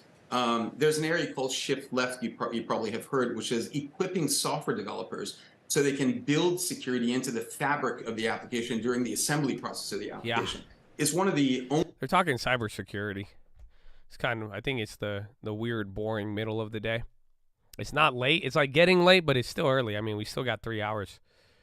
But good morning. We have barely moved, again, over the last 3 or 4 CPIs so far. If we stay here today, this will be the smallest move. So we will see, but haven't really done much. Again, the big headline in the morning was Buffett in Japan, believe it or not. And then you've been getting all of these IMF headlines. They pretty much said economic uncertainty, hard landing, and then the market really brushed it off. And now everybody is getting ready for CPI and where it goes from there. Do I like Bud Light? We had this talk yesterday. Nobody asked me if I liked Bud Light. I think you all just assume that I'm like, what do you think Josh knows about beer? But I've only I think my only preference would be like a Stella or a Blue Moon. And that's it. I try not to mix politics and beer. I don't know. So that's but I've never really bro, we don't, I guess when I was younger and I would drink more, dog, we didn't give a shit, man. You know what I'm saying? I don't care, bro. We drink like a Natty Light. It's just whatever is available. You know what I'm saying? I'm not really... if I've ever had a choice to pick a beer, I've usually never picked a beer. I just, I'll have a water, sir. A water. Like a Hefeweizen? What's that? That sounds fun to say. Actually, there's one little hipster beer I liked, or one that was oh yeah, you gotta drink the IPA, the flavor, It was the Tony Gwynn beer. It's a San Diego beer, $3.92. I like that shit. That shit was actually good. That was the only time I've ever had one of those weird beers and been oh, I like that. Blue Moon's a Hefeweizen. Oh, then I like Hefeweizens. You know what I'm saying? Mm-hmm. Root beer. I'm a big fan of root beer. Did you know that? I love root beer. I don't know what root beer is, but I love root beer. That shit slaps.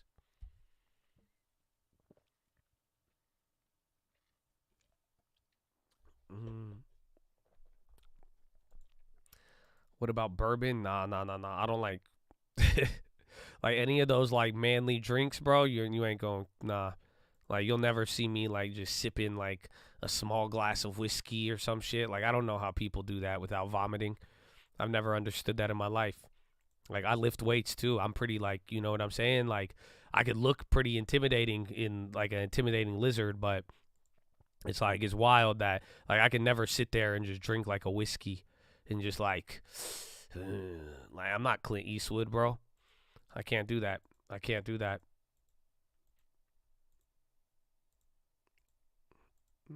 We got demons, but you don't have taste buds? Like, what are you talking about, dog? Hold on. I don't know. Do demons have taste buds? I never asked that question.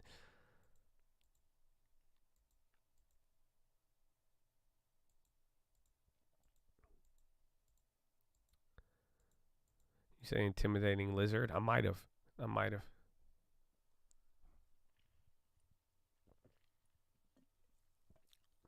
MCRB has a PDUFA, and I think we might have to just someone remind me on Friday.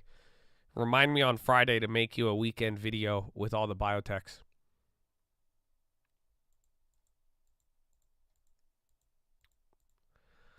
You're 5'6". I don't think you're intimidating. Hey, man, tell that to all the girls that run away from me when they see me. Okay, even the guys, too. People just look at me and they walk the other way. I think it's because I probably pick my nose while I walk, too, but still. Just drink it till you like it. It takes longer for some people to like it. I feel like any advice that starts off like that is awful. You know what I'm saying? When I was like, just do it till you like it. Like, nah. I feel like that's not a good course to go down. And nothing's ever ended up good.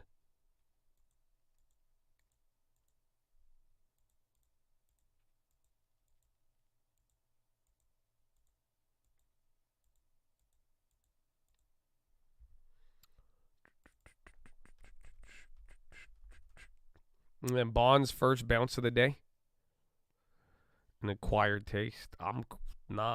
I'm trying to acquire some 5% dividend. You know what I'm saying? Y'all could keep you could keep that for you. It's fine with me.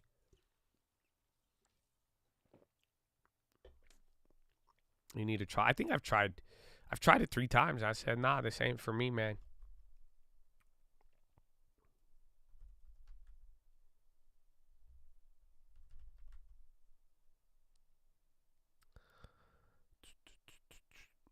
Just do it till you die from liver disease. Okay. There you go. Okay. Alrighty. And there you Welcome to reality. What's up? Sipping hard liquor is nasty. I don't know. I mean, y'all don't drink like slushies and shit. Am I still just a child? Because, I swear, I don't know. Y'all don't I don't know, man. I like a cool, fruity drink. I'm just saying, you never know. You could get, suppressed juice. You could try slushy. You ever hit up the gas station and just, you can mix the flavors? Nah. You ain't never, nah, man. I don't know. Like I said, a root beer, that's good from time to time. You ever had a slushy? Go have a slushy if you haven't had one.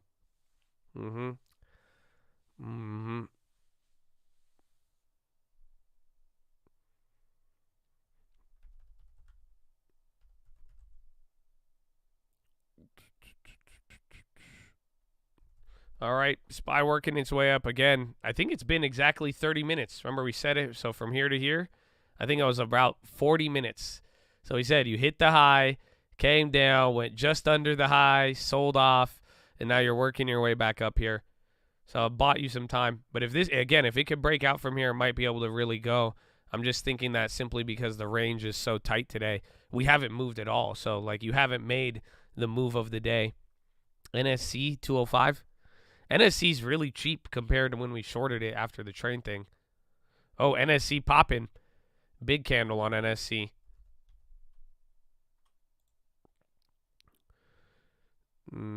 I don't see anything, but NSC, decent sized candle, almost $1. Does it make sense that a majority of the banks will have horrible earnings? Yes. I mean, go check their guidance. So that's the problem, though, is that most of them have guided down, if anything. So, like, if they guided down on, or if the analyst already guided them down, then they're going to already be expected to be bad. But that's what I'm saying is, like, there's a good chance that everybody, it's already pretty bad. And if it doesn't be worse than what's already priced in, then it'll be better than feared.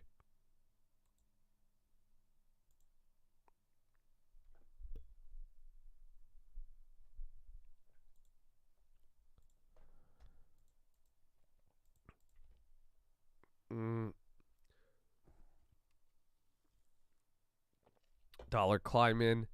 Gave up. It went up a lot yesterday. Yesterday was low-key the scary day. But then again, too, I mean, I think the dollar would have been up if Warren Buffett didn't pump Japan. See, so like even the yen gave it up, though. That's crazy, actually. So the yen even somehow went negative today. It was up 0.25% earlier. Next earnings season. I mean, this earnings season could be interesting, too. I mean, just don't forget. You had an earnings season earlier around here, and things were already bad, and like there was a lot of better than expected, but it's been 3 months, so I don't know. This earnings season might be very, very, very crucial. There's just so much. Again, just don't forget we're juggling. You know, we're juggling banks, we're juggling interest rates, we're juggling inflation. Now the companies, does the data, you know, hard landing, soft landing. I don't hear no landing anymore, ironically. But yeah, and the stock market does hate you, yeah. Every day we're juggling. But that's why we're going slow, though. I think with a lot to juggle, the speed is very, very slow. That's kind of the benefit. I think we move faster when we have less to juggle. But with so much to juggle, I think that explains, you know, this back and forth. And then not to mention the uncertainty. Just, you know, remember the key about tomorrow with inflation is that it leads into the Fed. And just don't forget how damn confusing Powell was last time and just kind of his overall messaging. NSC, we're higher than the... I think we're getting there. We're in the no landing area. This is where no landing started to, like, develop. And then this was, like, peak no landing. And we're like 7 points below that for now. Oh! You know why I'm clapping? Because, ladies and gentlemen, Bradley Frizzle and the Peach Nation, get your ass up. Let's go. Or no. Wow.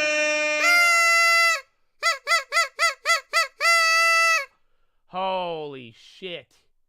Oh, my goodness.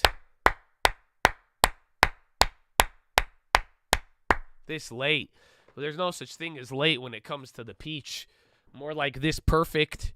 You know what I'm saying? Oh, this perfectly arrived at the perfect time. You know what I'm saying? What's yours is yours. But that's what it is. The peach is just arrives at the right moment. I can't explain it. Oh, my goodness. Oh, even Troy's confirming the peach. Oh, my goodness. Wow. Wow, it's only Tuesday? Wow. Day before CPI. God bless you, Bradley Frizzle. Hey, man. Always right on time. Amen. Excuse my words. I know I feel you. It's okay. It happens, bro. It happens. It's the peach, man. It's just confounded in mystery and marvelance. Is marvelance a word? Well, just vibe with me. You wouldn't have noticed if I didn't stop, but it's marvelous. So it's beautiful. Just bask in it. Is Josh spinning? I got up for a sec. I moved around quite actively after that. NSC, no news on that, but that thing's still going up. See, Rumble, Boeing, Airbnb was on the high earlier.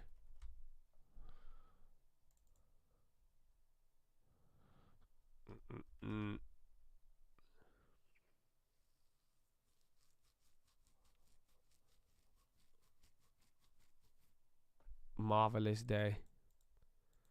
The dollar's climbing up, but then the yen has sold off heavily in the last hour. And then the yen was up on big man Buffett. Armenia says 4 soldiers killed at the border clash with Azerbaijan. Tesla just held up the gains here today. Alrighty. Is oil still climbing? Banks. Let's check. Everything's green now except communications and tech. Tech as an industry is down 0.7. NASDAQ still down 0.25. And then communications down 0.0. 0.07. Tech is down 0.7. And then everything else is green. Utilities just went green. I sold 3M and bought MPW 2 weeks ago. I know. I wish we bought more. But I'm happy with it. I mean, we grabbed a big position with MPW. We're getting our dividend. I'm just glad, though. If that one could go up, another green one. If it gets squeezed, even better. But I'm very glad with what it is for its dividend. So we'll keep this on watch this year. Because if their earnings go bad, maybe we reload. But it's still cool. I'm liking it. Long term. I mean, your long term should still be loving this year. Again, I think long terms are up and looking good. Again, good management of cash, good deposits. Everything's flowing how it should be. I didn't sell. Yeah, I don't know if you're talking, if it's long term and you sold 3M. I mean, we don't sell, but we're still up here. I mean, we're right at all-time highs still. Again, I think we've still been even adding the deposits still since, we're holding up since December like the market. Then that's it now. I think we just 3M will be our only underperformer. Then we go from there. Sell, never heard of it. I know more about the peach. You know what I'm saying? Long term, I sell nothing. What do you mean long term sell? I've never heard this phrase in my life. I've been alive many years. Never once have I heard sell. For long term. Who is this guy Sell? What kind of name is Sell anyways? Who would name their kid Sell? Never sell the long term. Come on. Simple.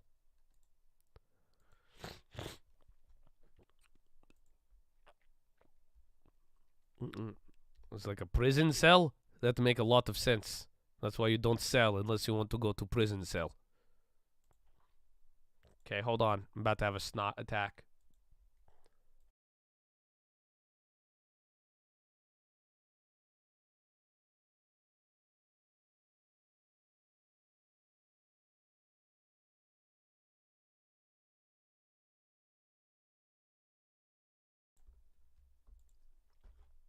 Excuse me. I think we're good. Yes. My name is Nico Bellic, not Nico Sellit. What kind of name is this? Exactly. HBI was not a cell. It was an abandoned ship. That's what I got you out right in time. Our ship was attacked. They said they had a boat and the dividend was safe, but then they attacked our ship. We had to abandon it. It wasn't a cell. It was abandonment. Big difference between cell and abandonment. Okay? We don't talk about it. Not everybody made it out alive. Okay? Thank you. Oh, yeah, and you guys know, like, we can't say Chad anymore. You guys were right about that yesterday. It's real. It's, like, legitimately real. You know that? So, like, the term Chad is on, like, the FBI watch list. So, like, if you use Chad a lot, like, you're straight up like, yeah, it's in the damn FBI handbook as an extremist term. Yeah. Maybe that explains a lot. Maybe it explains a lot. Seriously, yeah. There was a report on it yesterday. I think this was part of the leak stuff too, but and then there's like a little like infograph and it had all their terms, like even the word based was on there, Chad, red pill, what other one? There's like, yeah, like all of it, and they said that they are all tied to language used by extremists.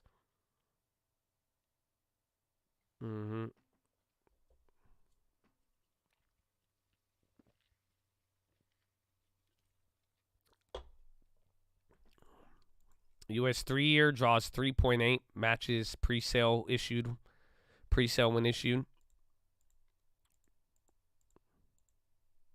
AI on the low now? Where are all the other ones? Oh, no. GFAI is holding up, but BBAI and the other one down. Any chance of retesting lows? I think it depends, but I mean, you had a lot of stuff to bring you down. I'm surprised. I think if oil sells off and banks sell off, I think you could come down because tech, you have a lot of names already down 2%. But I mean, you had your headline if you wanted it. Again, IMF lowering growth, talking about hard landing and the economy being the slowest since like 2018. I mean, those are your headlines to go down. But that's about it. MPW, good for you, buddy. Good for you, man. Redfin, thank you, my friend. Do we get Ultra Divi soon? No, that's at the end of the month. 3M still hates us.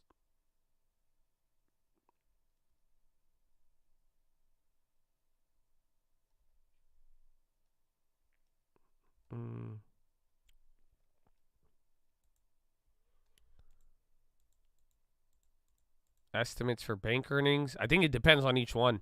So there's like more specific estimates on the regionals, and then the big banks, they got their own. I wonder, I could probably get you a preview now that I think about it. Let me see if I got one.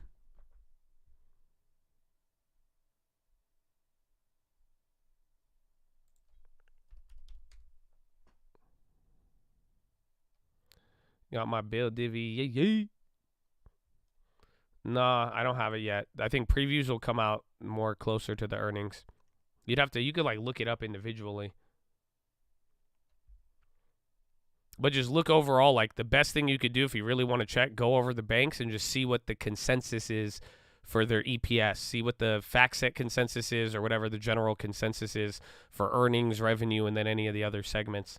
And then that'll tell you wherever consensus is at is pretty much telling you how people are priced in ahead of time.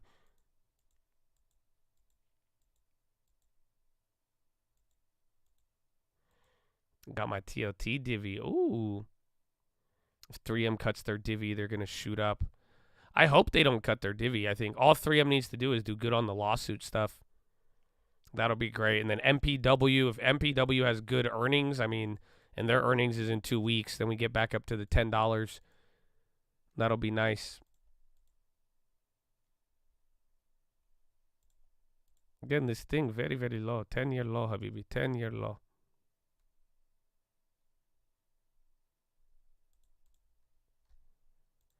Altria around 40. Eventually, I mean, in the meantime, we just collect. It sucks. I mean, I'm glad though. If we get MPW gas in, we get even 3M start going up.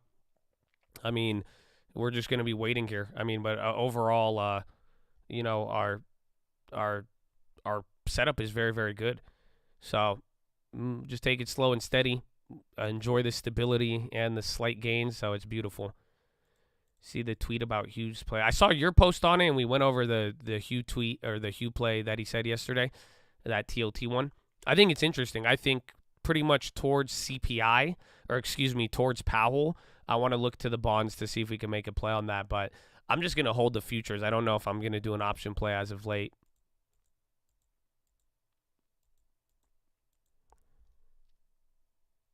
And then bonds are flushing right now. Interesting. Apple and Microsoft, I mean, this has been their first hour or two of them chilling out.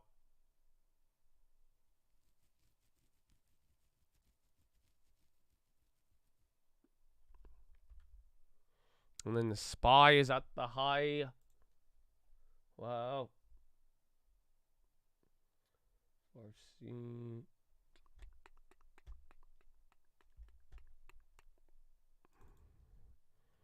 I went further out. It's good. There's volatility, though. I mean, again, I want to just trade the bonds a lot. So that's why, I want to be able to hold some. And I think we could just go back and forth, taking profits along the way. But I think there's going to be several opportunities to play bonds. So I'm just going to go back and forth. And then I think around Powell should get exciting, or hopefully there's some data revealed, and even after earnings. So depending on how these companies report, I feel like corporate earnings can also have a big impact on bonds. Something going on with fertilizer. You had the WASDE report today. NTR. Yeah, MOS and NTR are moving up right now.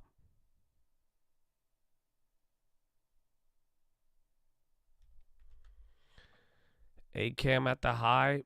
Yalla, Habibi. All right, SPY new high now. What level is this? 4119. Chad, this is where you were at a couple of days ago.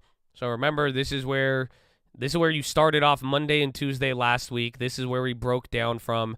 So 1, 2, 3 days. These all 3, 4 days got wiped out here.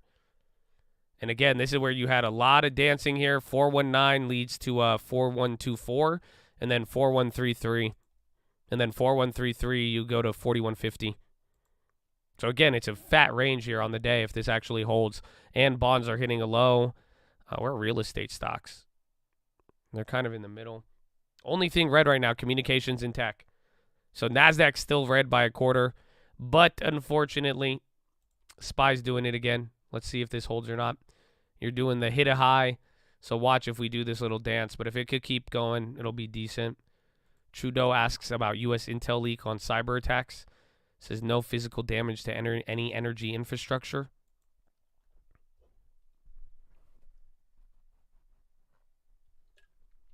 Masi.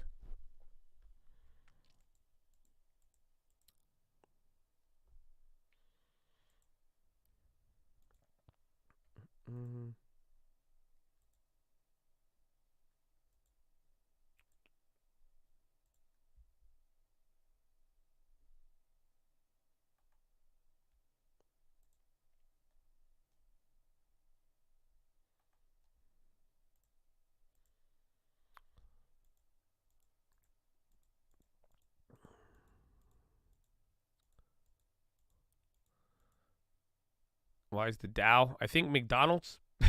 I think McDonald's, and then you got to bounce on like Deere and Caterpillar and some of those industrials that were down earlier. And then banks are up too. So the Goldman's on the Dow. The Goldman.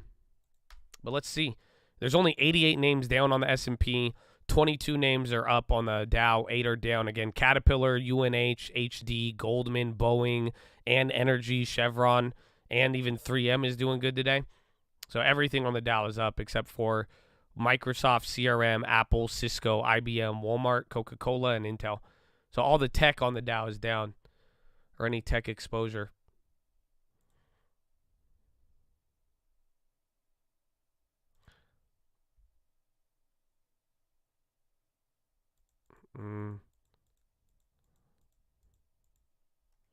TLT on the low, so IF selling. Where is this?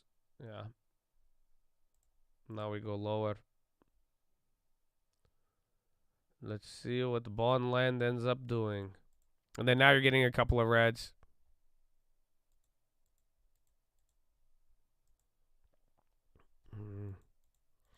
The market doesn't care about rate hikes for now. Again, we talked about it yesterday. That was like the broader theme, is that after the data, how things are playing out. Again, we were coming off of non-farms, but it seems like rate hike odds went up and nobody was worried. I mean, you did have that good bank news yesterday with the FHLB, but the idea for right now, the last 2 days, markets have been holding up.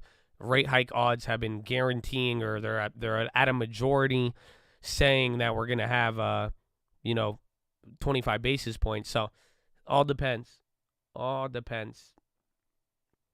But right now, the market is saying we like rate hikes, but that CPI could change everything.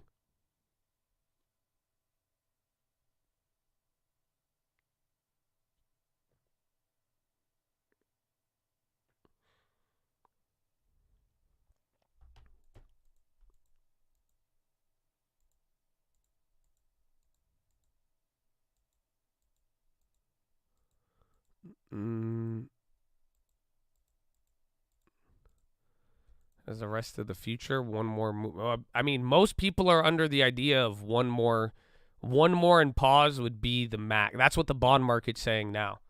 But then again, that's like why tomorrow's so important, because like imagine if tomorrow comes in hot and it has all the signs that the next one is going to be even hotter, then everybody's going to be like, well, shit, maybe they do 2 more. As long as the market doesn't fucking crumble ahead of time. So ideally, the like looking at the runway, and Powell might be able to change it, or the data might change the runway. But as of now, it is looking like one more and then pause, or we see what happens from there. But then there's this prevailing notion that there may be more than one more. So, but right now it's saying we peak in July at 5%. So again, one more rate hike to 5%, and then July is the peak. And then it's saying by like anywhere from there, like July to September, October, we start cutting rates. So based on the bond curve of like where the Fed futures are now, the Fed futures, what's it called? No, yeah, just the normal Fed futures. Based on that, it's saying that we have one more rate hike left in us, maybe even a pause already, if you really wanted to insist on that, and then cuts or lower rates at least by October or a little bit ahead of that. SPY coming down a little bit. So again, I mean, no headlines. You've seen this 3 different times. This will be the 3rd time. Again, hit the high, sell off, hit the high, do this little sell off. So watch pretty much if it neutralizes and goes below like 4110, 4100, we have something to worry about. Otherwise, I think you're just moving here a little naturally. When we say cut rates, that would be Powell lowering the interest rates. But or realistically at this debate, we're not even talking about lowering them. It seems like this CPI is what it's going to set up for the May Fed, is that this will now be the meeting where Powell can talk about pausing. So if the CPI gives you the right setup, Powell will now have the ability to talk about pausing in May 3rd. And that's going to be crazy in and of itself. Because remember last time he said, we're not even thinking about pausing. So now if they do one more quarter basis point, if the CPI supports a quarter basis point, or if it doesn't, Powell's going to be able to come up there and say, we are thinking about pausing now, depending on if the data shows that next month. And then that next meeting will be what? June, July pause. And then wherever the economy goes from there, it's either we pause for the rest of the year or Powell tries to pause, and then by the end of the year we start cutting.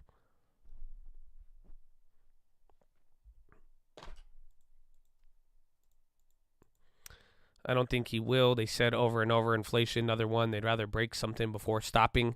Well, that's why I think the data. That's why, depending on tomorrow's CPI, and then even the following, like PCI and shit like that. But if that CPI comes down, remember, they want to see that trend go lower. But that's kind of the problem, is that if headline keeps dropping, but core doesn't, I mean, they're not going to be confident.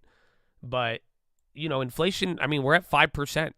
So you got to realize, like, so if we come in tomorrow and this thing drops to like 5%, you got to ask yourself why the Fed, you know, why can the Fed pause if they wanted to?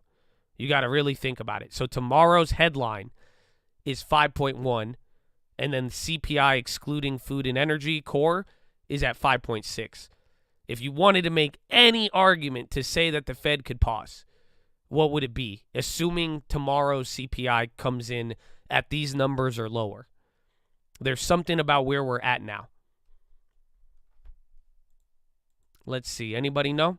One thing about it.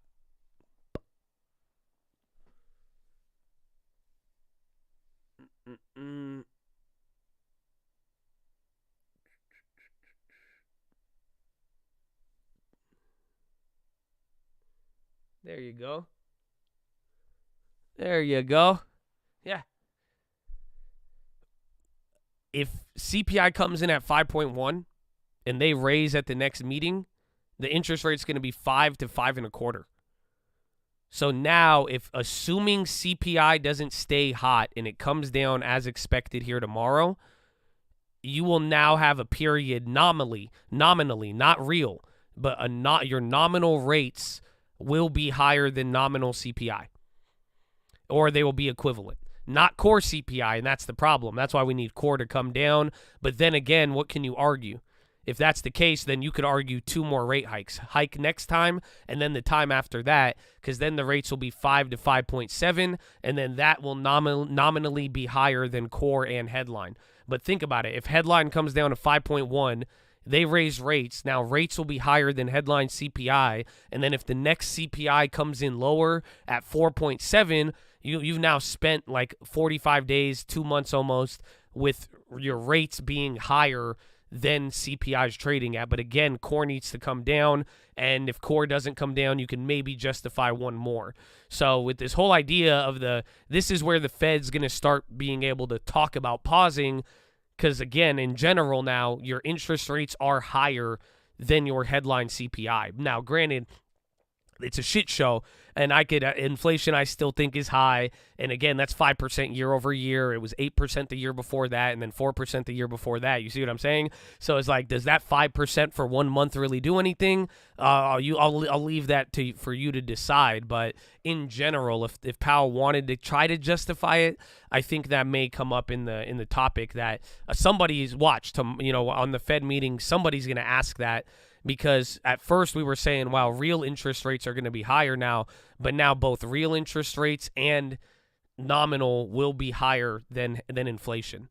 So, or for now, but this is the problem. This is why I'm saying tomorrow's data will be key, because if that goes higher or lower, that's really what's going to determine, whether or not we're going to get, such a move or not.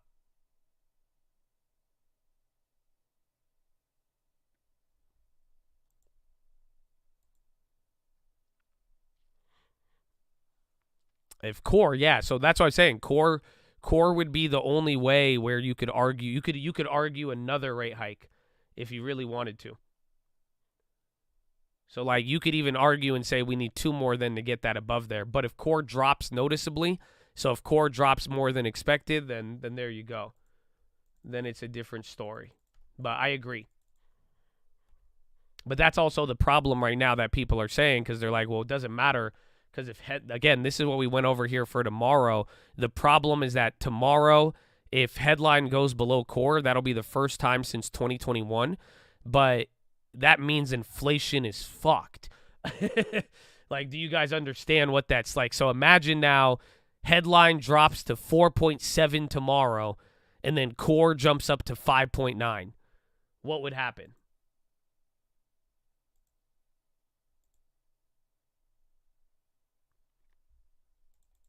Anybody have an idea? Like, what is that saying? Yeah, what would that mean? If again, so core is expected to be 5.6, headline 5.1. Let's say headline goes to 4.7, 4.9, but then core goes up to 6. Could be telling you about stagflation. Bonds, actually, I don't know what will happen with bonds. I think bond yields will get destroyed. It won't mean cut rates. Exactly. It'll mean inflation is really sticky. That means whatever you're seeing with inflation coming down is fake. Because now that means it's all driven by gasoline prices. But you mean to tell me your core is going up 6% and now core is back on the rise? Like, what do you think is going to happen in the future? That means your whole entire CPI outlook is at the mercy of OPEC and oil. Because then if depending on whatever gas does, that means if you're going up 5.6, 6%, 6.2 on core inflation is rocketing right now, rents and everything else, right? But then headlines coming down, so whatever you're seeing with inflation coming down, it's not real, more or less. And now, again, that's even using fake delayed CPI data, but the idea is that in and of itself is highlighting how that could be some of our future worries. So that's what people are going to be looking at tomorrow. The spread between core and headline, it's going to kind of communicate something about, okay, is this a real disinflationary trend?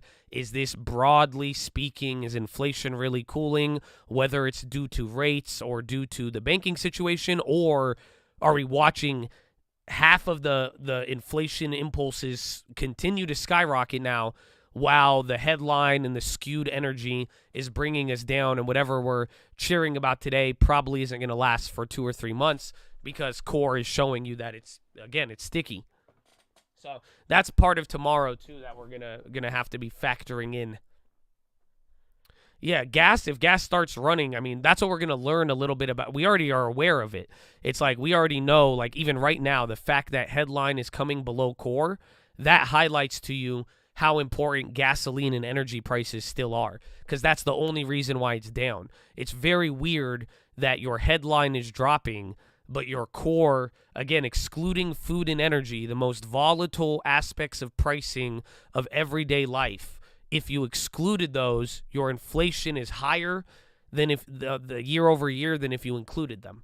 So that's telling you that gasoline is down, but not everything else. Food and gas now stopped going up at the same pace as last year, which was ridiculous, and that's why you're probably seeing that. But the core, excluding that stuff's all still running. Or what we talked about already is that a couple of industries over the last 3 months went down, and now we may watch them pick up, and they might have their relief month of prices going up on 1 month after declining for a couple of months in a row.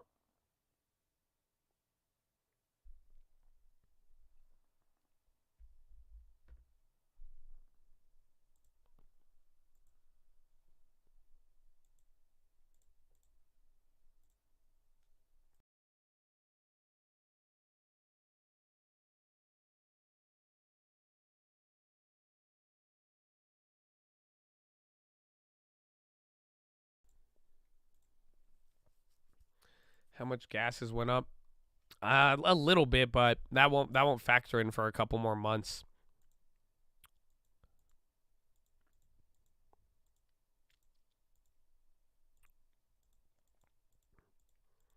Tessie Pop.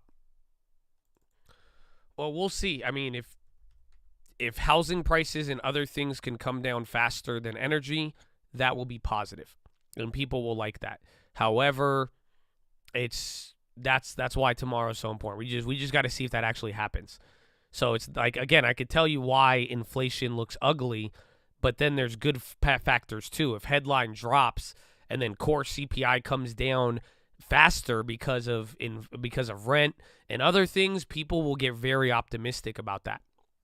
So that's the thing, is that if it supports the right situation, we still may have a pretty good day tomorrow, or you may get a good leading factor. So if core drops big with headline, then people are going to start saying, wow, okay, now whatever is happening disinflationary, it's real, it's not dropping us too much, it's affecting everything. And then if you watch core come down tomorrow, people are going to assume core will come down in the next month, 2 months. So that's the thing. End of spring, we are forecasting core to come down, right? So if you could slow down before the end of spring, market's going to love it. But if you heat up before spring, market's not going to like it, because then you're going to only have heating. The only cooling we're going to get inflation is pretty much going to happen in like what? When does summer start? June, July, or like July-ish? So that's one thing to keep in mind too. Did you guys catch that? I hope you got it.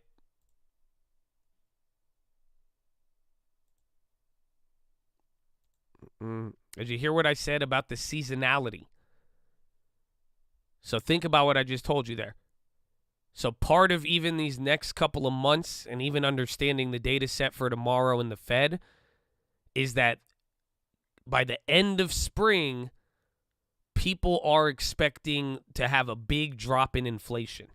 Why? Because that's the year-over-year effects of all of the core factors, real estate, and all of that. But then again, then summer and gas, we'll see what happens with that. But for the most part, if there's going to be any negative impulses to inflation, it should be on core. It's going to happen at the end of spring. So that's why leading into that, whatever we get, hotter or cooler, that's going to kind of set the trajectory until we get to the end of the quarter.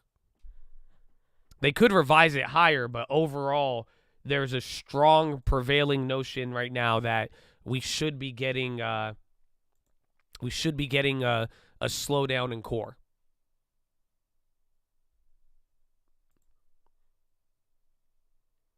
But we will see, we will see. Yeah, airline data is that's just going to be with the airlines or their earnings. Again, Delta's the first one. Tesla. Oh, bro. What the fuck? Freeze, banana boy. Oh, you scared? I knew I heard something, but oh my gosh. Don't move. You got banana? You record me? What the hell? Do you guys hear who this is? Going viral now. Why, last time you almost died. You still tried This that? time you almost died, bro. I did. I almost. You ain't on your toes. You I got people stealing your electrical panels. You in broad daylight. Hey man, it's good. It's good. I He just got me broke today. in, bro. What's up, man? Crazy. What are you doing? You guys still doing this? Where have you been? They were asking. I was like, he's building houses. I'm working. He has son. like 10 We different working. projects. We don't We see him. working. What's up, man? Talk to the chat. Ooh, what's this? It's a chocolate caffeine, actually. Very good. Very good. What's up, Chad? I need to go pee. All right, you Oh, guys get lending perfect tips. timing. Great timing. Let's go. PP time. PP time. What's going on, everybody? What's up, Whitman? Whitman put me on an NFT scavenger hunt. I've never been on the scavenger hunt before until Whitman went into my emails and told me, hey, LT, I don't know why Whitman sounds like this in my head. I got you a sweatshirt and this and that, and I had to go download this app, then download that app, and then you kids need to. Whitman's like 42. He's not even a kid no more. But anyways, long story short, he made me go on this scavenger hunt to get this NFT hoodie, and I finished it. I figured it out. I got it done. I feel young. I feel refreshed. Shout out to Whitman to making me feel old and young at the same time. I'm hip again. What's up, Ryan? Look at Ryan up in the house. I like it. What's going on? Who else? Any newbies in here? Any newbies? Nobody? What's up, Lance? Anyways, no newbies, I guess. I'm LT. I'm lending tips. Check us out on Colt Real Estate. We might have to change the name. We keep getting people complaining about the word cult. You guys still use the word cult out here? I do. Anyways, we're talking real estate. We talking stocks. Stocks are boring. Seems all up and down and up and down and up and down. Crypto pumping. What's up with that crypto? Crypto's back, baby. I should have gone all in when it was at 17. Been rich by now. Stocks seem to be they chilling, bro. Bank collapse. No more bank collapse. That's over. Russia war still going on. Is Russia war still going on? I haven't been keeping up. Yeah, bro, keeping up with the world. I feel like Andrew Tate, just getting out of jail. He has no idea what's happening. You can't say that. Get him. Why? You can't say Andrew Tate? You can't even say chat anymore. Yeah, that's true. Okay. Is your screen 3D or is that multiple screen? That's crazy. Right here. It looks really cool. Are you high? Nah, I wish, bro. I got work to do. I need a nap. The baby woke up twice. I don't know why she wakes up. It's like sleep in your own bed, dude. It's gonna be okay. There's no monsters. Now we got work. Just showed a listing. Just showed a rental. Have you seen this real estate market? Are you out of it? You're out of the game. You've been out of the game for 3 months. We need to get that commercial unit. Which one? Which one? My friend. Oh yeah. I got a couple. We need to get something. I got a couple, and I pulled permits on it. It's a 2-year project. She's not gonna want this one. I don't know. We'll see.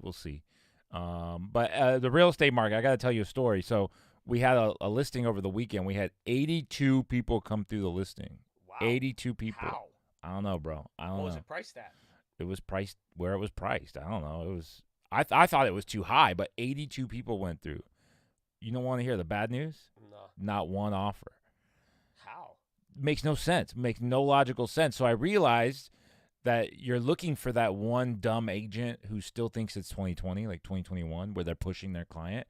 But it seems like everyone's just chilling right now. They're still looking at houses, but they're chilling for the right opportunity. They all want a deal. You know why, right? I know why, because 5% bars. Because y'all clickbaiting. Everyone's all the YouTubers like real estate market's crashing. This, no, it's not, bro. Well, yeah. I'm starting to get mad at YouTube now. It's like they're just doing the same old clickbait thing, and it's actually scaring people. I have fear porn. It works. Yeah, and it pays good money too. I have clients who are sending me articles. I'm like, bro, I know how media works now, where they're just looking for a person to comment negatively, and then they'll pump it. So don't read this. Look at the numbers. Look at the stats, and but it's like, I mean, real estate it's down from the highs, but it's not. But is it in San Diego? I don't know.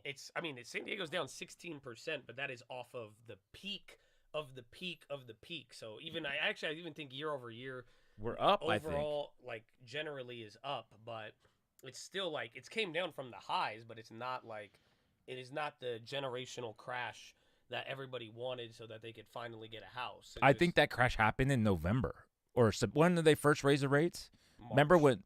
No, March 22. It was like a summer. It was like September when it started. Recently. Recently. No, it was March 2022 was the first rate hike They signaled it. When at did the end. bond market just jump?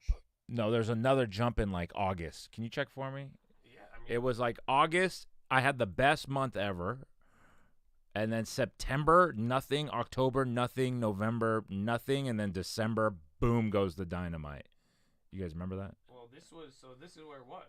So that's January. This is 2021. So Okay, that's keep what I'm saying, going, beginning keep going, of keep going. So when this goes down, that means Rates went were up. going up. Okay. So this was like January, they signaled it. Okay, keep February, going. and then the first cut was here in March, and that's where the rates. Right. Keep going. That's April. What's that second dip right there? This is No. June. Keep going. Keep going. No, next. Keep going. Right there. This was August. Yep. So this was August. So right there. Because markets rebounded. This was the most hated rally. This was after 4th Yeah. of July. Yeah, Everybody's yeah. like, okay, Powell's going to So be right done. there, August 3rd, you're looking at. That was the last good month I had, and then boom, everything slowed down. Yeah, but then it's Now it's coming back up. we're still every single time the rates have bounced. The real estate numbers we've. But how come no one's pulling the trigger? I mean, this thing's overpriced, sure, but submit an offer. I don't get it. And well, credit's tightening though too. What credit? And well, now Whose with the credit? bank, anybody else who wants it, you need to qualify. I'm still giving out money like it's candy, bro. You just have to jump through all the hoops, the same hoops you've jumped through the last 6 I think years. You just have less people. The pool is it's the same. I moves, really but the think pool- it's the fear. I think people are listening to the media and the news, but I still have people buying houses left and right, and they're showing me their W-2s, and they qualify. It is what it is, right? They know what the routine is. This screen is tripping me out. Are you sure that's on 2 screens? Dude. Right here. You see that? How it kind of, like, merges? Whew. Maybe my eyes, my LASIK is acting up. My LASIK. So you see the screen, bro? The screen is tripping, bro. It's wild, bro. I know I had my last good month, but like that was. Nah, man. Remember that one time I took a mint on accident? That was bad. I had to fall asleep at that house. I had to flip a house, and I accidentally overdosed and went to sleep. Can I say that? You're allowed to say that, right? You can't say normal things. I'll just say. That's actually really acceptable. You got to just go extreme now. What else? What else? I think everyone was wondering, like, where's LT? We haven't heard about LT. I was here like last month. That's what I said, but it's getting interesting now, and I didn't. I was here when your box got stolen, Oh yeah. right? That was a month Well, ago. they didn't hear from you, did they? Yeah, I was on the stream. No, I don't think you were. Yeah, I showed up. I showed up. It's okay. You're imagining things. It's 3D screen, bro. 3D screen. It's okay. LT sounds like he's 2 real estate agents in The Big Short. Nah, man. I was trying to get The Big Short the other day. You have to pay for it. It's not streaming. Oh, really? Maybe. Yeah, it's racist, bro. $3.99 to rent it on Amazon. So you think so? You're bullish then on realist. So you I'm think- not anything. I think it's everyone's gonna buy when they buy. I think people are just scared right now. I saw all these commercial real estate articles coming out, and I'm like, that's clickbait. I'm looking at the commercial in San Diego, in LA, and people are still selling left and Commercial's right. cheap though. Commercial is not. It's nowhere near the premium. I showed it the other day. Commercial in San Diego is like $200 a square foot. It's $200, $245, Yeah, compared to which is that's perfect. Steal compared to residential. Yeah, I was looking at it and comparing, and then building up. It's not that hard. You can get a 16 unit in a commercial building in San Diego, make another $10 million.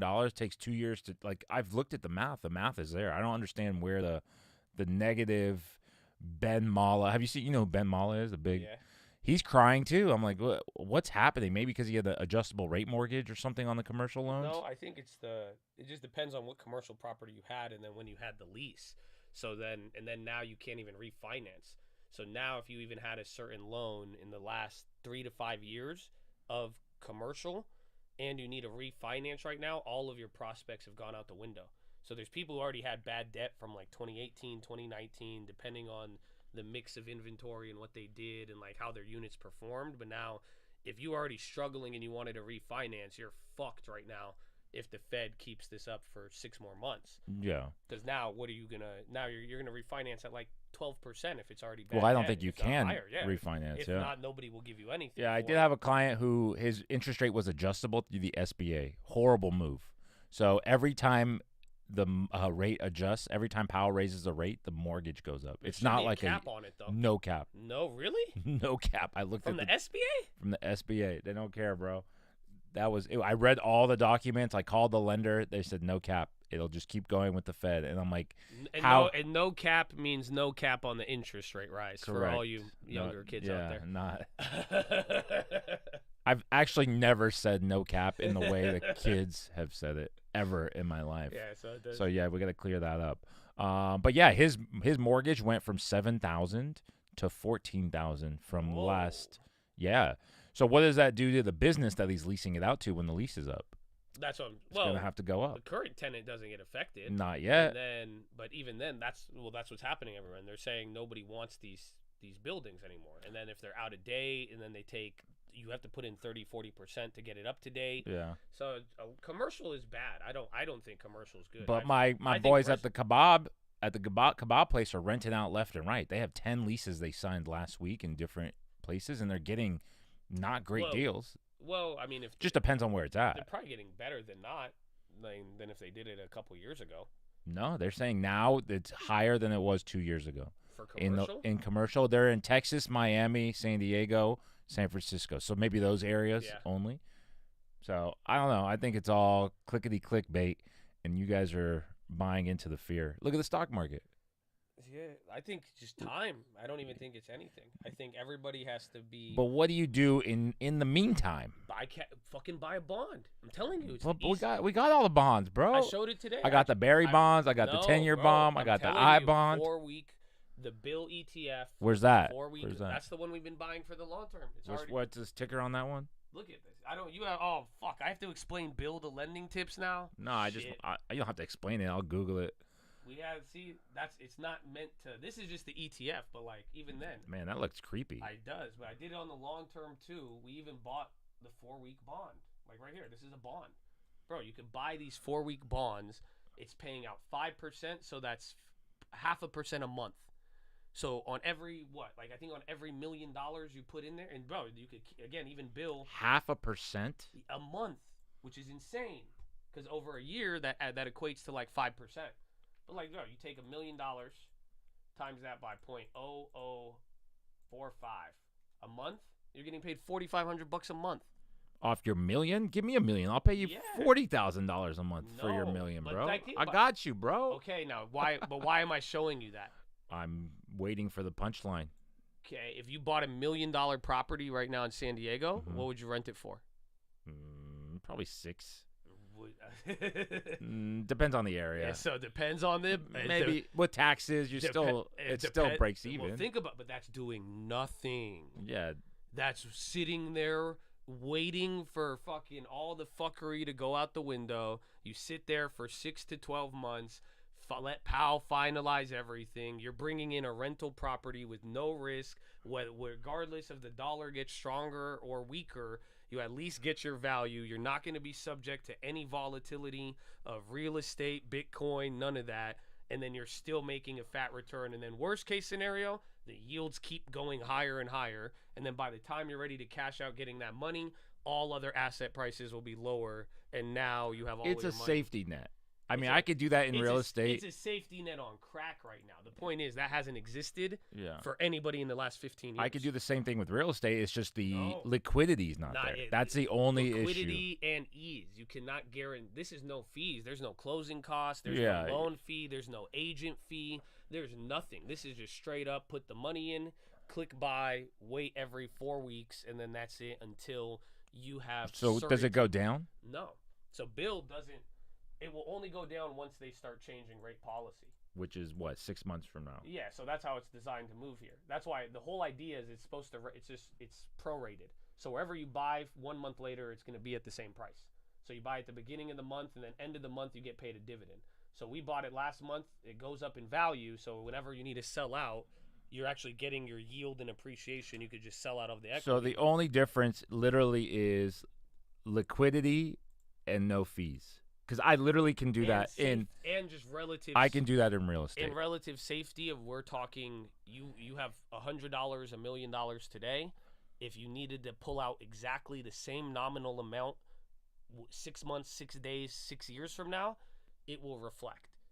That you can't say the same on any other asset. No, I'll probably agree with that. Everything else will move. And depending on if you get caught on the bad cycle or the bad end, wherever, that could be 10 to 20% in this environment.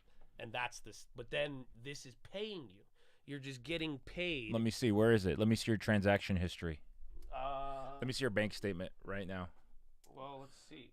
We'll compare. We'll compare transactions. So we took all remaining cash in the long term because I was stacking it up. I mean, we even bought some dividend ones, but where's Bill? So where is it? Right here. 45. What's 45 times 12? What is that? 60,000 a year, basically. On Bill? No, like if you put $1 million in there. $4,500 a month times 12. 48, but yeah, almost 60, right? Yeah.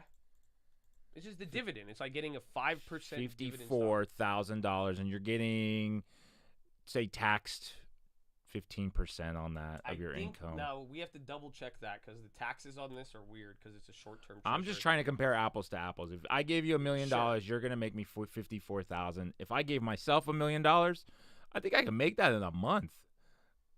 Yes, but again, my thing Net to net? my thing I'm offering is doing nothing. Your safety. And it's the literal safest thing in the world. And you're the angel, I'm the devil. I get it. And I'm lazy. That's but you got at the end of the day. You work smarter, not harder. I'm over here. That's all it is. This is also requiring zero effort at all. You have nothing to do. You don't have to worry about anything or anybody. Yeah, the problem with real estate, I hate. Go to bed and do this. We had a leak. I had a leak there. That's $1,400. Talking to tenants, that is like priceless. That's the worst, dude. I had one tenant complain about the Airbnb guest next door, and I'm like, dude, you're the one banging. Airbnb guy got into a fight with the neighbor. It was wild, bro. I got it all on the ring. I got to send it to you. What? It was classic, bro. Gang fight? No, it was maybe. I guess we can call it an Airbnb fight. But yeah, that's what you're not dealing with that with Bill, huh? Does it talk back? Nope. Does it have a credit score? Nope. No. Nothing. Does it pay its electricity bill on time? Yeah, it does all that. No. It's good to go. You win. All you have to do is wait for Powell. Yeah. I don't like that guy. That's the only difference. That's it. But once he cuts rates, then Bill changes. That's it. But this is the only time this has been available in the last 15 years. Yeah. Bro, it's crazy. You could your cash is turning into a rental property at a crazy rate. So let's stick $1 million there. What are we waiting for? I've been telling you this for months now. I've been waiting for you for a month. I've been telling everybody this for months, bro. Yeah. Out the video. My I-bond is only what, 10% right now? And the I-bond's capped. You could do this unlimited. Yeah, I had to buy one for my cousin, my sister's cousin. You could do this unlimited. Yeah. So. Is this on Robinhood? Yeah, I think. Woo. Look out below. But Robinhood, you don't even need to if you have Robinhood Gold. Because they pay 4.5 doing nothing. Robinhood pays 4.5. Yes, it's because But don't you pay? But don't you pay for Robinhood Gold? Yeah, $5 a month. But you'll make more. But theoretically speaking, but then again, I wouldn't put $1 million into Robinhood. I wouldn't put $1 million anywhere. Well, Treasury Direct, that's your safest bet for now. TD Ameritrade maybe, but even then, until this runs out. But that's the whole plan. Until this runs out. Yeah, that's it, pretty much. Until it runs out or it keeps going. That's all. You just gotta stay a little bit ahead of the game.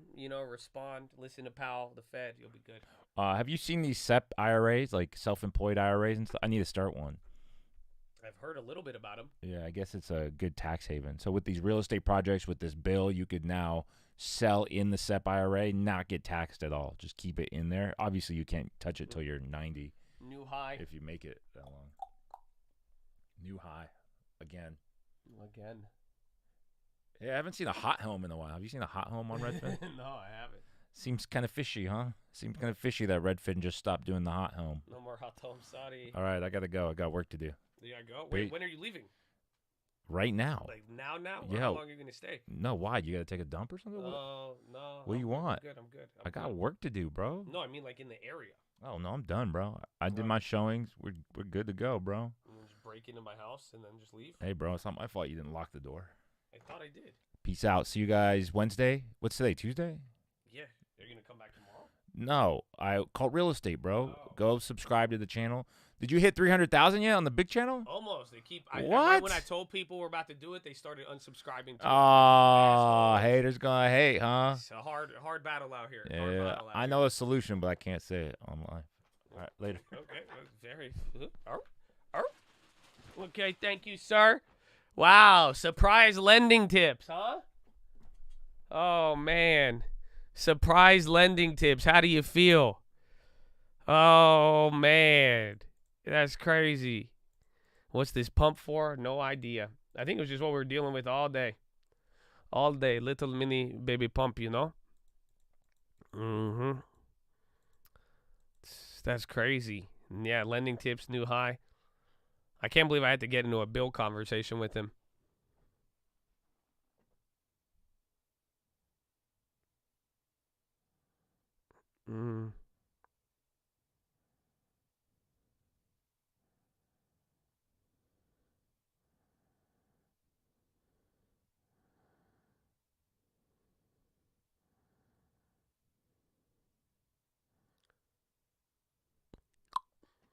Chest always to the sun. It wasn't a surprise. All of it was orchestrated. No, I wish. It was kind of freaky at first. But that's lending tips. We used to get him a lot more on. So again, he's been working there. And then he says, screw the fear. Does he walk inside your house whenever he wants? I mean, usually he rings the doorbell of some nature, but that one, I think he was trying to scare me, you know, given recent events. Yeah, a couple people walk. My other homie, he walks into my house, and then my girlfriend, she knows where I put my what's it called? Or I think I gave it to her. I think she took my key. I want to assume she stole it, but originator of Go Spy Go. FRC on the high, Lucy, ACAM, even the Spy, and then that MES now, both of them. The first one's doing good, but the second one's about to go green. We'll let that sit for a little bit. Have you ever done an ISDA agreement? I have not. I don't have $50 million to trade. So I don't need it for what I do. I'm like, yo, I need to buy 100 shares. Can I get an ISDA? They're like, sit the fuck down, Josh. You're poor. I'm like, oh, okay. I hate you, Wall Street.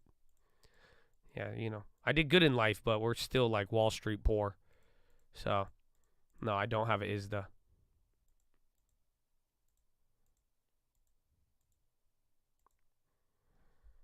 It's a Lucy ACAM.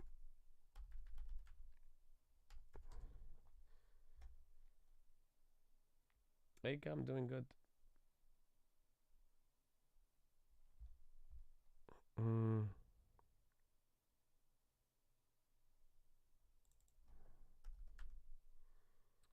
we're just hanging out. Dives restoration down.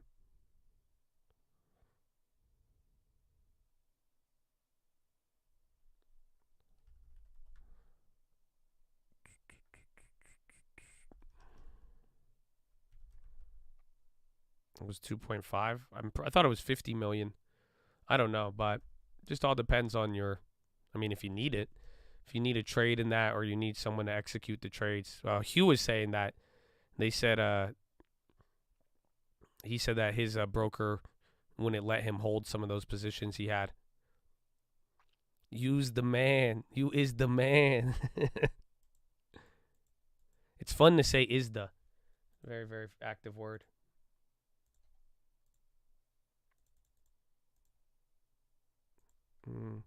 How's Edgar doing? Edgar! We love Edgar. I hope Edgar's been good. I know he's been there. It is the. Man, we haven't done anything the rest of the day, huh? 3M still on the high. FEX. There's Tesla. Let's see. 41.20. I think next level is 41.24.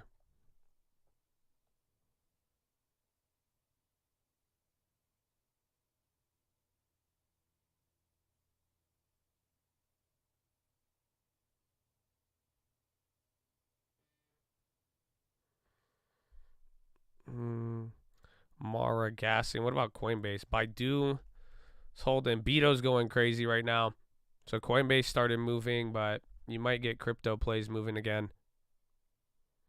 How much you pay for leads? It depends. I mean, I think a good solid real estate leads are like $20 to $150 a lead. It depends. I don't know. I haven't bought a lead though in a minute. And then usually it just depends on the wholesale fee. I think my latest flips there I bought from a wholesaler. Redfin's going. Why is Redfin rocketing? MPW still up. Redfin's, dude, that's insane. Is Redfin about to hit a new high? No, okay, it hit 1050. That's crazy though. So Redfin's even still holding from our pickup. Redfin was robbery. Positive 2 cents on EBS. Let's go. I can't do EBS. I wish I held it. That one kind of pissed me off. And then FRC's holding. Any good plays? I mean, maybe the bank stocks. That's about it. I think if you want that one, we just know we're going to get activity with it. SPY's getting some gas here across the board. What else is there? I think travel plays for the earnings. That could be another one. But that's about it. And then really, I think by tomorrow pre-market, we're going to have a lot of plays. It's about the pump. Well, we've moved about $1.50, 1.5 points today on the range. Again, every other CPI day, pre-CPI day has been pretty large. It looks like a lot of things are moving there. Chicle towards the high. Even Apple's recovered. I mean, Apple's recovered a decent amount there. Microsoft, they've got recovered 0.7.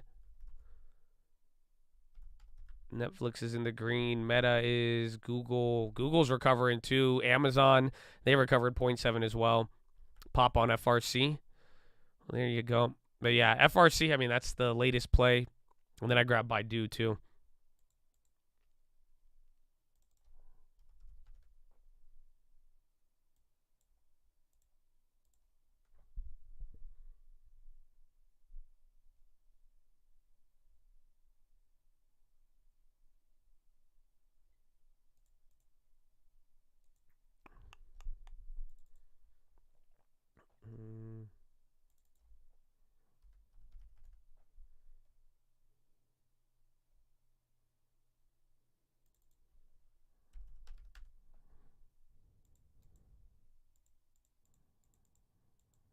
I only grabbed 100 shares of FRC.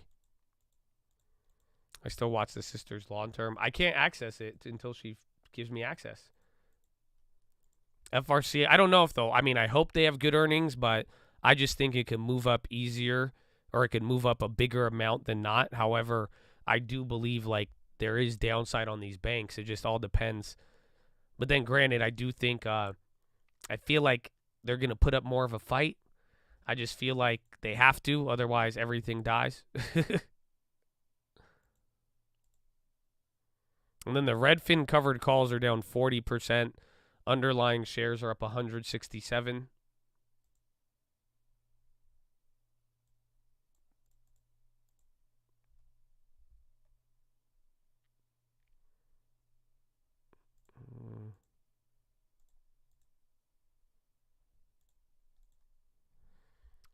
So sketch. Where are we at? 27 million with 2 hours left. Yeah, I mean, it's going to probably look at every single one of these days for the last like 5 or 6 trading days. At this range, it's been almost equivalent. So I wouldn't be surprised if we have the same amount of volume.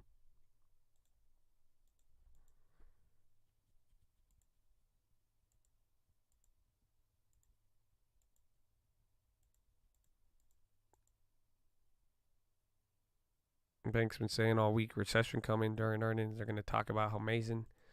Maybe. I think they're going to try to just... I think they're going to come out with bad numbers. They're just not going to be as bad. That's what Wall did.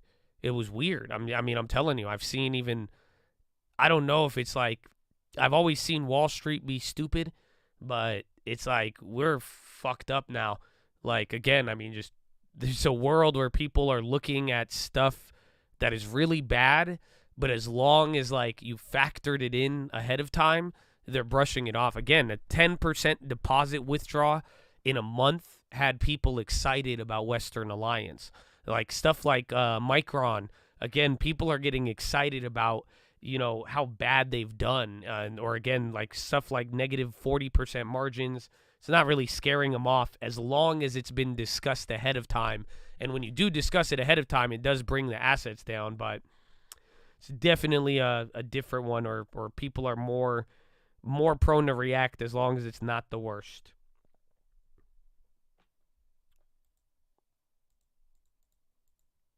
Could have been worse. Could have been worse. Okay, you're going up here a little bit, 410.80. So we'll see. Bonds recovered a little bit with that, but it did that little dance thing again, and now this one's kind of been melting up again. 41.24. Futures are about to go to 41.50 on the ES, but let's see whether or not that holds.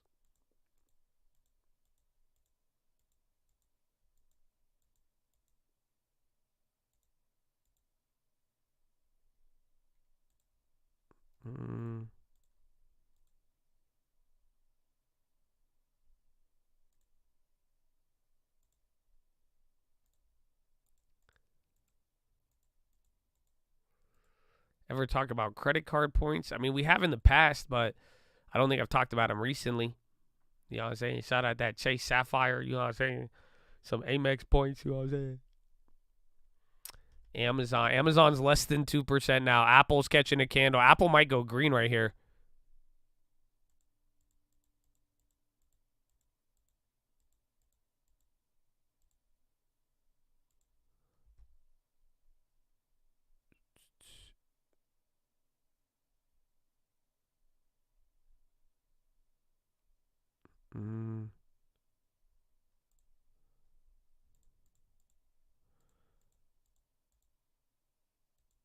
No one wants to buy or sell. I think everyone's waiting. Cutting egg. No, ACAM I want to hold for a little bit.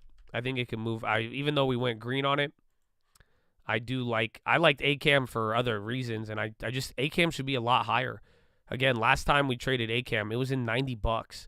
So we have a lot of upside on there, even the lows of like October, December. So I'm hoping it is able to run up from here, but we will see. But I don't think that one I want to hold for a little bit. It's expensive though. Again, it's like 16 grand for 200 shares. The margin's pretty decent on it, but I do like it a little better than that. Oil popping, SPY popping now. I think I went green now on the ESs, the MESs. 41.21, 76. So it's a big level here for the futures. See, you're either going to get a fat rip or you're going to get a wick and flush.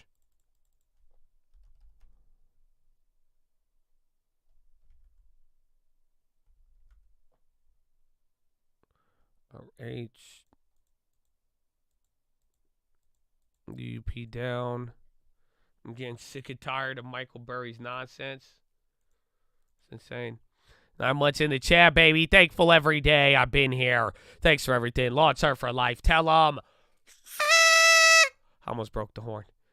Ads. It is time. I do need to go pee. I am going to go. I like the ads now, honestly. I feel like the ads get me on a very effective bath. Sometimes I don't even have to go pee, but I'm like, I might as well go pee. You know what I'm saying? Get ahead of the game right now. So SPY's going up. Your ads are coming in. I'm going to go to the potty machine. I love you. Follow me on Instagram at The Trading Fraternity. I will be right back. Restoration off the bottom. Another data point on Thursday and another on Friday. I'm Romaine Bostic alongside Katie Greifeld here on this Tuesday afternoon, kicking you off to the close. And not too much action in markets. I mean, 0.3% on the S&P 500. Volume light once again, just 2 basis points or so, 5 basis points when you look at the 2-year yield.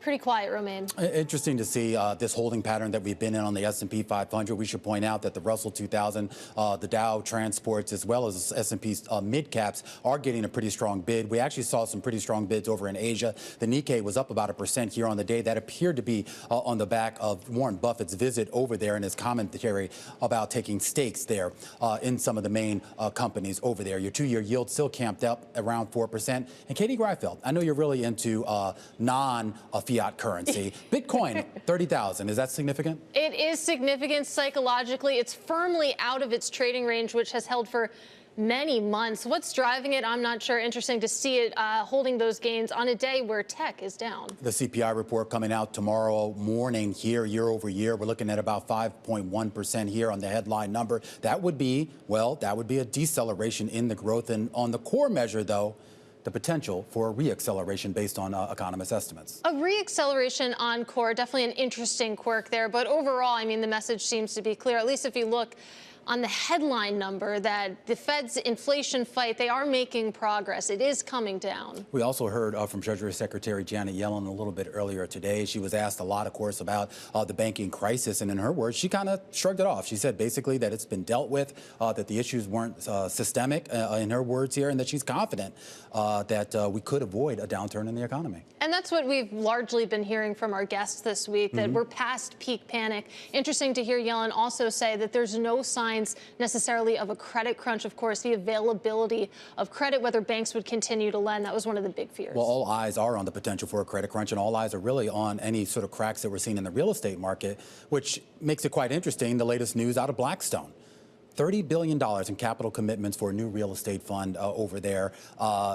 I mean, this is phenomenal, right? I mean, you can't really argue with the amount of money they've raised for it. I mean, there's obviously going to be a lot of questions as to how this money gets invested, but it shows there's still appetite for this. And if any company out there really has their finger on the pulse of what investors want to buy, it seems to be Blackstone. Yeah, after we gate your funds. What?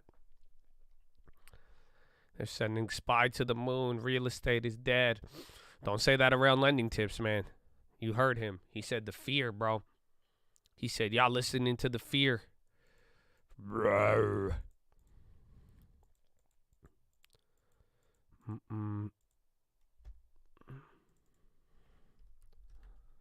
Watch out, Starbucks. Starbucks was leading all day.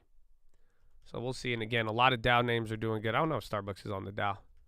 That's considered an industrial. More Hexo.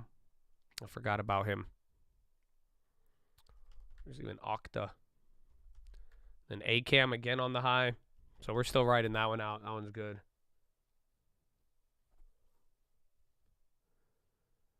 LT surprised people window shopping $1 million properties instead of putting offers. Well, that's, I mean, I would be weirded out too. 80, because, dude, I remember it, man. It sucks, bro. I was even telling my girlfriend, I was like, you are so lucky you got to see peak real estate in America. She was with me going to all, I was just telling her, like, you notice how different it is when, like, we go and see a property, but it's like, dude, I remember, bro, 2022 or 2021, holy shit, man. It was like, there would be 5 people at a house, it was gone the next day.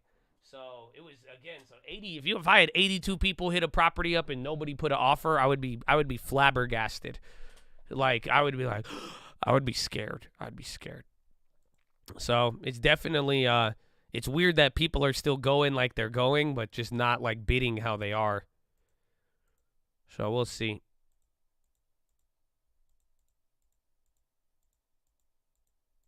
Mm-hmm.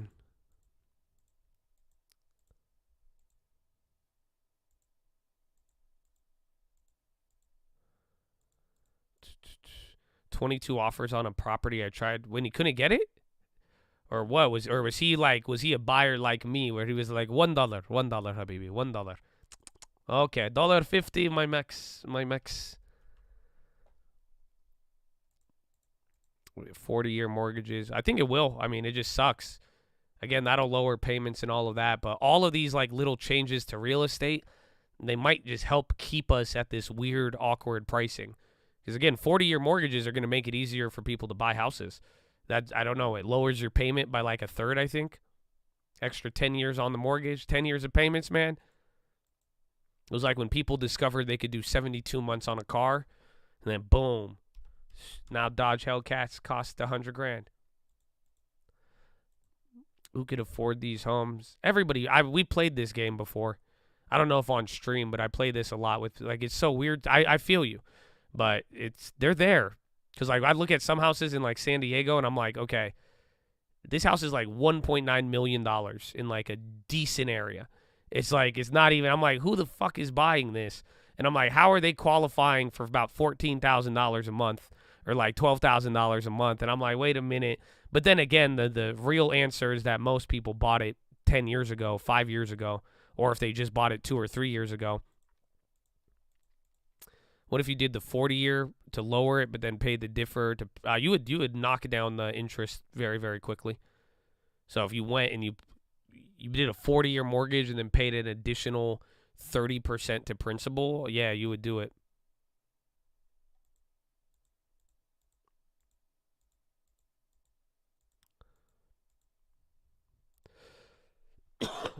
Excuse me.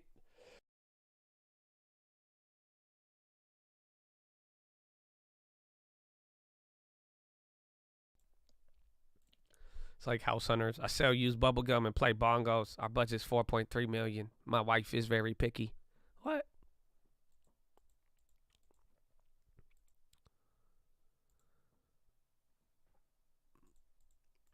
I feel people are buying houses to rent right now. Did the last week's property taxes, your gains are small. It just depends what type of property it is and the price you get it at. But yeah, I mean, right now, it's very hard to get a cash flowing property.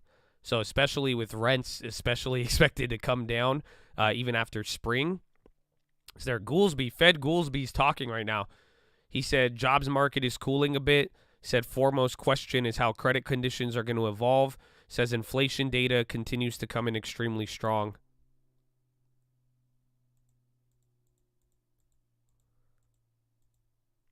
But that's what I was saying. It's like, sadly, I prefer a short-term bond over a rental property any day right now. It's disgusting. But there is some. If you get the right price on the property and it's in a solid area where rents have remained stable, you could do good. But usually it comes with work. Usually if you get that property, it's probably going to need a little bit of capital upgrades to get it there. But if you get it in a strong area, you're usually chill.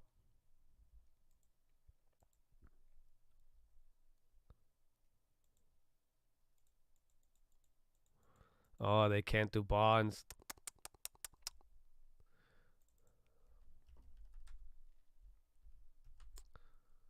Boeing on the lowing. The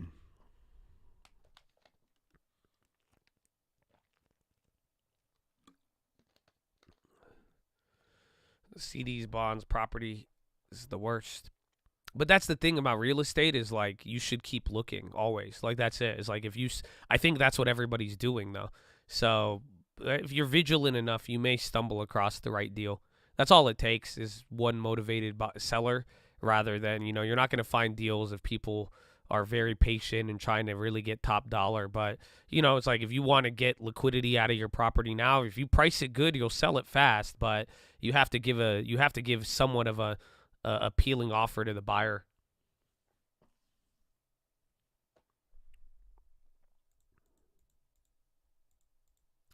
Are you team extra principal or payment towards stocks? I say pay the print. I think everybody should have a strategy to pay down extra principal on a mortgage. This is math. This is just math tricks to save you money on interest. So like if you put an extra $100 towards mortgage principal, you end up saving like 10 years off your mortgage or something like that. And then if you do bi-weekly payments, so I always think you should do that. Because if you do that, it's just like, why? It's free money. Like, that's all. If you could just add a little bit more to your mortgage payment, it may be like very small to you, but it's like over 30 years, like you're just going to preserve that much more equity, or at the very least not give away money to interest.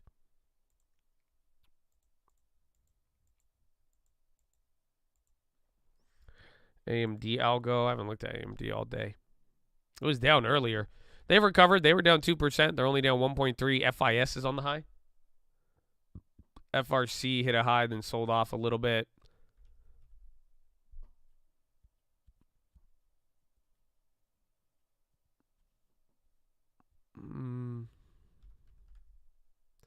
Doing bi-weekly for years. Yeah, that's it. If you do that, I mean, that's just great. It's just easy. Extra $100 a month in bi-weekly, like you're legitimately you're getting 7 to 10 free years on your mortgage. So like you're really turning a 30-year mortgage into like a 23-year mortgage. And it's just like it all off of $100 extra a month and an extra payment, or just splitting up your payment is wild to think about. You don't think your stocks would appreciate faster in 30 years? Some would, but I would do both. I mean, there's no point. The point is you're losing money on interest.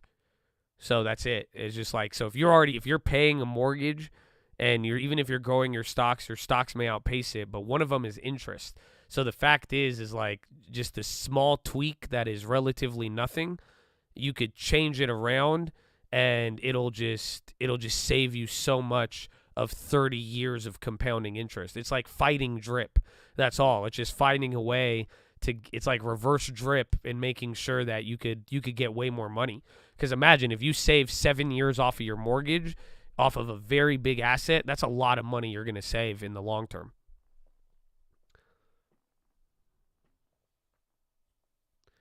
How is bi-weekly? So there's 52 weeks in a year, right? So if you split up your payments to bi-weekly and did 2 payments a month, so 52 cut in half is 26, right? So now you're going to be making 26 payments, and then what's the rest of the math? You take the 26 weeks, and then if you now do the math, divide that by like 4, 26 weeks adds up to like, I think 13 months. So if you actually split it up, you wind up by doing a payment every 2 weeks, you wind up making 13 payments instead of 12 payments on the month, rather than than if you just did normal 12 payments to a month. You do one, so you have to set it up with your mortgage provider. You could set. There's usually an option to do bi-monthly. Excuse me, I say bi-weekly. Or isn't it bi-weekly? No, I think it's bi-weekly, or I don't know. Just once every 2 weeks. That's what you do. But then you split it up, and then now, at the end of every billing period, you made 13 payments, which will make you you'll just have way more down on your principal. So it adds it's bi-weekly, okay. So it adds a extra payment off of the mortgage without paying more, and then if you add a $100 on top of that, it just gets crazy. It comes off to paying off in 22 years in some months instead of 30. Yeah, I think it's somewhere. It's like 20. So it's like 7 to 8 years, I think, is what you save. We've talked about this a lot. It's so easy. It's you could do this stuff like bi-weekly, changes nothing. So, and that will even save you some money. But then if you end up doing with $100 extra principal plus bi-weekly or bi-monthly, whatever you want to do, your slash, it's free money. That's all it comes down to. It's free real estate, bro. Free real estate.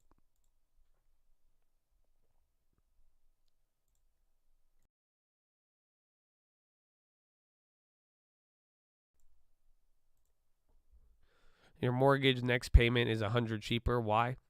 It could be the escrow account, maybe like taxes or like insurance payments. Maybe the payment's coming up, so you have to contribute less to the escrow account or taxes or something. But if you do that, couldn't you just get 15% or 15-year and get better interest rate? You could, but you'd have to qualify for the 15-year, and your payment would be higher minimum. So it's kind of like finding a good mix between the two. And then if you're already in the mortgage rather than refinancing.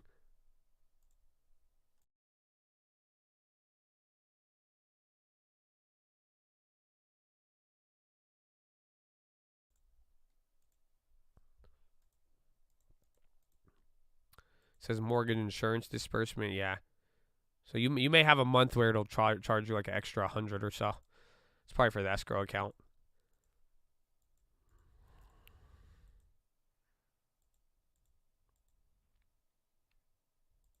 They put all payments are towards the interest first. That's why additional principal, you have to make an additional payment and make sure it's towards the principal.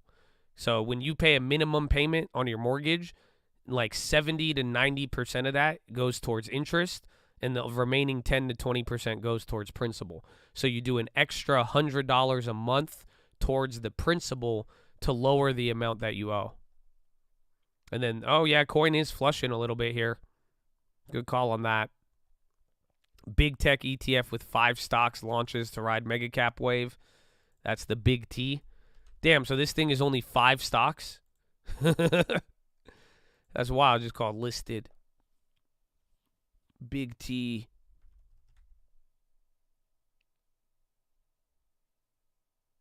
extra on my primary, whatever you want. I mean, the point, I mean, you're paying that interest. So it's like if you have a longer duration, you can make little adjustments. This is what I do on all my properties just because it just saves money on anything with a mortgage. And it's like if you don't need, it's usually minimal. So if it's like extra $100 or so, set it up. Once you do bi-weekly, you set automatic payments. That's it. And, you know, your life is easy. Usually you have to specify the principal. When you say additional payment towards principal, it's usually specified within, but I mean, just make sure it is. But most of the time, an additional payment should be towards principal. So if you've paid your minimum on the month, your minimum mortgage payment, anything else usually is applied towards the principal.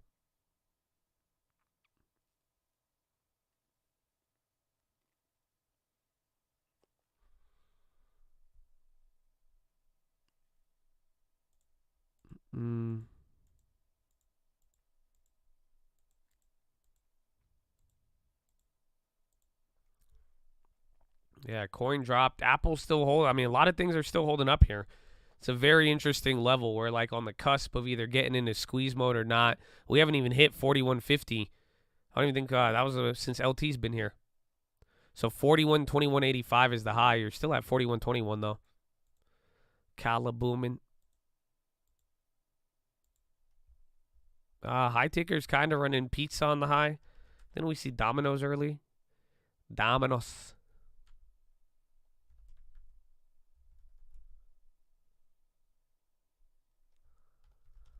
Tesla. Manu on the high. Good for you, Manu. Good for you.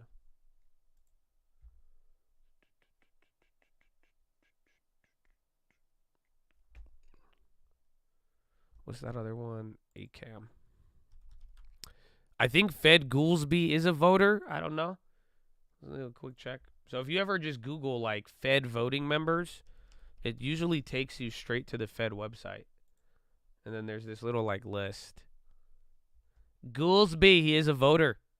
My guy is a voter. Again, his latest comments, he said he feels the job market is cooling a bit. He says foremost question is how do credit conditions evolve? And he says inflation data continues to come in extremely strong.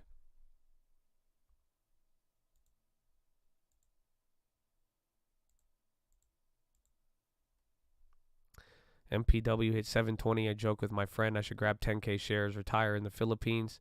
Don't know how good that plan was until 2 weeks later. I feel you, bro. But wait till earnings. So you regret it after earnings. This might just be, again, there was a nice upgrade. People are feeling good about lower rates, and REITs are recovering with the banking stuff. So it's like come to the earnings, it'll have cushion. If earnings is bad, it'll come back lower. It'll get destroyed if they report any other future problems at earnings. But then after earnings, if this thing's good, I mean, I think it's going to $10, maybe 11 easy. But we grabbed some. The average down at 725 helped out a ton. But I'm mad I didn't throw the bill money in there. But it's okay. 5%. Bro, I'm such a boomer. Why do I love 5%? Man, it's beautiful. Wells Fargo wants your shares. What? Where is the big banks? Wells Fargo, Bank of America been on a tear all day. Even Goldman.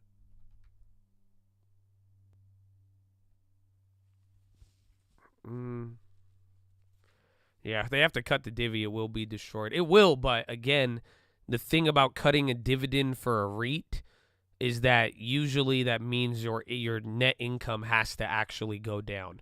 So especially if it's fixed off of rents and shit like that, I mean, we're gonna see. I don't drip bill. No drip on bill. I'm gonna hold bill until I get a deal on something. So really, until if MPW goes back to the low 7s, I'd be down with that. If 3M goes below 100, if Altria goes below 40, or if we could get a big tech, if there's a big tech Grim Reaper, let's say Amazon, Google comes down a lot, you know what I'm saying? I would be willing to do that. Otherwise, I'm just going to hold bill. I mean, it's going to make us almost $1,000 in the year if we hold it. I'm not dripping it, but I have been rolling over my cash. So, like, where is it?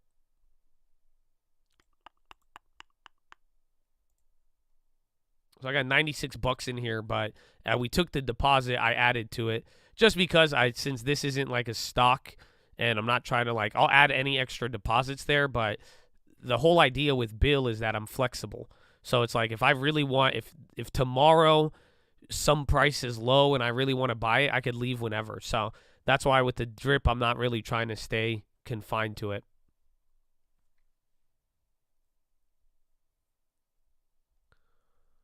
SD Raider Nation, learn. Let's go, baby. Get that long term. So that's what we had up there. Damn, SPY just hit a high 2 minutes ago, 3 minutes ago, 41.21.98. Any plays for insurance? I would just wait to see what happens. I don't think at this point, I mean, there's a lot of up and downside on both levels, but I don't know. I don't necessarily know about trying to get insurance for tomorrow, because there's a couple of factors, and really it's just going to come down to, does tomorrow support a pause, a hike, or what?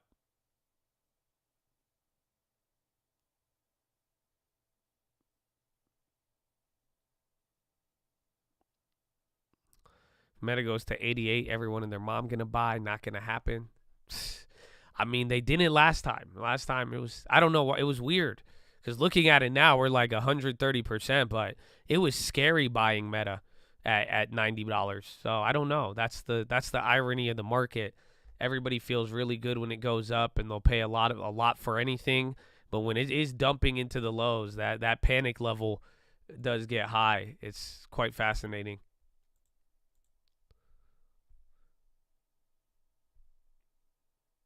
MPW, where's Meta?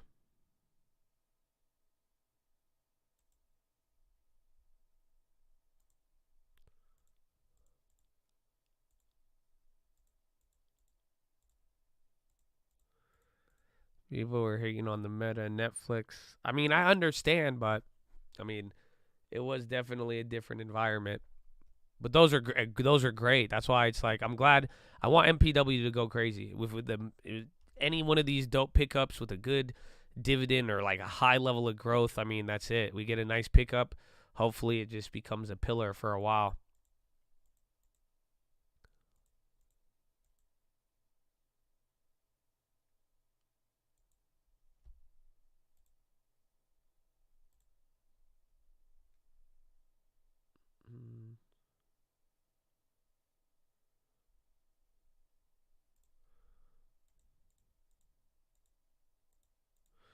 You discussed today we have the largest open short positions in the history of stock, and the last time it occurred was the largest straight run to all-time highs. I haven't discussed that, but I remember seeing a headline on it.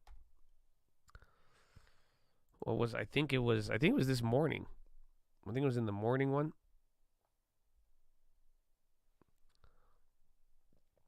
Where is it?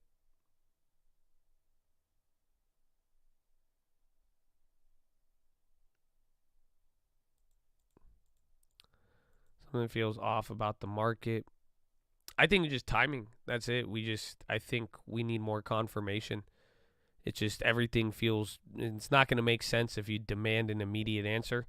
So I hope everyone's ready. Just get your seatbelt on and be patient. I mean, we may not even know the answers till summertime, till July or August. But, we have to make it through this next 4 months. And, just imagine all the other headlines you're going to get off of it.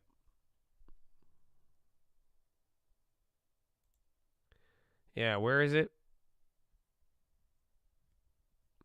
So hedge funds boost S&P shorts to decade high before CPI. So net short positions at levels not seen since 2011. Goldman clients cut tech longs at fastest pace in 15 months. Hedge funds are reloading on bearish wagers on U.S. equities, betting that the latest market retreat will persist amid worsening economic data. Large speculators, mostly hedge funds, saw their net shorts on S&P E-mini futures increase to roughly 321,000 contracts as of Tuesday. According to data from the Commodity Futures Exchange, that's the most bearish reading since November 2011, following the downgrade of the U.S.'s sovereign credit rating. Data from JP Morgan Prime Broker has showed a similar pattern with the Fed's hedge fund clients last week, raising bearish wagers against exchange-traded funds at financial shares. So rising bearishness is also evident on the tech side of the long book. After chasing a rally in tech shares, hedge funds have turned into sellers, unwinding their long positions at the fastest pace in 15 months, according to data compiled by Goldman. Skepticism has grown over the durabilities of the 2023s. And that's it. So here's the pretty picture. So this is net non-commercial futures positions on the E-minis. So for your futures, this is where you're at right now. So since 2011. So literally the default in 2011 was the last time. That was like what? That was like October 2011, right? Or September?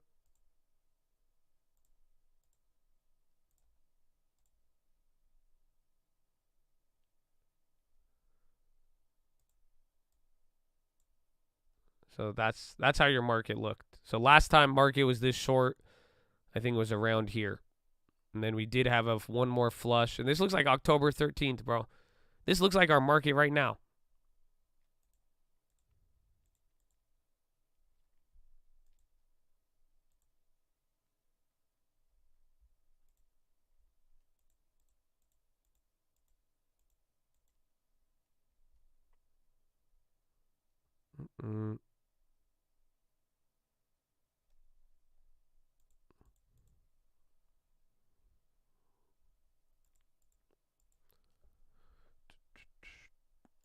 SPY going up, another high. Carlos, welcome, my friend. Net on the high. ACAM still running. Here it is.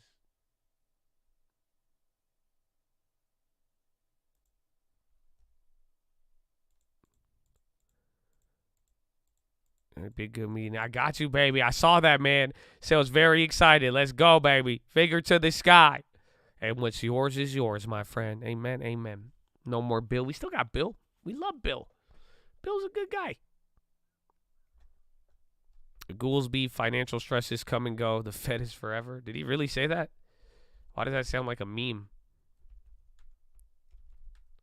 So SPY, I mean, about to hit 411. I think this is 41.24. You're close. 41.22.59.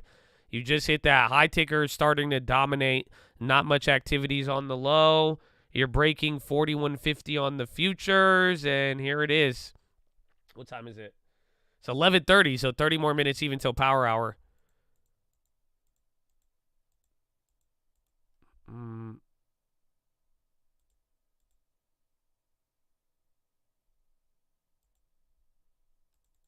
ACAM.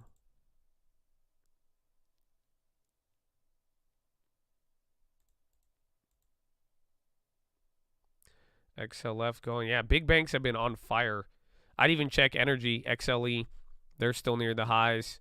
Everything's green now. Communications, Google, Meta, they even went green now.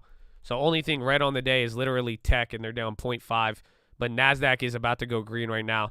So if you go over here, NASDAQ fills the gap in a second. 41.23. Again, 41.24. So this is the level. And then I think even 41.24 was even the close of this Friday. This was near the high of last Monday. We were even here last Tuesday before we sold off. You get above here, 41.33, then 41.50 is the next level. See if this actually holds. Baba's running up, man. McDonald. I'm glad we closed McDonald's. That one. Can I see? There's Tessie ads. I don't need to go pee yet, but that's cool.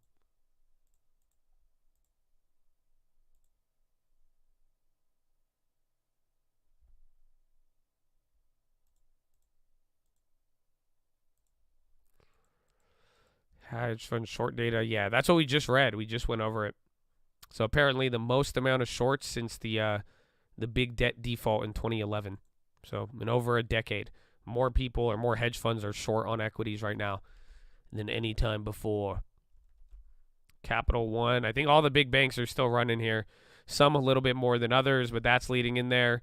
And then you get more of a tech bounce. Microsoft and Apple, they're moving. SoFi pumping. There's the Rumble. Where's the Restoration? Yalla, Habibi. So that means go long. I don't know what it means. I mean, it's probably going to, depending on what the data says, I mean, if anything flips and people get bullish, I think there's going to be a lot of short covering fuel and vice versa. But I'm just expecting a wild market, man. I think we're going to get a lot of back and forth, and we need real clarity. Everything we've been getting, I mean, it paints a picture, but it hasn't been permanent. So really, at this point, I'm looking for the thing that's going to stick more. And until we get that through the data, the Fed policy, or really what's going to show it, I think everything is just embrace the impermanence of life, my friend. I could get very, very philosophical with you.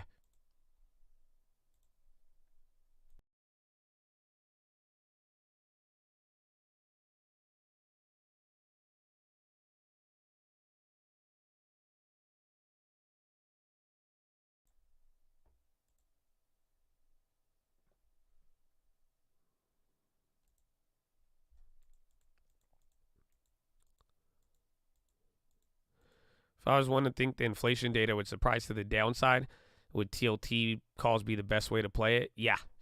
Because if tomorrow's inflation comes in lower, people are going to say, boom, the Fed doesn't need to raise rates anymore. Maybe this will be the peak, and then everybody will ramp up the Fed cut bets. So, yeah, if inflation comes in lower tomorrow, I think TLT, IEF/ZN, I think those will be the winner. If not, though, I also think bonds will be the losers if it comes in hotter.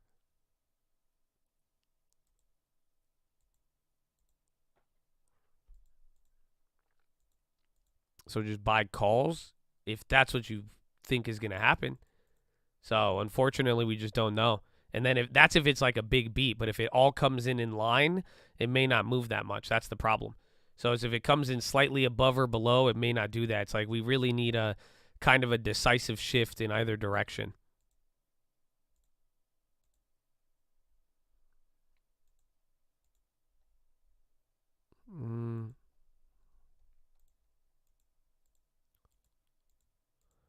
What do we do with the NQ if inflation comes lower tomorrow? I'm still going to ride that even until around the Fed. I mean, it's not at that point, like I'm saying, I think it's going to do a lot of back and forth, but I think it seems like the market's really going to go insane, but I'm still going to be holding. Long-time trader, short-time subscriber. Thanks for the stream. Well, welcome, Jep. I like that. Long-time trader, short-term subscriber. Let's go, man. Let's go. Welcome. Welcome to the cut. It's the Toyota lesson. TLT, IEF, and /ZN. That is the futures for the bonds. You could even do like /10Y.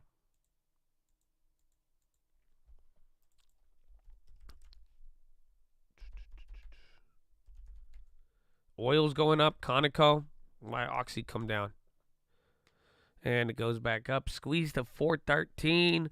At least, again, I was saying it all day today, every other CPI day has had pre-CPI has had a way bigger run. So we'll see. How do you calculate the 4% yield? What do you mean? That's what they pay out per share. So it's based on the price of the stock and what they pay out, and the payout's based on 1 to 3 month treasuries. So that's it. And then it's annual. So just divide 4% by 12 months or whatever the rate is. Welcome, Mason Stark. What a name. Dude, are you I feel like you're an investigator in a book. I feel like they got books written about you. What a name, Mason Stark. It's beautiful. I will be up bright and early tomorrow for CPI. You guys get bright and early, Josh. How does that feel? We have CPI in the morning. Mason Stark. Yeah, bro, you work with Iron Man? I feel like you and Tony are friends or something. That's his kid. I love the name. It's a beautiful name.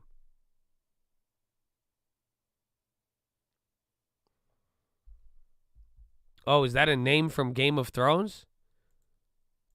Oh, am I just stupid? Is that not his name? Is that a character from Game of Thrones?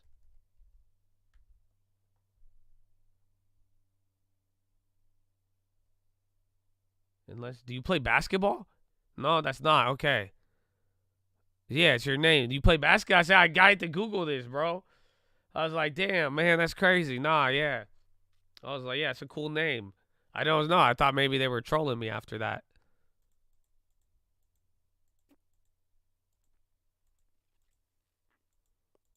It kind of sounded like a game with, I don't know. It could have been anything. I'm telling you. Dope name. Dope name. Dope name. How's Bookmap? Bookmap is a bookmap. It's a book mapping, Just book mapping away, a little bit. Big volume now. Dancing 4150. Dancing Queen. Well, the dancer, da la da, You can dance, you can make a sing, have the time of your lives. Oh, see that the stock market, watch it dance. You are the dancing queen. Very, very good, you know? Amen. Your ram.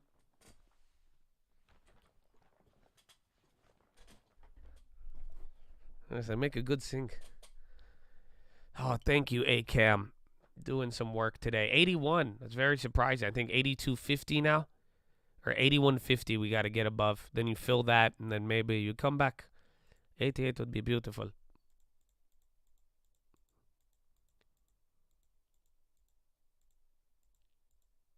This is the best pre-earnings rally since 2009, Chatadonia. Where are the likes on the video? Come on.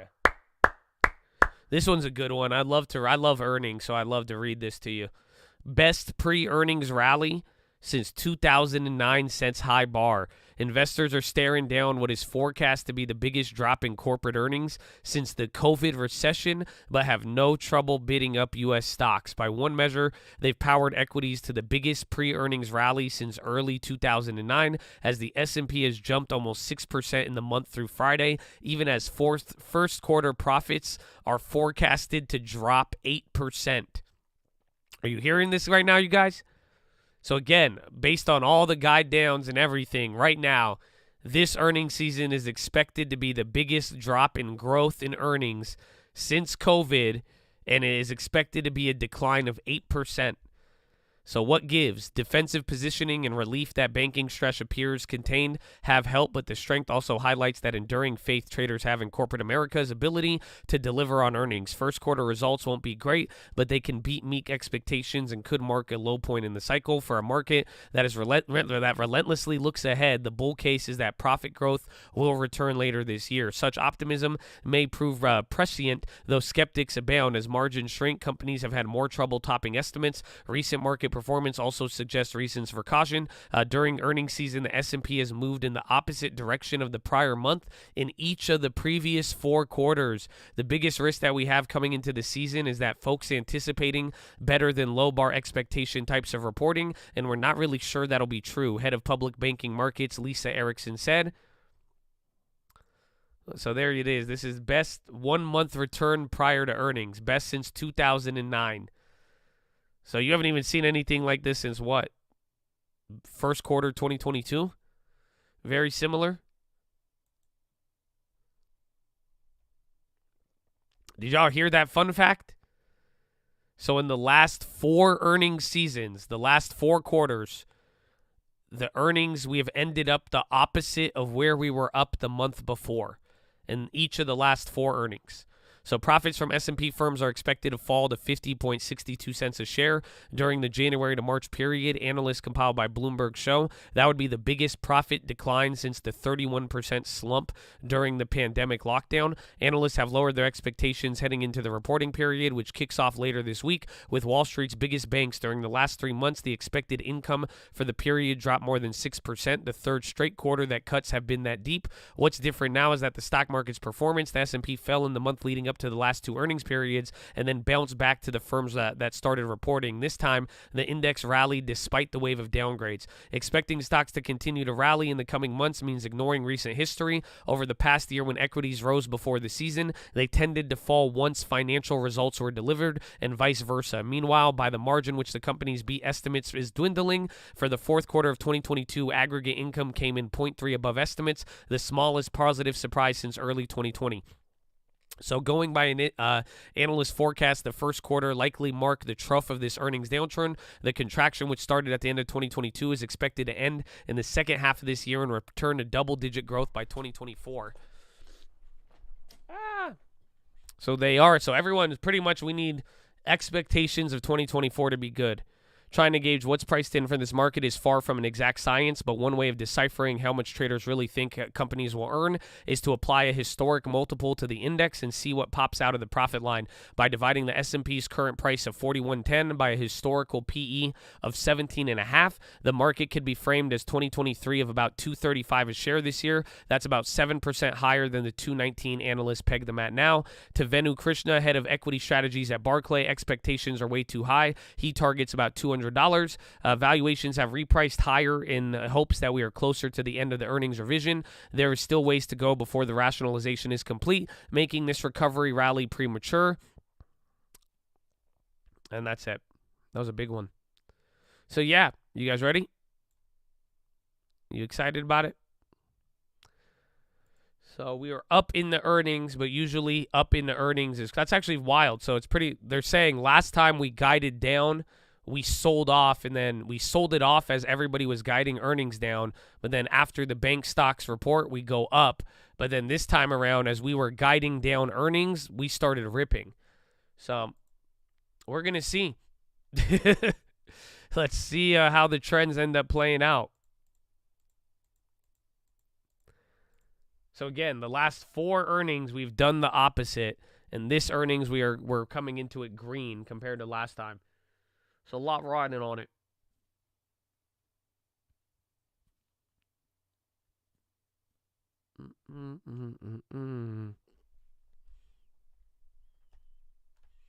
A cam. Doesn't cause on Zella.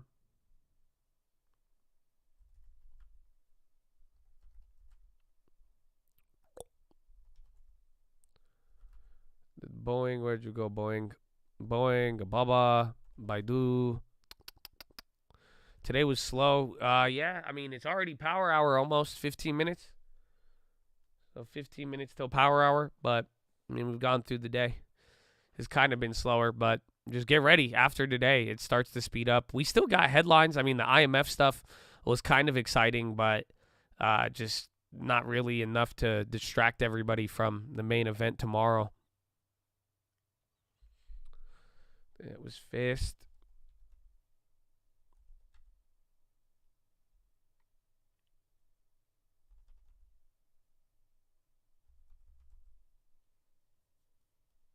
Had Russ or RL on the high. Restoration was moving, but they're still clapped.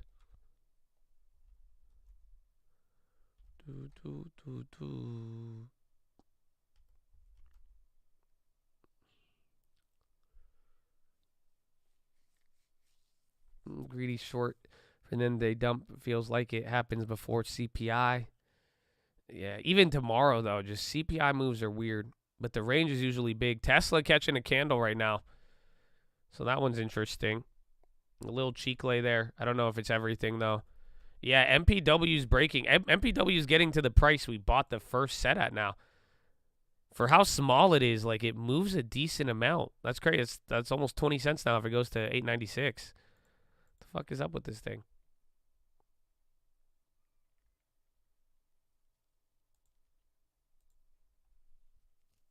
That sucks though, because when we get our drip, it's gonna be way higher. Scammers.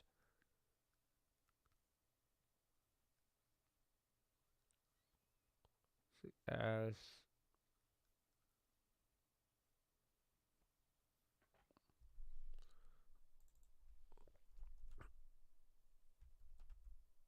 Goodness to Hendry, the guy's living dream. Thanks again for organizing.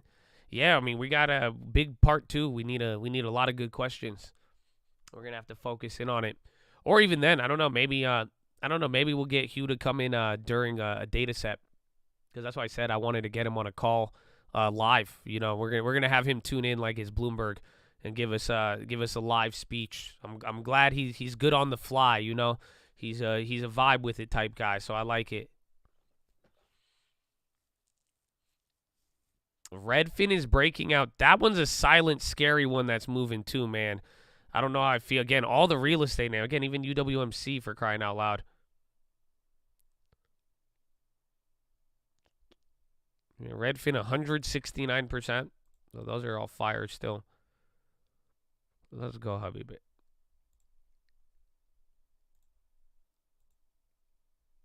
Where we at?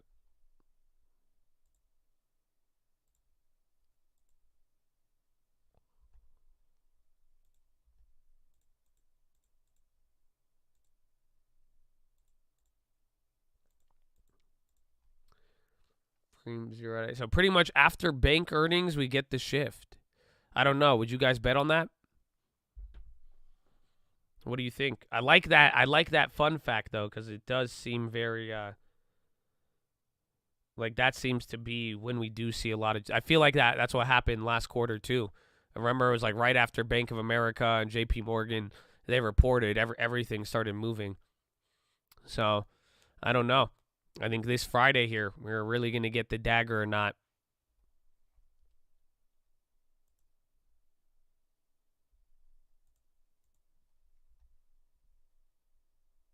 Where are we? Are we just holding this? So you hit 41.51 on the futures, 41.23. You're above the level now. Or you're right there. I think it's 41.24. J&J and Baba. J&J's been all over the place. They've been selling off. They did good on that one news. Again, 3M, we sold out of that. But, again, obviously too early again.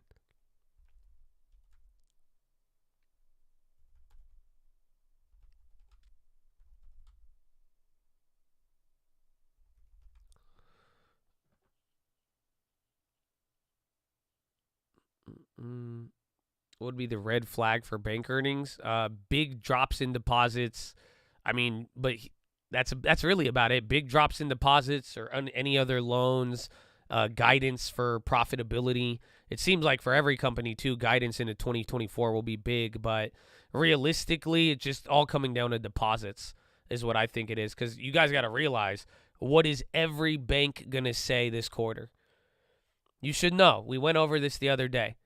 Every bank is going to say one thing, though, this quarter. There's one thing that's going to help all of them out. Every single one of them, no matter what. And that in and of itself, I mean, maybe it's already priced in, though, on the good side. But there's one thing. Not sounding resilient, 100%. 100%. I mean, we already know that. I mean, I don't even think, come on, we don't even have to talk about that. You already know how safe, sound, and strong and resilient it is, and every other adjective in between. Yeah, they're going to say we tightened up the books. They're going to say something, though. Something happened to all of them. Anybody who would have been at risk besides deposits, the other factor is chill. They're going to say something. They're going to say, not AI loans. They're all going to report a increase in their balance sheet. Not only because of the Fed lending procedures, but literally because the bond yields have cratered in the last quarter. So all the bond yields are lower, just like Wall and any of those. They're going to say, hey, well, here are our deposits. This is good. This is bad. We believe this. But our unrealized losses have declined by 10% because of the bonds. You see what I'm saying? They are all going to report a positive development on the value of those bonds because the bond yields have ran down so much because of the fear. So that's going to be the only caveat to all of it. Otherwise, it's really just going to come down to their deposits, provisions on the loan losses, and where they see all that moving forward, and pretty much guidance for consumer and other divisions there coming into 2023 or the end of the year, and hopefully whether or not they forecast growth or not.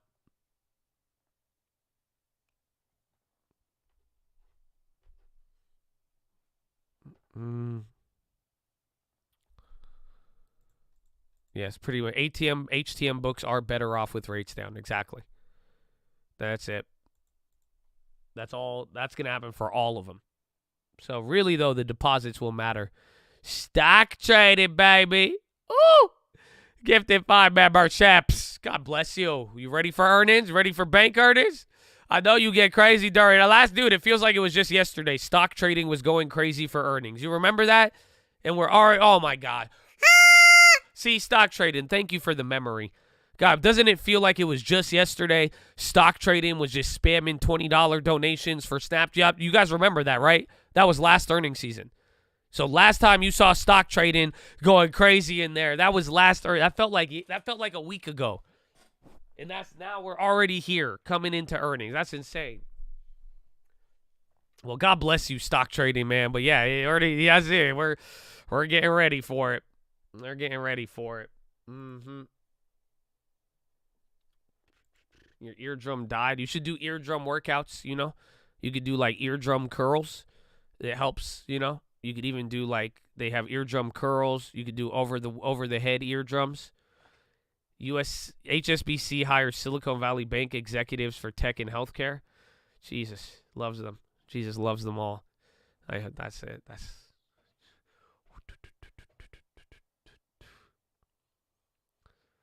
above the rim. I hate that headline. I mean, we were joking about it yesterday. We said they're all going to get jobs. I'm not going to lie to you. How many of you, all right, I could tell who's a meathead or not. Fuck yeah, I'm excited. How many of you have seen the ad? The ad for the neck workout system.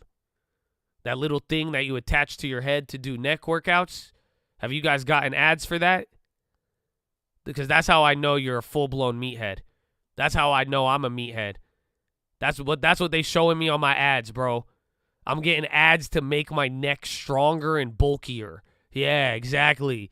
They're like, you want to work out your neck? Check this out. This guy's definitely going to click on it. Yeah, Yep, that's it. If you get that ad, you're a meathead. If not, you better start lifting more. That's all I'm saying. You're not lifting enough weights if you have not been offered the iron neck or whatever it's called. What about the jaw? They got jaw workout? I don't know. I've seen.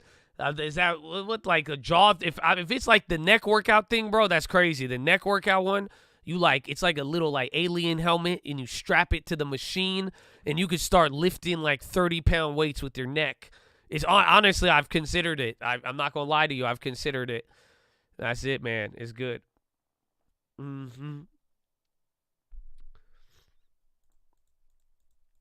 The jaws size? No, I haven't got those. I haven't got those in a while. I remember I've gotten it once, but nah, they were like, he don't care about his jaw. Josh cares about his neck. I just chew on tennis balls. Honestly, just something about like some of your past comments. It's like, I don't know if that's serious or not. So I feel you.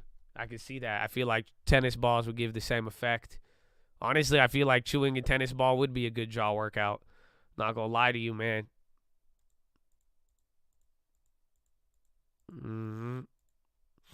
Just do neck push-ups. That sounds like a Jabberwocky's move. I don't know. I can't do that.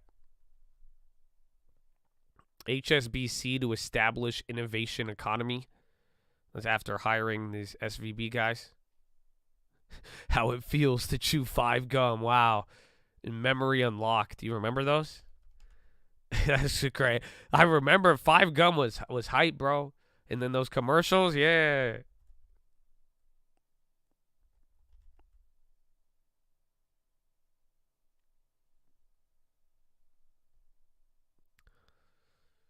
Just chew gum. Okay, so no one's trying to work out their neck. You guys really like the jaw exercises? Okay. I guess I'm the only meathead in here. I'm trying to figure out a neck. I'm trying to find out how I can bench press with my neck. Okay. Speaking, can we do push-ups? It's not even time. We're doing push-ups. I just want to lift these weights now. We've talked way too much about these.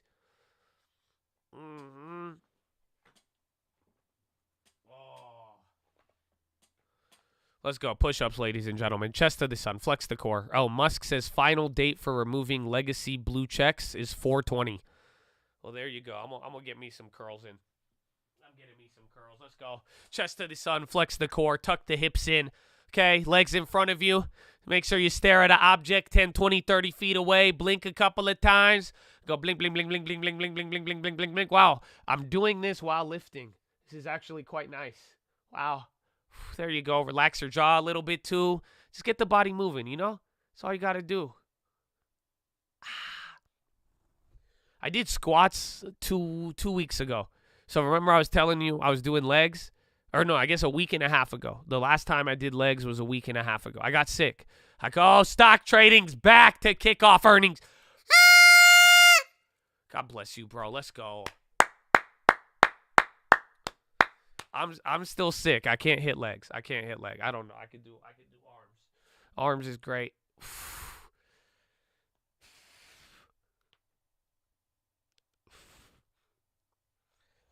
Oh shit, my bad. I hit the desk. I missed his last super chat. I did? Were we too busy lifting?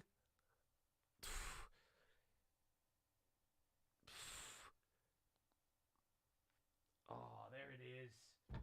Needed that. Leg day. I'm on the injured reserve. I can't do leg day. Sorry.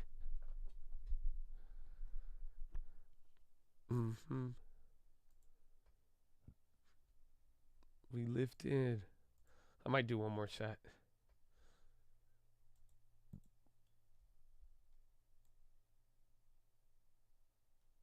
Oh, I did miss it. Don't get me hyped. Positioning for banks after CPI. We were talking about jazzercise. Whew. Why not buy Treasury bill direct? You can. Honestly, no, I don't think there's any problem with that. I think it's a very natural thing to do.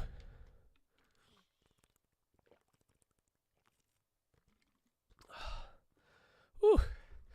And ACAM slowly working its way up. 890 on MPW.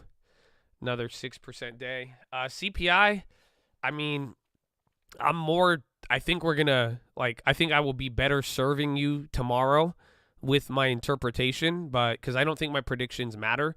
However, I do feel like, in a weird way, I feel like it's going to come in slightly lower, or I think core is going to rip. I think headline's going to come down, and it may be a little weaker, just depending on the data we saw. But then I think core is going to be a little bit more of a headache. But all I care about tomorrow is how it affects rate hike odds and just packaging up the data as a whole coming into Powell. So I don't know. In a weird way, I don't think predictions matter this time around, just in the sense that if it comes in line with like a certain margin, it's going to produce the same effect. So I think the outcomes are very similar no matter what happens.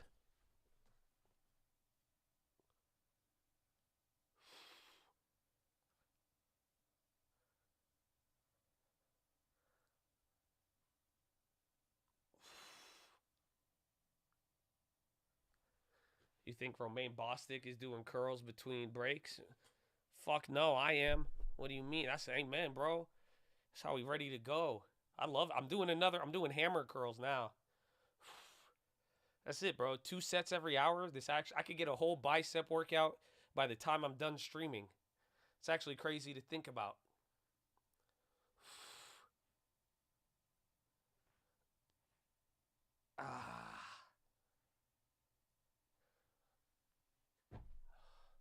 Whew.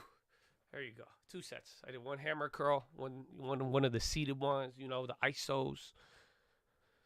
Whew.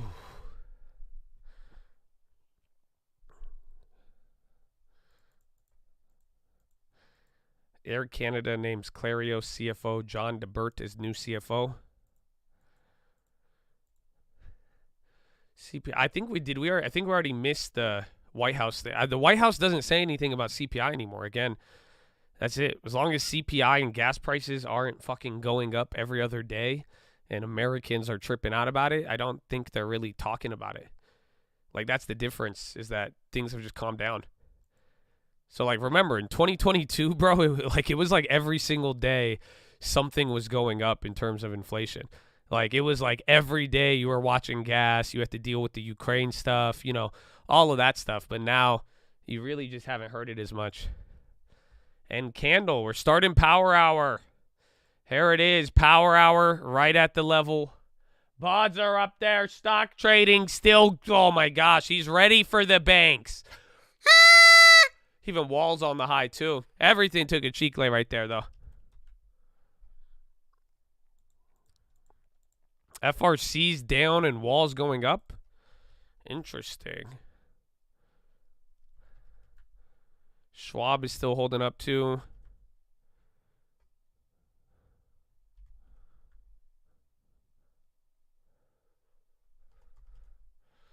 Bring in Clifford. Power Hour. It is Power Hour. We have just began. Bank of America's wild. This is all their pre-earnings run-up, so we'll see. It'll get even more wild if they actually hold. Restoration, Tesla. I still have my FRC shares, yeah. I need another water. I need to go pee. Did y'all get ads yet? Someone said ad, but I haven't been Pavlov dog yet. Where is it? Y'all haven't complained yet, so now I can't go pee. I was waiting for y'all confirmation. Michael Jordan signed Air Jordan Seeker set, $2.2 million. Damn.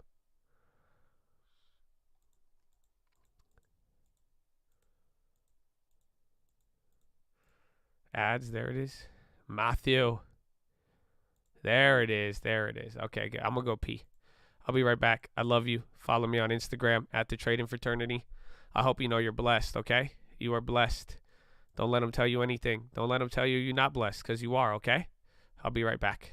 Was the latest data from the NFIB survey. So looking at U.S. small businesses, they're basically facing their worst credit crunch in a decade. And this comes obviously after what happened in recent weeks with SVB. So a net 9% of owners who borrow frequently said financing was harder to get compared to 3 months earlier. So Romain, it kind of makes you think about sort of this argument of whether or not the markets are indeed doing the tightening when it comes to what the Federal Reserve actually wants to see right now. Absolutely. We talk about the holding pattern we're in. We take a look here at the broader markets, and S&P 500 up fractionally here on the day. We should point out volume down about 30% from where we would normally be at this time. The Dow Jones Industrial Average and a lot of the cyclical names still out front, similar to what we saw yesterday. The Russell up more than 1% here on the day. Transports up more than 1% here on the day. S&P 400 mid caps up more than 1% here on the day as well. And if we take a look at the sector level, it's a really interesting story. You have 10 of 11 sectors in the green right now. Just one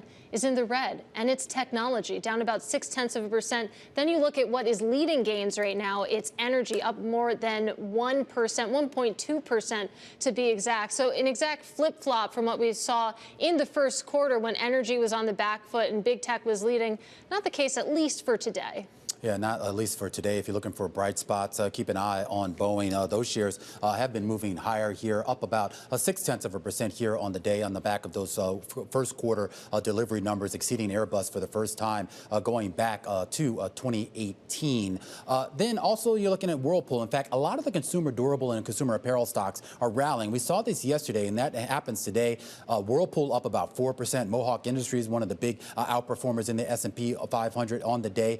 Meanwhile, Microsoft, of course, one of the big point contributors to the S&P 500, down for a second day, down 2% here. And, of course, a lot of discussion, big reminder here at the bottom of your screen, Virgin Orbit trading at 12 cents a share, down 31% as that company faces delisting after, of course, it basically is announced that it was actually going to wind down operations. A lot of concern about some of these balance sheet companies that maybe don't necessarily have a path forward. I do want to go back to the macro data, Madison. You were just talking about, of course, some of what we could get and expect, Jess, out of the economic data. I was looking a little bit forward here to the retail sales numbers that we're going to get on Friday here, and the idea that most economists are expecting a bit of a contraction in the most recent quarter, despite that big bump up that we saw back in January, which a lot of people said was a blip, and that the real number was either a flat line or down below, and that appears to be what we could get when we see those Friday numbers, Jess.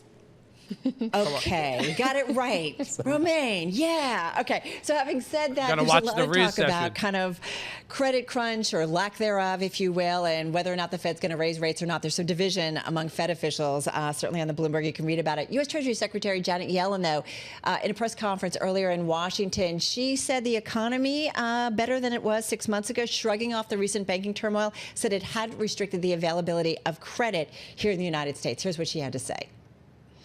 I've not really seen evidence at this stage suggesting a contraction in credit, although that is a possibility. The U.S. economy is obviously performing exceptionally well with continued solid job creation, inflation gradually moving down, robust consumer spending. So I'm not anticipating a downturn in the economy, although, of course, that remains a risk. And that, of course, is U.S. Treasury Secretary Janet Yellen earlier in Washington at a press conference addressing that consumer spending, that chart I was thinking about, Romaine, that you brought up. But what? Yeah, well, I mean, there's not to quibble. I mean, when we talk about, oh, the economy is in a better place 6 months ago, I mean, I know she didn't actually provide any data or quantify that, but I am curious. But she gets to see a lot, so let's be fair. Yeah, and we get to see a lot, too. I mean, this is a pretty transparent economy we're living in here. We talk about So you don't think she's telling the truth? What are you saying? That's not what I'm saying. I'm talking about a 3.2% growth rate that we saw in GDP in the third quarter that decelerated down to 2.6 in the fourth quarter, and another deceleration that most people are expecting for Q1 numbers here. So no, it's not about whether she was lying. I'm sure she has a perspective, but at least on some of the headline figures, no, this is a softer economy. Well, if we dig into some of her perspective, the fact that she's... I mean, Yellen's crazy. Yeah, Yellen sounds like a lot. Yellen is kind of scary.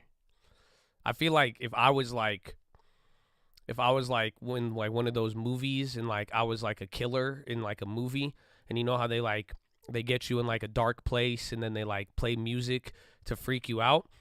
Like my thing would I would play like a Yellen soundtrack.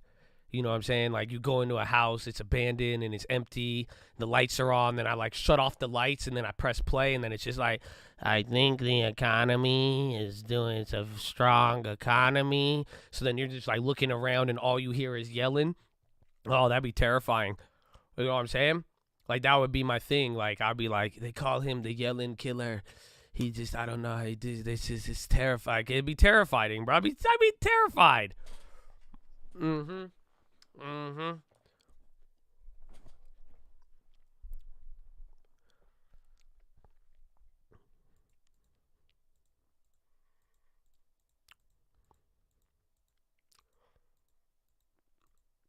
Watch out, sellers inbound. We've done nothing. Nothing all day again. Actually, today felt a little bit more legit, but this has been just like a slow continuation of everything yesterday. And again, 4119, 4123, those are the levels from the other day.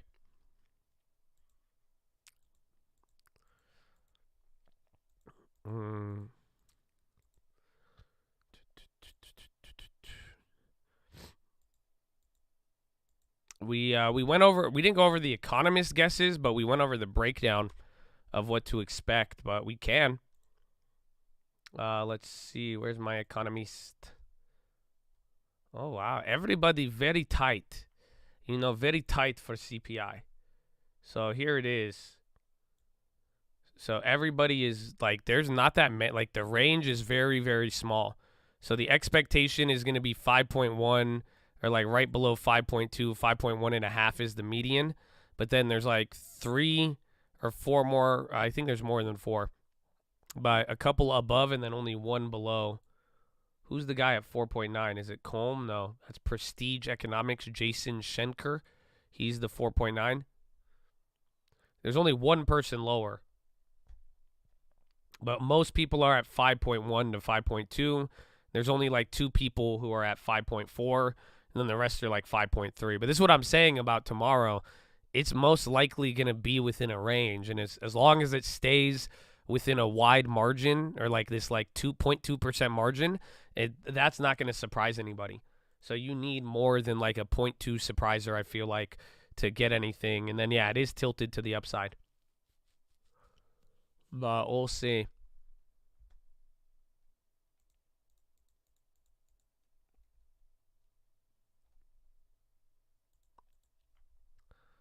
And then MPW, you've been fun to watch today, my friend. ACAM, he's doing good. Did Amazon come back?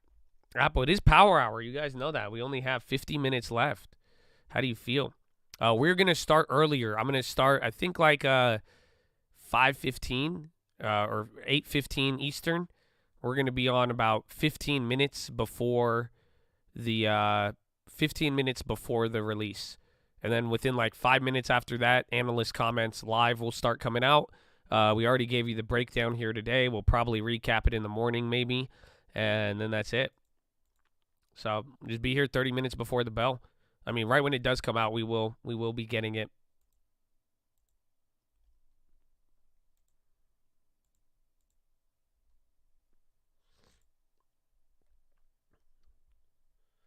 Sometimes I wonder if you know what it means.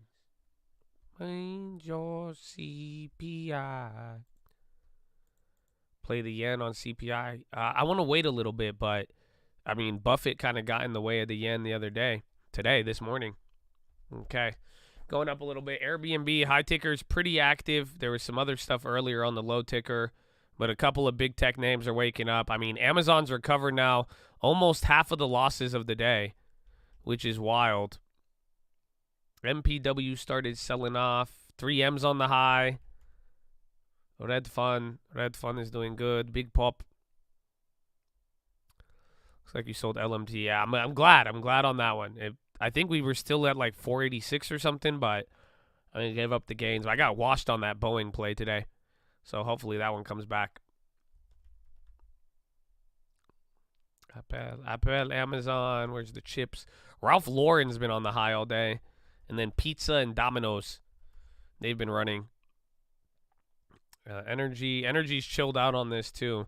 This could just be tech, like I said from the morning here. If tech recovers, that will clear up a lot of the day if all of these advancing industries end up holding here. But travel's starting to go right now. SPY's working its way up. Banks are making a move towards the high. I don't have the Apple shorts, nah.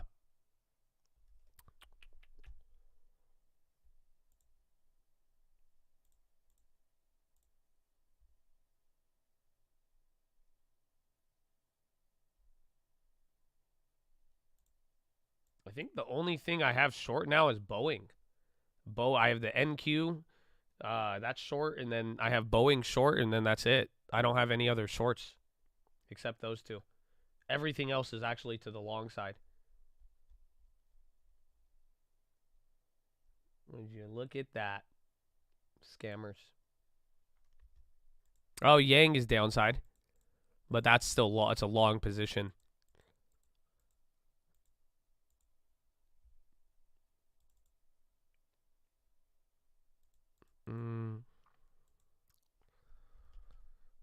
You should get more shorts. I'm planning to play the bonds. I mean, I hope you picked up on what I've been saying. It's like, do I think tomorrow is important? Yes. But the other thing is that now I don't think tomorrow's the main, like tomorrow's not what we're waiting for in a weird way. It's about Powell. So that's why I'm saying, like, if I could buy myself enough time, if I could play out this CPI well, we could lower positioning. Maybe we get a nice flip on something tomorrow. You know, God willing, we'll see. But it's like, and then I'm taking some profits leading into it. If we could make it through the next, like, 2 weeks, this isn't the main event. So that's why I'm even down to take some of the bond profits. And then it's like, because whatever happens here now, we're gonna the real event is gonna come down to Powell on May 3rd, and then we're gonna get the earnings and then the post-bank earnings. All of that stuff's gonna factor into it.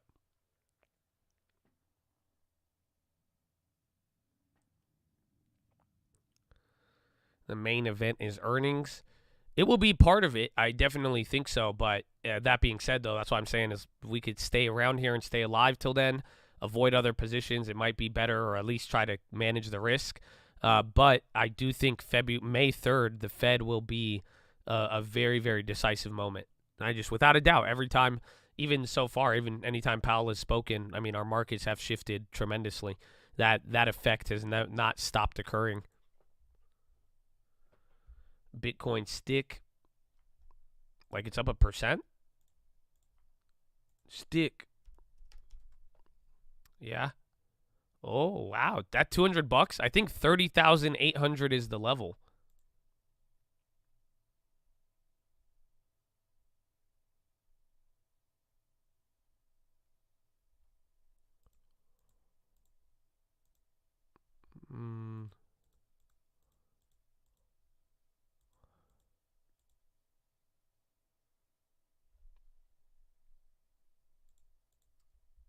Bitcoin.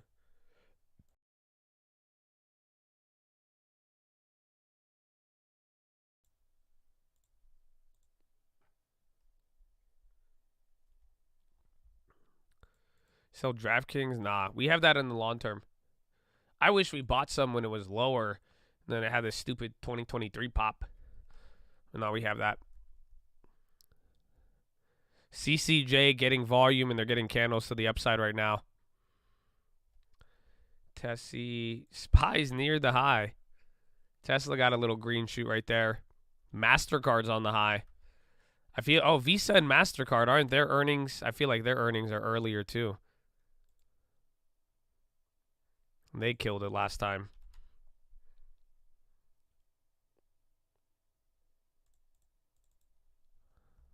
ENVX, they were killing it all day today. Again, solar had their on and off, but ENVX, I feel like every day I look at it, this thing is up 5%. Tesla, let's hope so.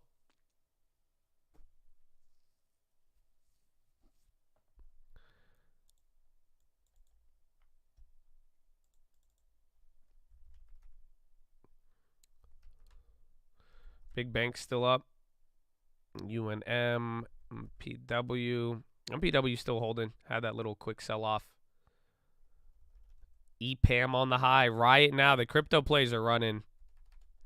And then SPY's making a move up. Again, Bitcoin just shot up like $200 in one candle.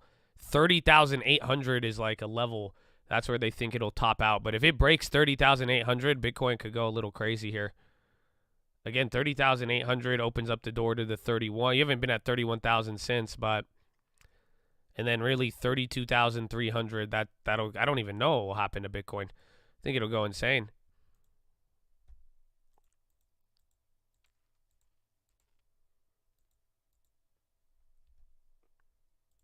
And then coin's still holding $70. Zillow's on the high.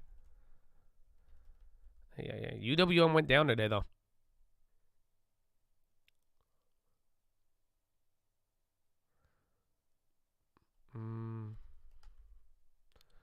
There's Tessie, SPY, 411.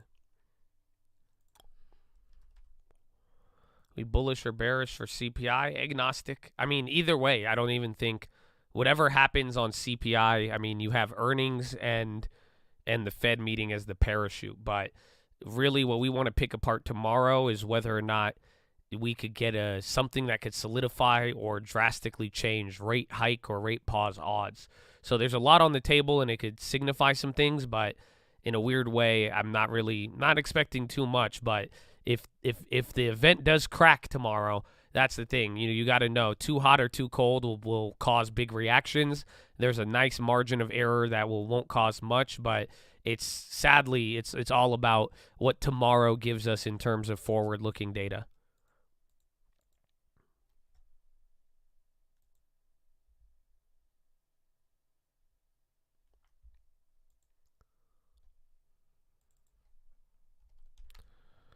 What the degenerate bubbles look like today, the dailies. Let's take a look. Let's take a look, my friend.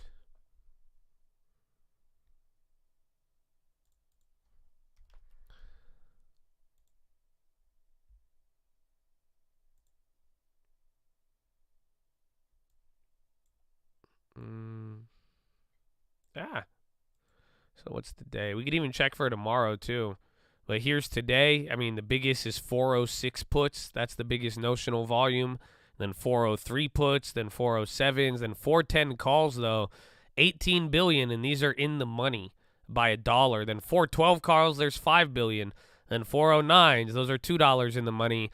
And then there's 7 billion at 408 puts, and then 1.5 at 405. 409 puts has a shit ton of money, too. And then 411, I think there's a lot more calls, though.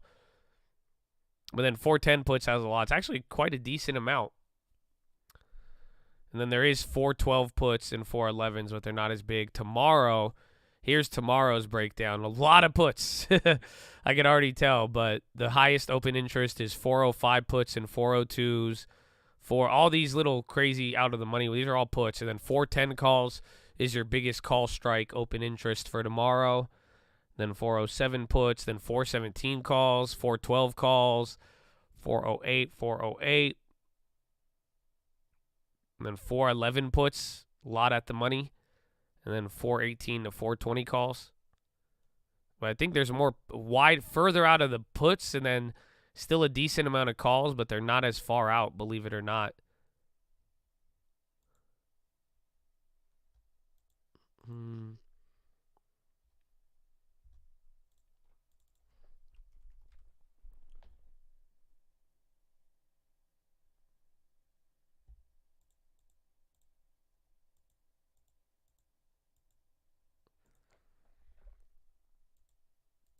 And your start, I think you just hit a new high off that. Almost 41.23.27. High is 41.23.79. We're back up here.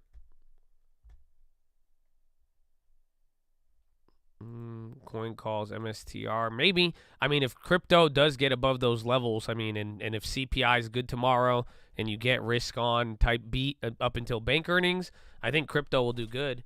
I mean, again, crypto's the leader of any risk asset right now. And even like looking at correlation to the NASDAQ, it's doing good. So I don't think those plays are a bad idea, but they're going to be very volatile. So if nothing happens or if something goes down bad, just be prepared for 10% swings, really.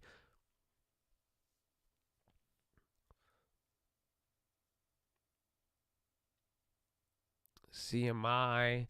High ticker is gassing. eBay, a lot of other things moving there. It's crazy that Apple, Microsoft, and Amazon, they are still relatively clapped here. So fascinating. Fascinating indeed.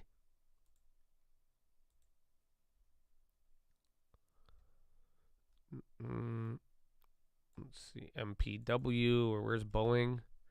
Oh, Boeing came up a little bit.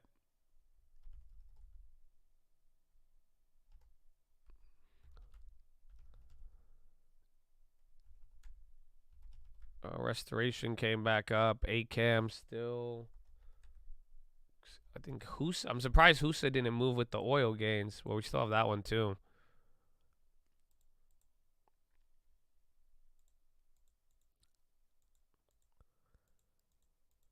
Microsoft, they downgraded Azure. I think that's why Amazon even got clapped too. But Microsoft's still up a shit ton. Again, Microsoft was just at 289. But even then, I think this is like slightly lower than where I shorted it that one day. So it just gave up 1 or 2 days of that rally. So you just wicked into the high. And now we got the red candle. You got 30 minutes left, or 36 minutes. So day is almost over.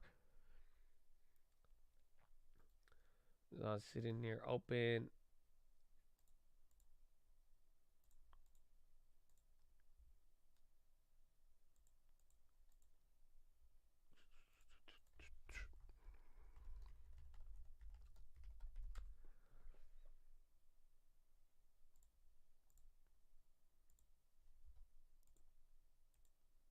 Squeeze in the close, maybe. I don't know.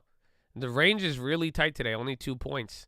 So it's like in the back of my mind, I'm thinking we could still get a big end of the day move. But I also, after watching the last couple of days in the volume, I feel like the market is quite content doing nothing and then burning all of those options I just showed you. Because it seems like people are in the money. You have calls $2 in the money, and then a lot of people bought 410 puts at VWAP. So we'll see, but excuse me. HYG is 15.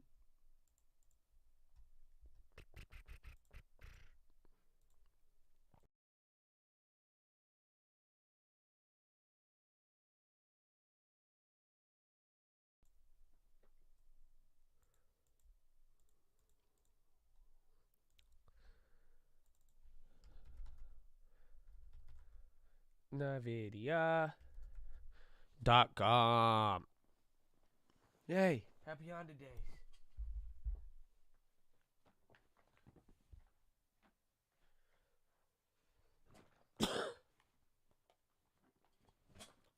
Lay down. I feel you. Relax. Take it in. It hasn't been a crazy day either. If anything, if you hear me in your ear, I'll just yell if something happens. I'll go, ah! But yeah, definitely rest. When the Starbucks call. Starbucks is doing good most of the day. A decent pop off the top. We've done that all day. We literally been hitting. I think, what was the longest streak of highs? Maybe this one was the shortest one. But we've been doing that. We've just been hitting the high, sell off right at that high, come down a little bit lower. But you haven't set a new low in hours, actually. So still about 33 minutes remaining. Day is almost done. What do you think of Buffett being bullish on the Nikkei? Is that related to the yen? I think it is. I mean, I think the yen is the cheaper bond play right now. The yen has less premium, but I think the yen is gonna go down in value a little bit more. That's why I'm waiting to buy back into it.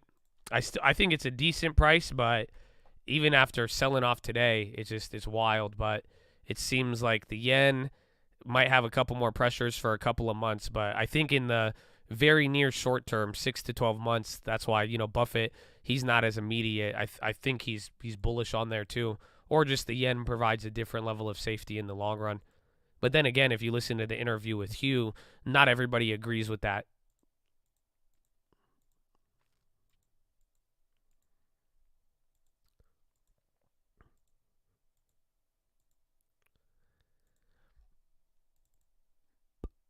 Bill yen. Well, treasuries are just more expensive. Treasuries are more expensive than the yen right now. So if you look at where bonds are at and then just look like YCL, there should be a pretty decent gap between the two when they used to be exactly the same. So that either means bonds are going to shoot down or the yen, they might keep this gap between the two.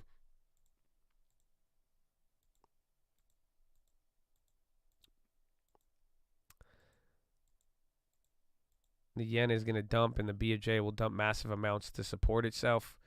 Well, the logic is that if they support themselves, that's why it'll weaken. I mean, we want them to tighten up policy to make it strengthen and bring back that safe haven ability.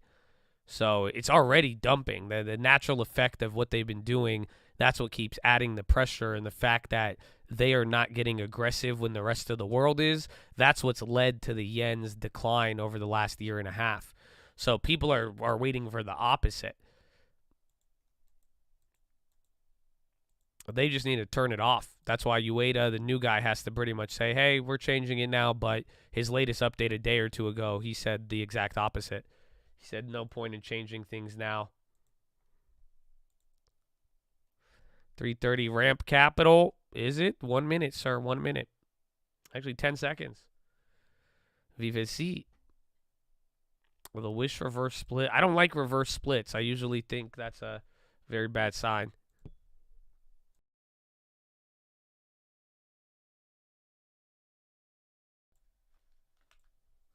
Okay, getting some moves. ENVX. Check some of those solar plays, too. Yeah, run is on the high. I think Tan might even be running up there. Healthcare chilled out. About the Buffett ETFs or Buffer? I don't know any of those. Whether it's Buffer or Buffett.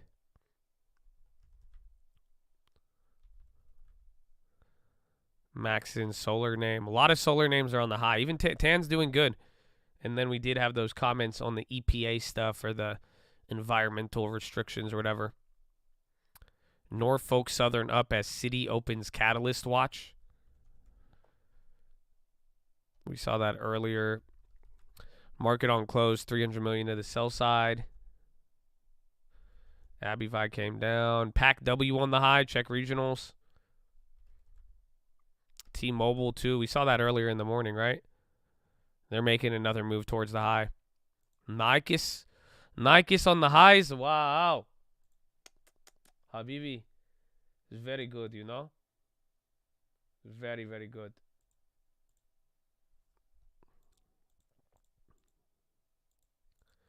Why is Weight Watchers up 66? I think last thing they had that buyout thing, but yeah, what the hell? I saw them on the high. I didn't know they were up 66%.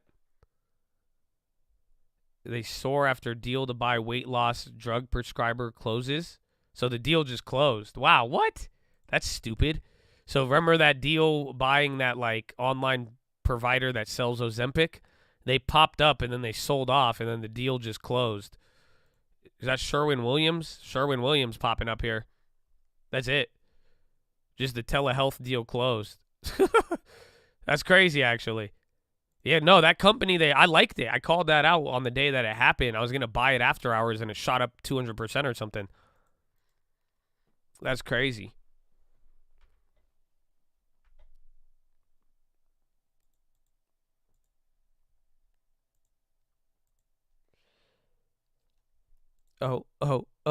Ozempic. Auto parts. You spent $4K on an Alienware laptop. Buy calls on Dell. Man, I wanted an Alienware laptop so bad when I was younger. Like, when you first start, like, that's like the gamer phase, bro. I used to think that was it. I wanted an Alienware so bad. That's hype, bro. Congratulations. Enjoy it. They just reported like 40% down, though, on the PC sales with Apple.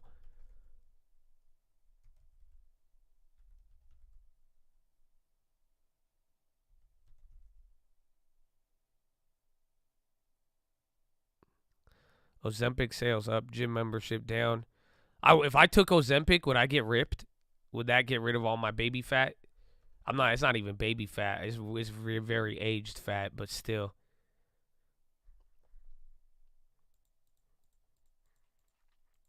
Do they got Ozempic for bodybuilding? Yeah, I'm Googling that right now.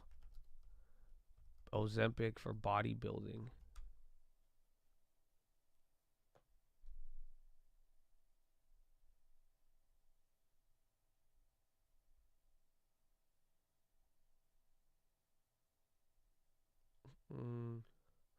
No, it doesn't look like there's that much research on it.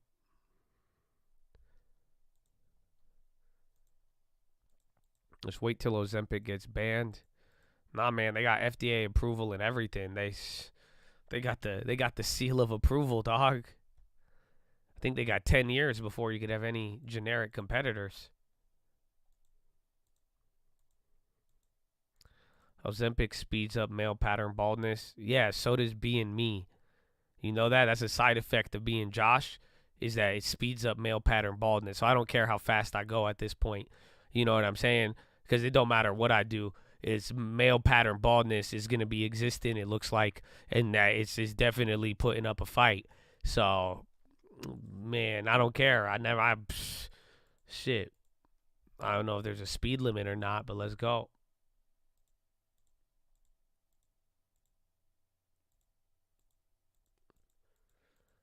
What if its side effects are diarrhea and constipation? I'm not scared of it. Those are my side effects of waking up. You know that? Nobody told me that. Side effects of sleeping. Will waking up, having to poop, or be constipated. That's literally what happens every morning. I don't know which one it is. It's kind of fun because it spices up the morning, but still. So I'm good. I'm not scared of these things. I'm not scared of these things. Bring it on, man. Bring it on.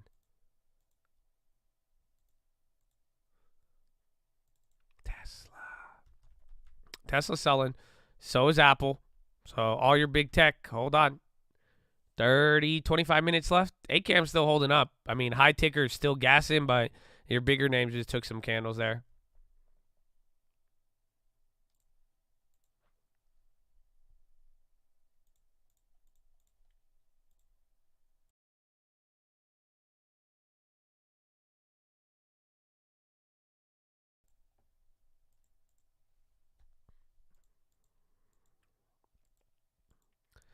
You could always do hair implants. Nah, man, I'm not getting a hair BBL. I'm going to keep it natural. I don't care. I'm going to rock the Arab mullet till I die.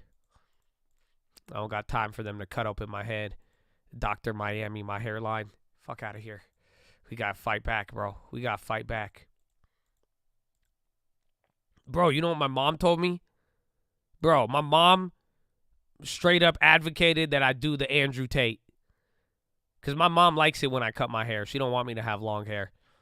And my mom said, she's like, why don't you just shave it bald? She's like, aren't people doing that nowadays? I was like a skinhead? And she's like, yeah, why not? Why not? No, come on, just go bald. She said, it's very good look. Very, very good look. I'm like, oh my gosh. Oh my gosh.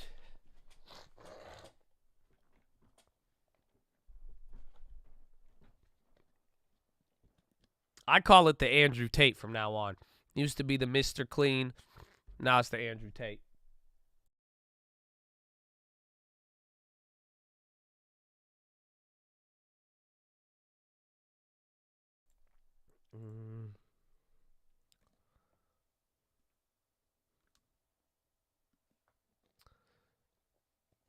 You don't even have to dry your hair. I don't know, man. I don't know. Your bro-in-law got the tattoo hair. I've seen those, but I'd be scared. I'd be scared, man. That's just, if I had I would be tempted. Is like if I got the hairline tattoo, My problem would be like I would be so tempted while they're like doing it. I'd be like, just put a little ice cream cone on my eyeball, just right next to it. I would be too tempted. If I'm already getting a face tat for my hairline, I'll be like, fuck it, just get me a 2 scoops in a sugar cone. Thank you.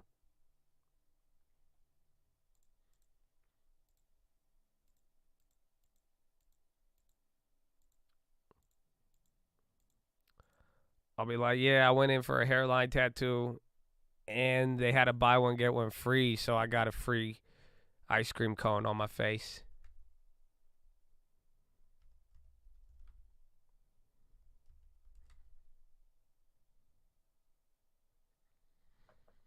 Well, again, I'm not getting hair tattooed on, but that's what Troy said. His brother-in-law did. People do it. It's very common.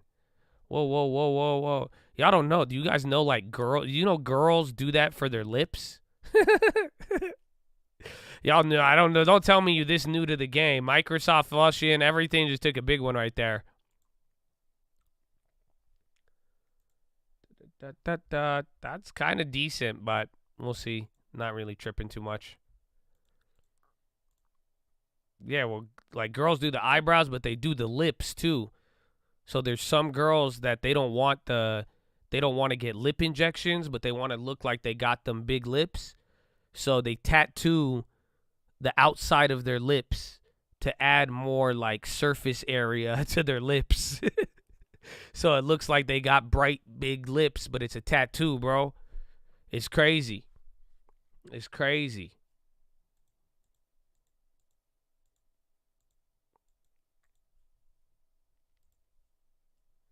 That's a pretty decent cheek lay considering we've spent. Remember, I was telling you we haven't seen a new low in like 3 hours. But even then, I mean, you're just back to 10 a.m. until we break like right here or like maybe right around 41.11. But 41.19 is not good to break. But I don't think it's anything dramatic. We are dumping down, though. I don't see any headlines. And then again, Bitcoin surging past 30,000 is catching attention once again.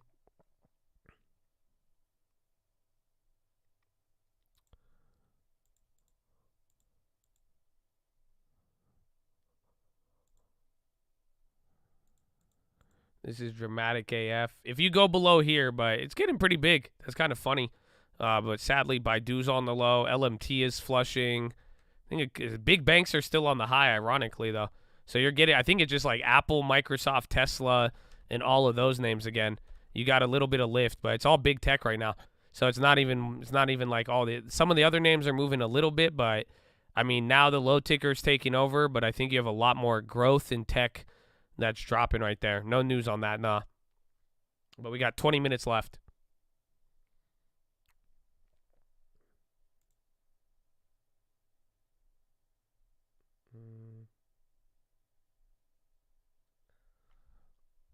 Q's been red all day. Damn, Baidu, why you doing me like that? Wing and Manu.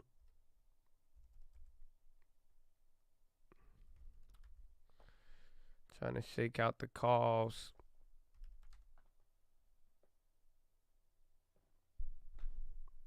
Tomorrow's the 12th. The 12th on a Tuesday.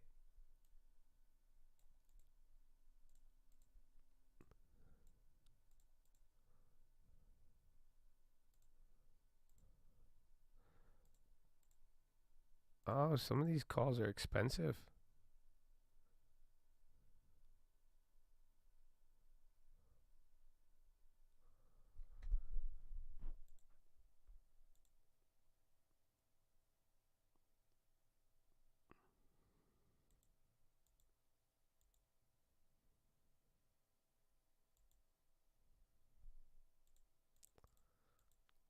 Power hour. All right, watch out if that candle turns there. It's just weird because I'm watching the banks go up. I think energy's still holding, but then now like Microsoft and Amazon or Apple are about to flush. Amazon's a little bit better, but Microsoft and Apple, they're closer to they're back to where we were at in the morning. So watch out for there. I think that's what's driving you right here. Communications went negative. That could also be a little bit of Google. And then financials are number 1 on the day, but like energy's still kind of holding. So a couple things slipped there, but watch out. Now we might test that low. So you're setting a new low since 10.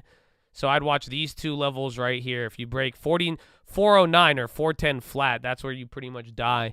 But you might hit that and then just bounce right off of it. That's a decent, like what? That's like 9 points, 10 points almost in the last 10 minutes. So pretty big speed. And then it seems to be bigger tech as well as a lot of the other stuff holding up, just giving up some momentum.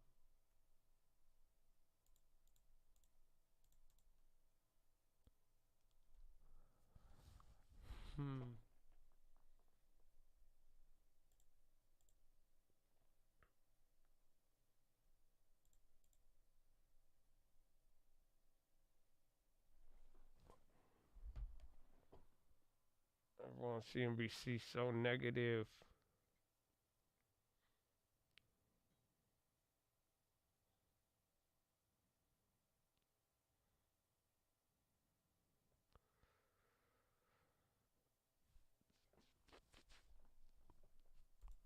Sour hour. It was good up until then.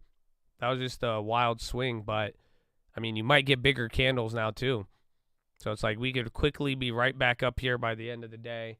It's only 15 more minutes, or I mean, you could quickly turn this into a very net neutral, net negative day. I mean, SPY's still green. NASDAQ has been red pretty much 90% of the day, 80%.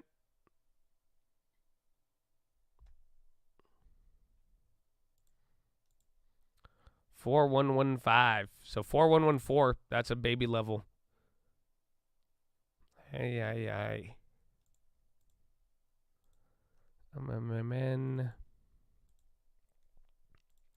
Apple and Microsoft, those are the ones that look scary. I think even Tesla took a candle, but they've been holding 2% gains all day.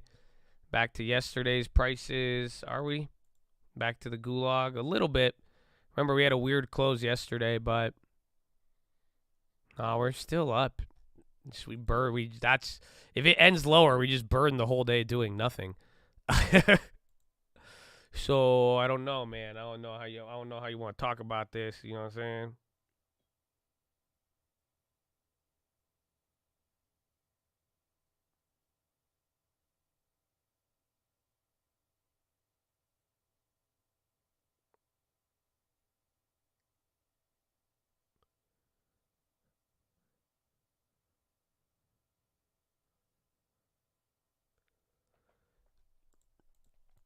It's a whole lot of nothing. Well, tomorrow, again, we're going to be here 30 minutes or an hour before the bell.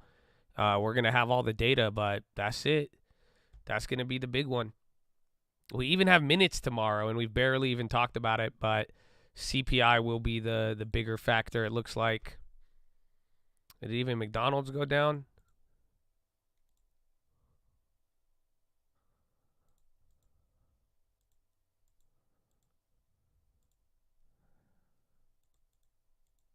We haven't bounced yet. Bitcoin drop.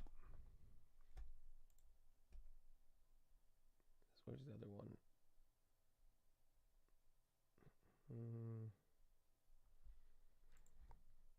CPI leaked. Now you're talking. I haven't heard that all day today. It usually happens. There you go. Finally.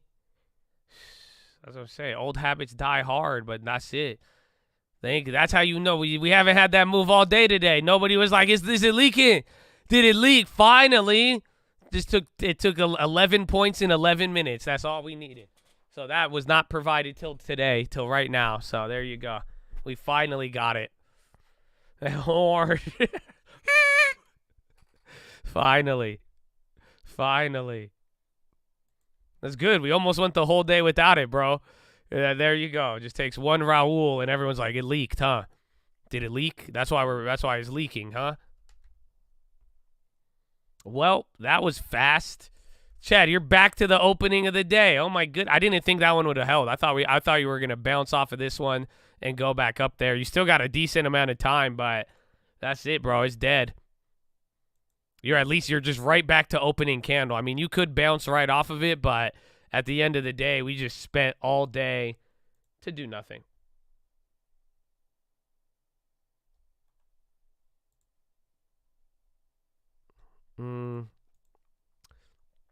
Oh my gosh, still going. Still going.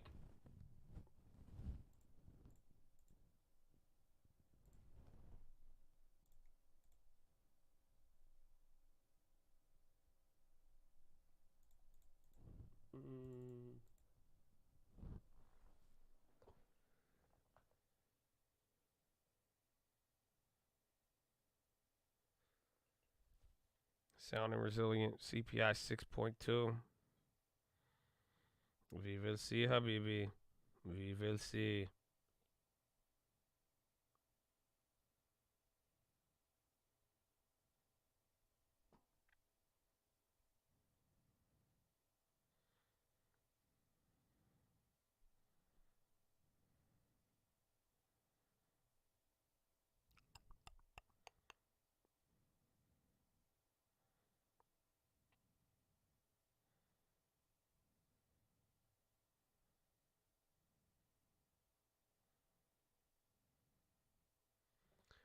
Raul bumping. Raul, good guy, man.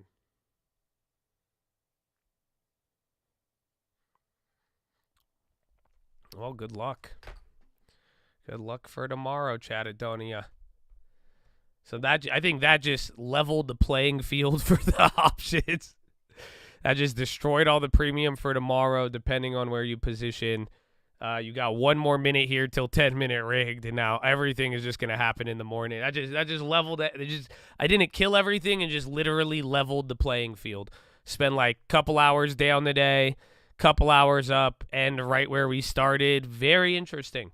So not only was this a smaller range than the last 4 CPIs, you're actually gonna end up practically unchanged. I don't even think this isn't even gonna look like a candle. It's gonna look like a wick.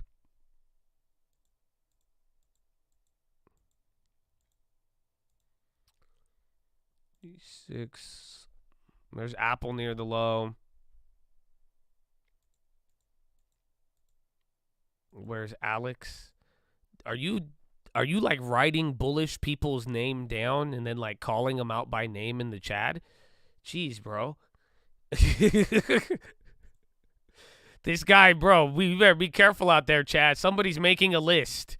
This guy he said, can I get attendance, please? Be like, I heard, so on April 9th, 2023, you said that the recession is over. Okay, well, yeah, bro. Well, there you go. The market is now red on the S&P. Damn, that's crazy. He said, where we at? That's like next level, bro. It's like that UFC fighter. He was like, I'm petty, bro. I'm petty. That's it. He like, you see that UFC fighter, he won, and then he like made fun of the kid, the guy's like son or whatever, and he was like, the kid made fun of me at the last match, so I had to. That's it. Damn, that's y'all. That's a level, man. That's another level right there.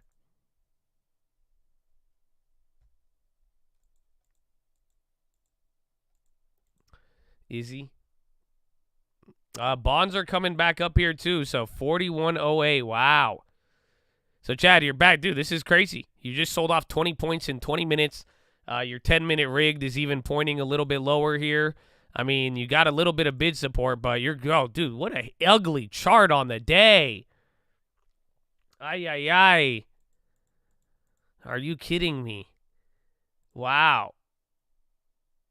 That one is, that's one for the books. It's one for the books, Chad. Oh, tomorrow's going to be fun. Well, there you go. This makes, I already thought it was going to be like, all right, whatever. But now this just made tomorrow that much better. Because now you're just going to be right at the midpoint. You're holding the last couple of days. And then now you're like almost at the exact same spot of the other CPI. So other CPI was what? The day before was like February 10th, and then CPI was the 13th. So we're a little bit above it. Great level.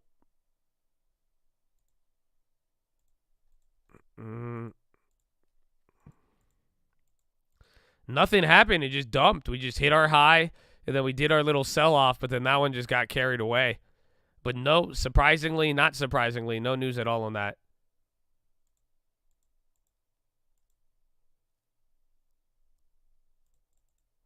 Bro, Apple is about to hit a new low, so watch out here. You got 7 more minutes. Get ready. Your big tech just looks hideous coming into the lows. Still going low. Bro, you're about to hit the low of the day. We're about to go from high of the day, every index green. Now SPY and NASDAQ are both in the red. Sell pressure is mounting up here, but just it's crazy because you're only 3 points away from the low of the day. 4 points away. Absolutely wicked. The dollar went up. It could be the yen. Nah, dollar's still holding normal stuff. Even the bonds. The bonds led it. If anything, the bonds kind of rallied and the market ignored it, but that's about it. Otherwise, it was kind of in its own little world here today. And then I think it was big tech. Again, NVIDIA is about to flush to a new low right now of the day. Apple is hovering right at new lows, and Microsoft's doing a little bit better, but they're still bad. Oil up is good for now. We'll see if that strings together day 2 because it is above 81, which is a big deal.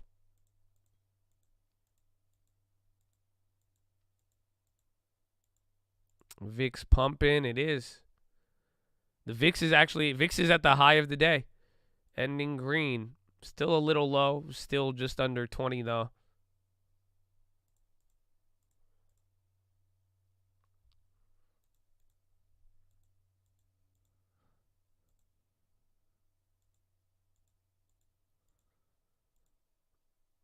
Tomorrow's new high, maybe. Is this what it will be? It depends on the report though. We could have either a really big move or we stay in the cuck zone. If the data comes too much in line, we might get cucked in between this range. But if it comes out like more than 0.2, 0.3, any other level, I think we'll get hooked up in terms of a big move. All right, there's some big candles out of big tech. Final 5 in 3, 2, 1. Boop. Final 5. Oh, ending down. Oh, final 5, Habibi. They don't like this one. They took the final 5 and they sold him, Habibi. They sold him like a Joseph's brothers. Oh my gosh, final 5.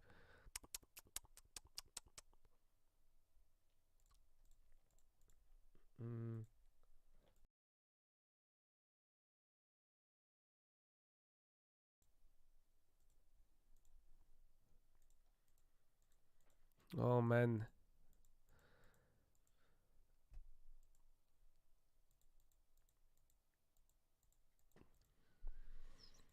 Sharp on the Bible. Of course, man. Of course. They sold it final 5. Why'd you sell it? You laughed hard on that? That's good, man. I laugh hard on the Bible jokes too. Because that's a real niche joke nowadays in 2023. You know what I'm saying? Not everybody gets the Bible jokes. You know, so it's chill. I'm glad you could appreciate that.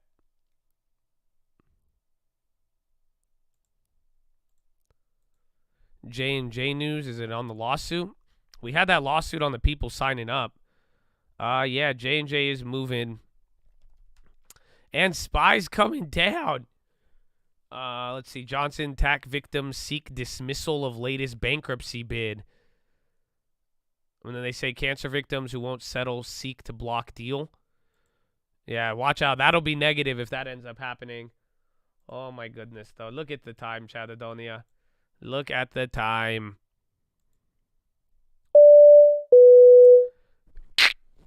All right, ladies and gentlemen, we're making our final approach. As we make our final approach, you guys are holding on to any bags.